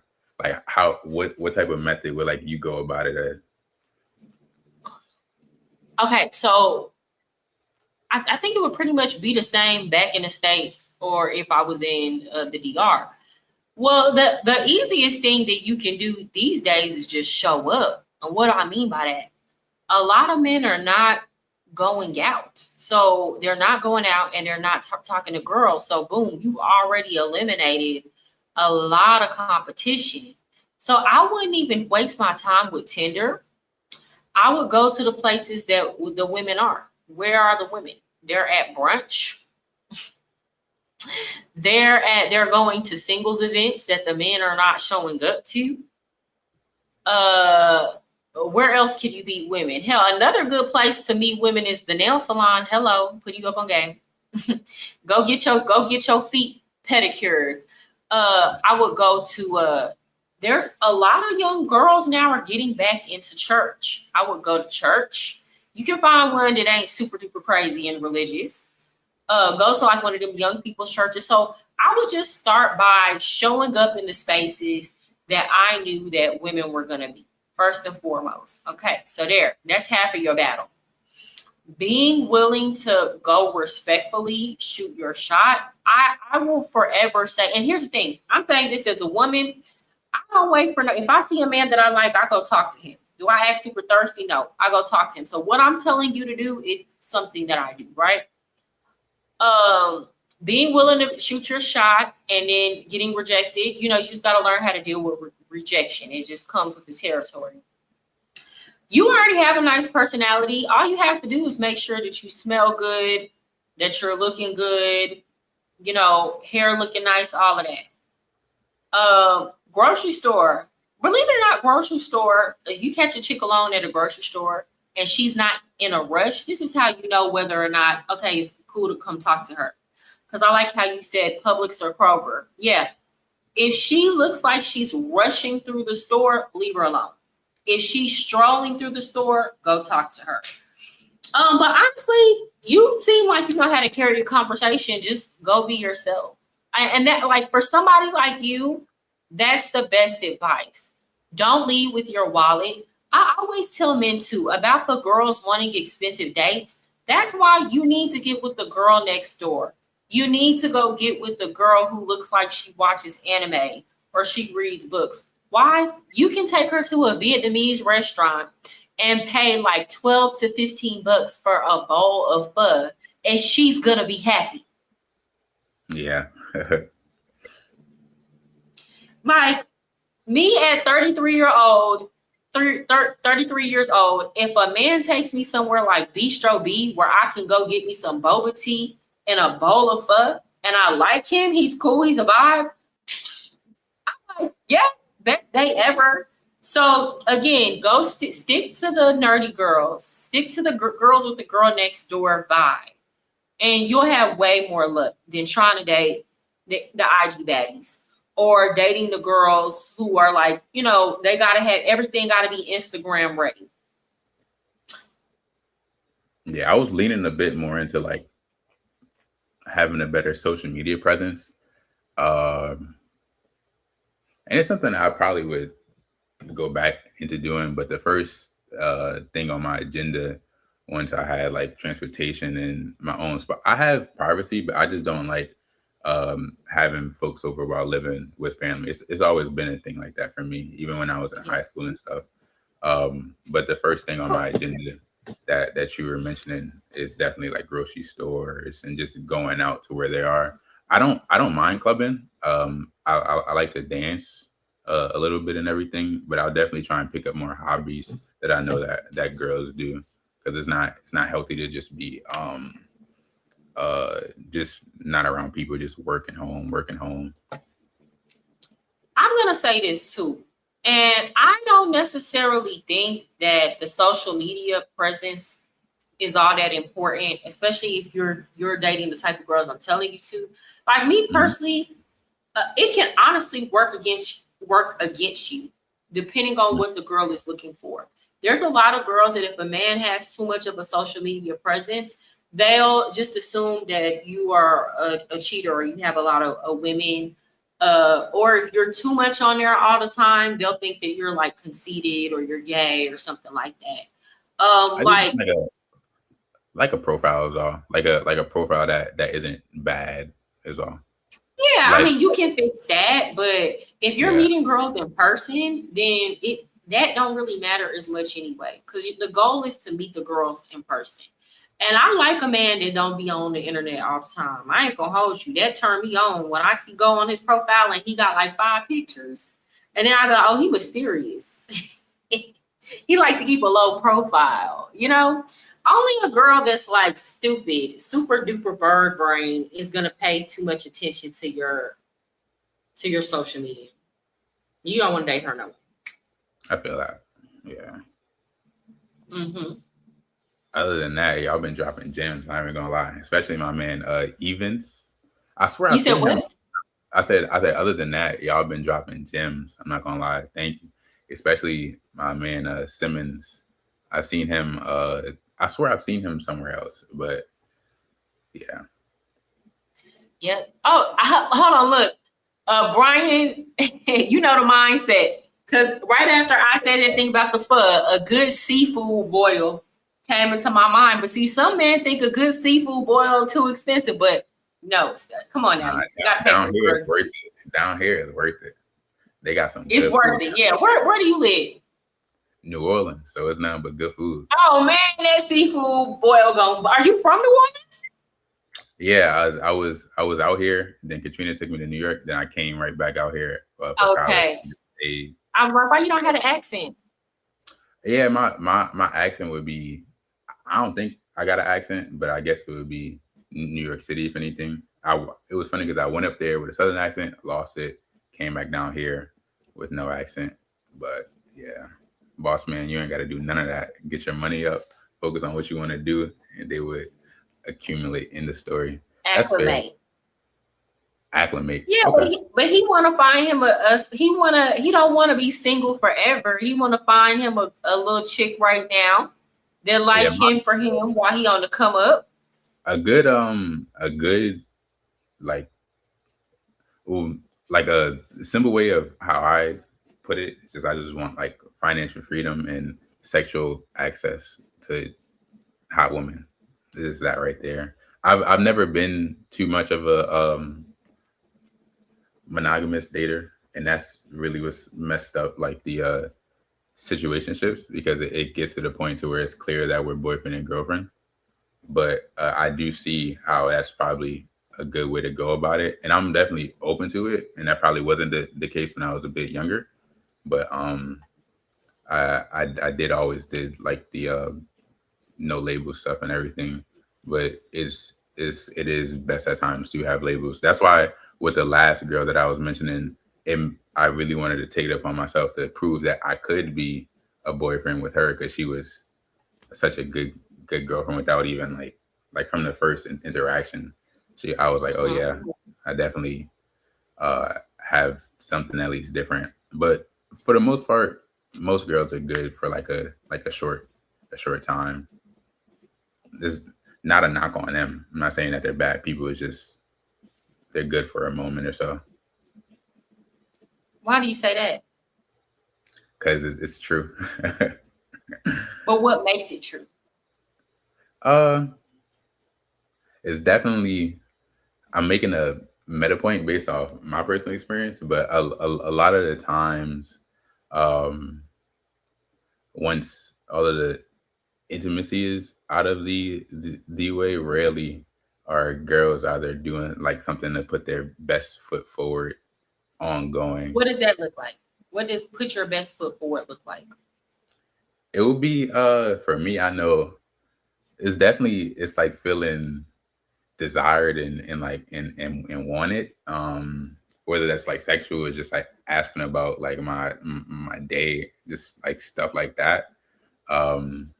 Wait, the girls are not asking you how your day is going. They're sleeping with you, but they're not asking you how your day is. Yeah, some well, that's what I'm saying. This is like I don't think I'm the best representation of the dating market, because this is from the microcosm of like college, and still some of the folks that like interact on like just a hookup culture mindset. A lot of it is centered around like it's a routine. If we happen to like each other on like a friendship level, that's just a plus. But for the most part, they're fine with like getting in, sneaking in, and going about just doing their whole life thing. Because these are women that are like trying to get upwardly mobile, and for the most part, they're not gonna let most guys really knock them off their pivot, which is fine. But going like that next step definitely makes it to where I feel like I'll be dropping the ball if I don't reciprocate as well. This is so interesting. How things have changed. It's definitely a bit different. Thank you so much. Freedom and access to pretty women. That's all you need. A king is not restricted. Okay. This is so interesting to me, because it's like the things that y'all tell me that y'all are not getting. I'm like, this is basic shit. Yeah, the like another thing, the main thing that sort of pushed me to even Googling and figuring out about this whole space of like men improvement was me trying to get some of my old situationships back from just me falling off via college and everything. I had just gone through some hard times, and I thought that stuff was like sweet, and it just didn't click for me that like shit was raps. And I stumbled on like content creators in this space, and that was around like 2020. So it was like prime COVID and everything. But it's definitely a different dating market. That's why there's always a big pushback whenever you say certain things about said dating market. Like Game Changer is Because making. I'm not understanding.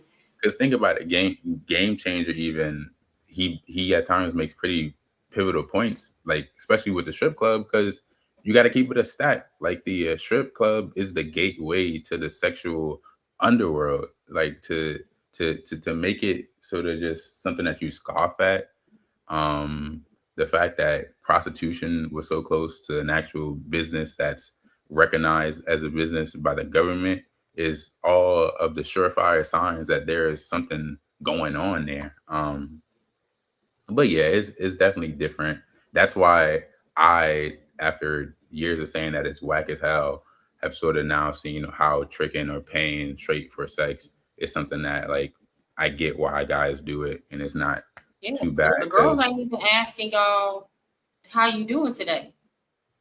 Yeah, am I Are friends? Are you being honest? Yeah, I'm not lying. Am I friends that are I have, let me see. Out of my friend group, I'm not like the most popular in terms of getting girls and everything. And I'll talk about the one guy that I know probably has the best experiences with girls. It's when like we lived together, he like would make it clear, because I was doing sales then and school and everything, and he was freshly out of school, and I just didn't have pull back then. When I talked to him about his dating life, it would be sort of the ride of the meeting, having that honeymoon phase, and everything sort of tapers off after a while. It's clear as day that after you get with a girl, it's more of a like, this is going to come to an end at some point, and you feel it in the air. You know what problem I had when I was younger?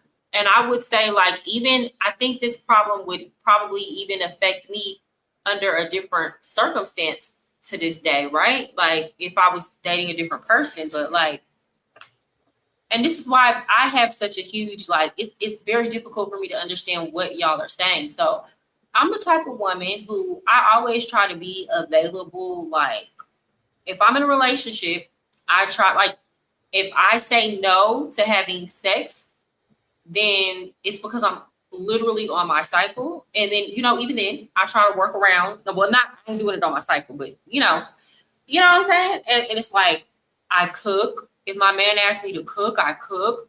I clean. I ask him, how are you doing? If he's like going through a hard time, if I'm with a man and I'm not going to be with a man I don't care about, and they're going through a hard time, I try to be like as uplifting and encouraging as possible. And I try to be as very consistent. Right. And like, it seemed like the men, that's not what they like or that they want. And it does seem like over time, that's too, it's too serious for them, or it's too, you know what I'm trying to say? And it's like, well, what the hell do y'all want? Like, do y'all say y'all want one thing, and then when y'all get that thing, it's like, they don't, and then what normally happens is we break up, and then they go back in these streets, and then they come back and be like, oh, well, it wasn't like, these women aren't doing what you're doing. And it's like, well, too bad. Yeah. It's too late now. You know what I'm saying? You should have appreciated a lot of it. I do need that to complete my fundraiser. So yeah, I'm taking it, for those of y'all who don't know, I'm taking a trip to Sosua at the end of the month. But the fundraiser, y'all have to send it to the Cash App. Thank you for bringing that up. To the Cash App or my PayPal, which both of them are right here. And once I get that, I'm going to go to Sosua and I'm going to interview Mr. Flip Flop. I'm going to do a live with Mr. Flip Flop, y'all know. And I'll probably meet up with some other content creators. And of course, I'll use those funds to get a lapel mic and all that. So thank you for bringing that up. Anyway, and the reason why I'm asking for it in Cash App or PayPal is because if y'all send it on here, now if you send it today, now on my super chat, I'm not going to get that money until the end of August. And they take a third.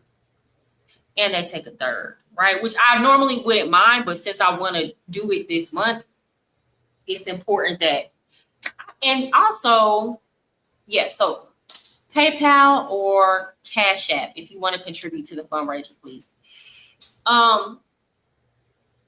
So I always just kind of like, I don't know. I'm always confused because I'm like, the men are saying they want this, but then when you treat them like that and you're a good, and that's another thing, I'm faithful. I am faithful. There is not going to be no man that I've ever dated that going to ever come out and be like, oh, Mariah cheated on me. I've never cheated. I never cheated. Like, I'm loyal. If I'm with you, that's why I get with the men that I want. Because it's like, if I'm with you, I only have eyes for you, right? But it's like a lot of times that still ain't enough. And that's why I'm just so confused. Even like when the young man was like, I met a chick in Brazil and she got up and cooked breakfast for me and she cleaned my apartment. And I'm like, that's regular shit. For me, like the main thing that had me in college like sprung, I had this girl that I met during Mardi Gras season. She went to the HBCU in town, and I went to like a really white school. So I was starving for like black love. She did my hair. That shit had me sprung for like a whole year. But like stuff like that is so rare now. So it's just like, I used to braid my man's hair, the one that let. Oh, hold on! Now you sent the Cash App. Not you sent the Cash App. Y'all, fundraiser reached. Fundraiser. Thank you so much. Yeah. Y'all going to. Hold on. Thank you so much. I really appreciate you. Thank you so much. we gotta learn how to say his name. I'm not gonna lie. I feel bad. Like I want him to like put I want him to like, you know how they write it out, kind of like how you sound. I asked him to do it last time, but he didn't do that. Thank you so much. Okay, now I gotta update my banner. Hold on, and I gotta update it. I'm gonna leave this banner up for like a week. Thank you so much.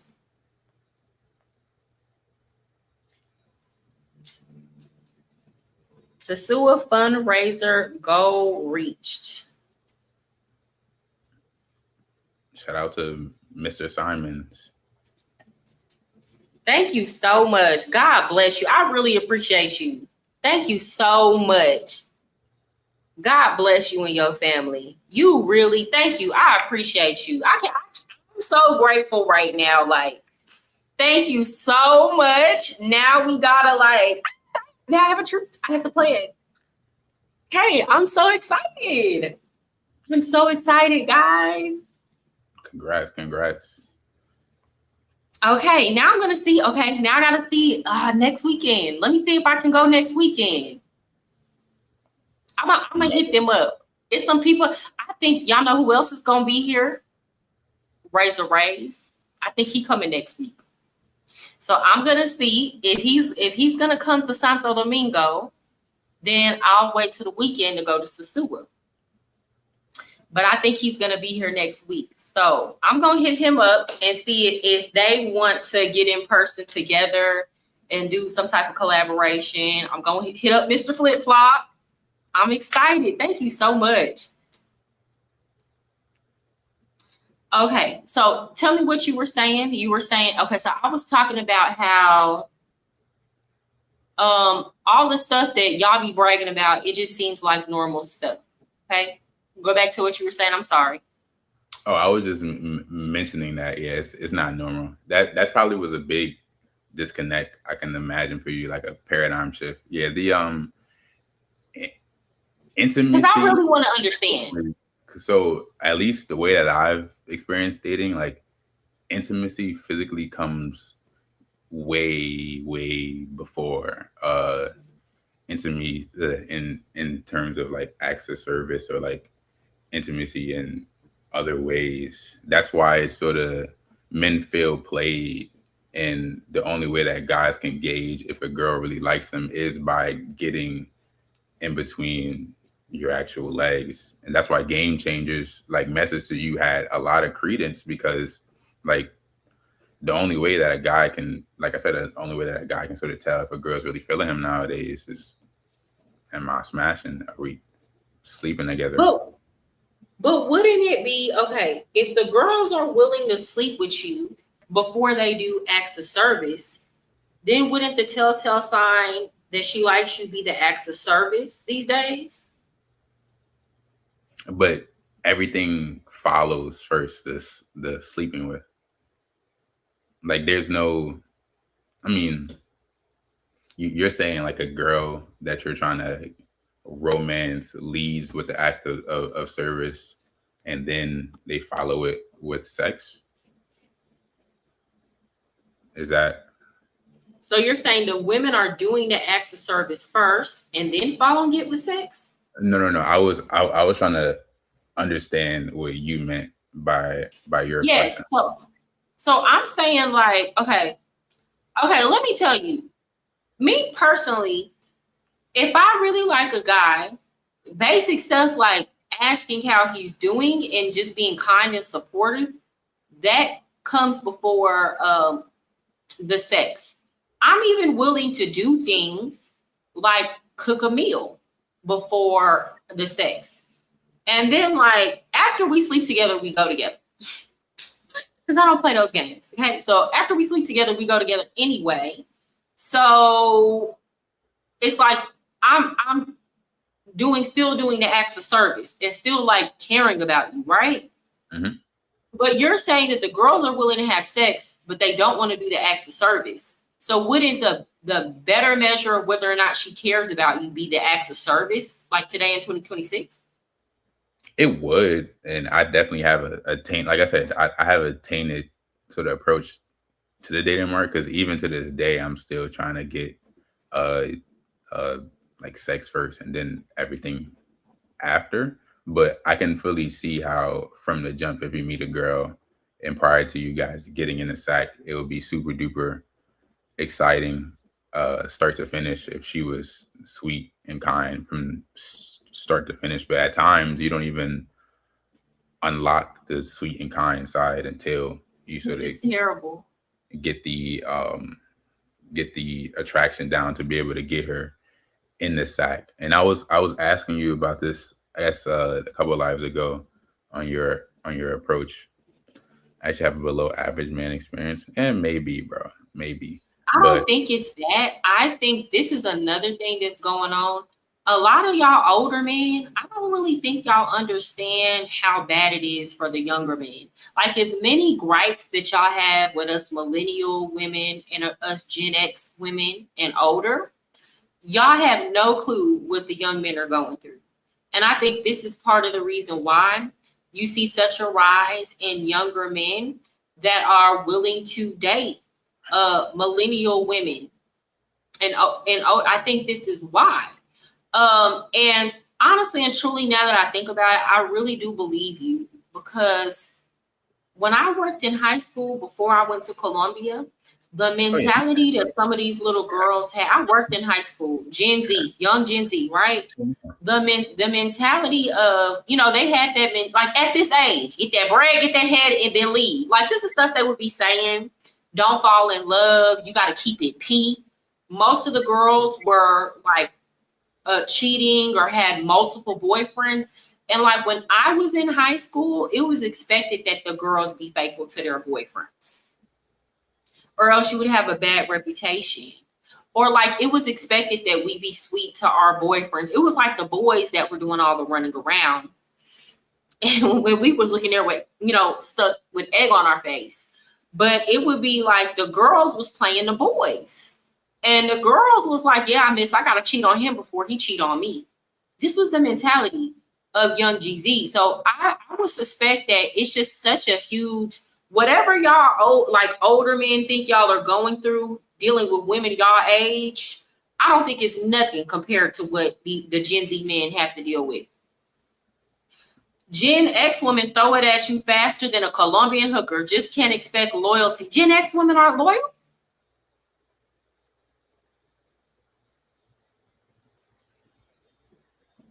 Is Gen X like 80s, 90s? Gen X would be like, I want to say, what's Gen X? Like 45, between like a 45. I think you get some Gen X that are in their 50s. What's Okay. Gen X? Hold So on, like, let me look it up. Gen X. So your Gen X would be 46 to 61. okay. Okay. And then your millennial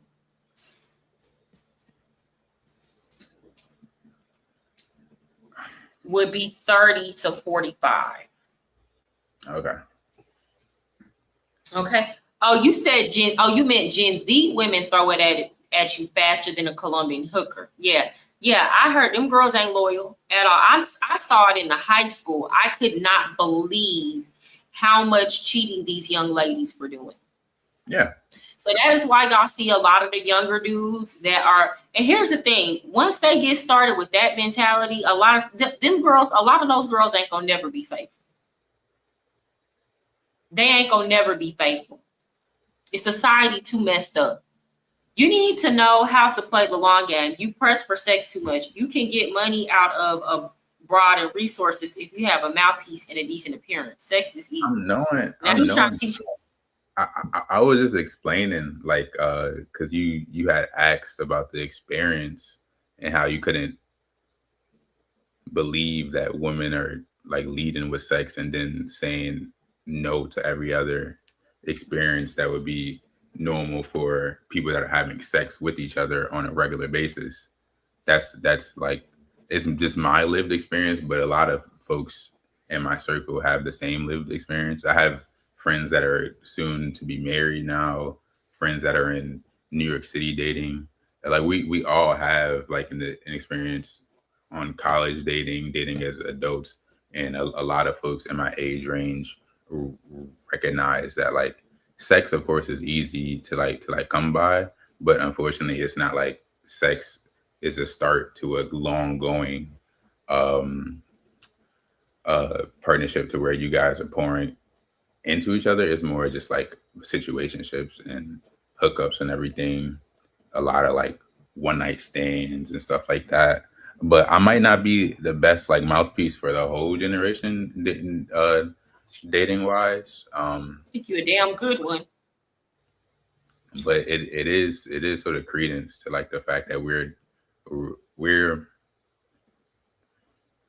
we have a disconnect on like everything outside of the bedroom. Okay, you make it so like I'm like concerned for my daughter now. Okay, so do you think though, just based on what you know about the young men or young boys around him, that even if there were girls who were like willing to give that wifey or girlfriend treatment, do you think that they would appreciate it? Like a guy? Yeah. That's what I'm saying. I've been fumbling girls that have been doing that. So that's why it's like it's tricky for girls. Yeah. And I be feeling bad for girls too, because it's like you could find you a tucked off nigga, but even then they still might just be their eyes on maybe another girl, where they might know that they could do something else. Like I said, it's definitely a really hard problem it's gonna get worse before it gets better. But do you think that the girls are wise in not? My whole thing is, if you feel like you can't do all the girlfriend things, then I wouldn't even be sleeping with the boy, you know? But do you think that the girls are wise in just saying, you know what, I'm just going to sleep with him and I'm not going to give my emotions to the situation? Do you think that that's the wisest thing for the girls to do? I thought you were going to ask about like building themselves up to where they don't need a man. Well, no, I mean that's not even a question. Women should always, and it's not just women. Men should be building themselves too. You know, to where because life circumstances, you could get with a person and they have it and they're financially stable, and then something happened and you need to be able to step in and fill in those gaps or provide. So you can have a partner and everything be going well, and something they pass away. What you gonna do then? So. No, but do you think that the girls are wise in emotionally protecting themselves in that way and say, I'm not going to give myself emotionally? Do you think these men would go ahead? I thought that the best solution was age gap dating, or like them dating like older guys. But from hearing you talk about it, it's not that simple. I do understand how like closing off their heart might be a logical thing. Because they really want y'all. The girls in their 20s, they really want y'all guys in y'all's 20s. They want y'all. They don't want the, if it wasn't for financial stability or them feeling like, well, dang, finally somebody that might take me seriously, they wouldn't be looking at the older men at all. So that's where the older men have that's where they can win over y'all, but only until she hits 30. Once she hits 30, she sees the situation very differently. And a lot of times after 30, if they got with an older man when they're in their 20s, by the time they start hitting 30, that's when that resentment for that man starts setting in. Mm-hmm. Damn. That's the part they don't tell y'all about. I've told, I guess I've been giving bad advice, but I definitely thought that the solution would be age gap dating, because you're approaching a guy that has a lot more going for him, hopefully. And then at that point, your family is more inclined to get involved because they're like, now you're dealing with a grown man. The family do get involved and his family get involved, but they're not being honest about a lot of the cheating that goes on in those situations. The younger girl cheating with men her age, same stamina. They don't, I know, because I talk to these girls and they tell me what they be doing or the drama going on in them relationships. Don't like the man no more.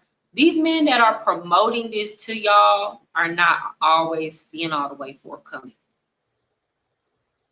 Yeah, it's definitely like a hard problem. I don't have any type of solution. I definitely, just try your best not to have a scorned outlook on the opposite sex, for sure, and don't run up a high body count, because no one is expecting the virgin, but it is a bit like for girls that like multiple friends that I know and myself have dealt with. It's always like a, Thank you, Brian. I'm sorry. Thank you, Brian, for Gemini. I know that's right. Gemini gang. Can I say gang? Gemini gang. Go ahead. Yes, it's super hard. I definitely if your daughter's probably dating in the DR or in Colombia, it might be different. They didn't told you about Dominican man? I grew up around them. They are crazy. Yeah, the Dominican women are crazy too. Hispanics in general, I love them. They're a really sexual culture. They were like that when I was super young in New York, bro. Even the guys. But so yeah, it might not be good for a young girl. But I mean, I think as long as I'll be there to kind of like steer her and guide her. So that's the positive thing. She's gonna have a mom with some sense, a lot of sense. But at the same time, yeah, I'm gonna have to like, hey girl, because here's the thing about Dominican men, they hounds, but at the same time, just kind of teaching her all attention ain't good attention. That's one thing you got to teach the young girls. I miss my Gen X woman. She was kind of controlling at the same time, though. She thought she was rich or something. Was she rich? Did she have that paper? Find a woman that's willing to invest in you both monetarily and spiritually. If a woman really likes you, and she sees potential, she will be willing to finance you up to a point. Okay. But isn't that? I mean, yeah, it would be nice to have a. I mean, it's some women that's good women, but they not finna finance the whole relationship. I was more of gonna take it on the fact of like, if you flip, that don't mean she won't. Go ahead. Like, if you flip like the sexes, isn't it just like a sugar baby? Like you want a sugar mama? I don't believe in. Here's the thing. This is my honest opinion. When I look for a man, I don't look for a man. I'm not looking for a provider man when I look for a man.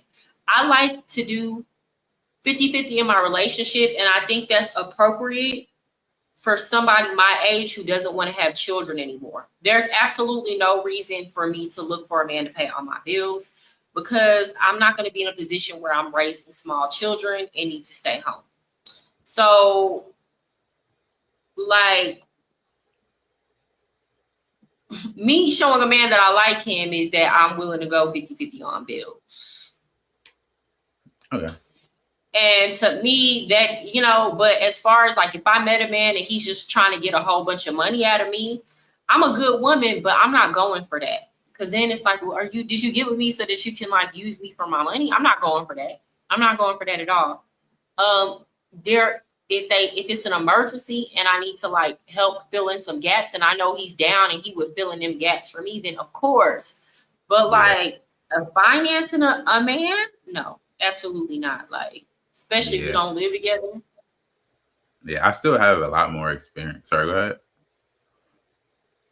Oh, I still have a lot more to learn with like dealing with girls. I've only gotten to the tip of the iceberg, but I have been in dynamics where I know that a girl would be there to catch me if I fall, which is dope. Yeah, you know, a lot of that's why when people be like, "Oh, all of these women just use men for money or whatever." I'm like, bruh, it's because you ain't never really had no girl that would actually do for you. It's women out here that they love you so much, and you'll know because you get with her in a time of need comes that she would do for you. And I don't think there's nothing wrong with that. Like to me, in a healthy relationship where two people care about each other, they both will be able to pick up, you know, the slack when the other person can't. But a lot of people don't agree with that. You know, I understand we're in a culture, a transactional culture, where both sides are being taught to get all you can from the other side. You're gonna laugh at this, but I'll wait for you to read the comment. She definitely has bread. Oh no, that's it. Okay. Now I'm gonna get off of here after you make this comment because I'm tired and I have to get up early for work and it's already 3 a.m. Go ahead. My ex, like the big one of the big signs I knew that she was different. Like right when we got together, I fell on like hard times, had to move back in with family, and I straight told her that I would be in like a 1 bed, 1 bath on a blow up mattress, like expecting her to be like, okay, I guess this is all wraps. And she was like, nah, I'm with you and everything. So from there, I was like, okay, yeah. But she probably meant it too. Yeah, she did meant it. She did mean it. And then like I said, it's a whole bevy of stuff. I've been doing that for a while now with my dealings with like good women, but I'm definitely working on not doing it for sure. But so you think the next good one you get, do you think you're not gonna fumble her?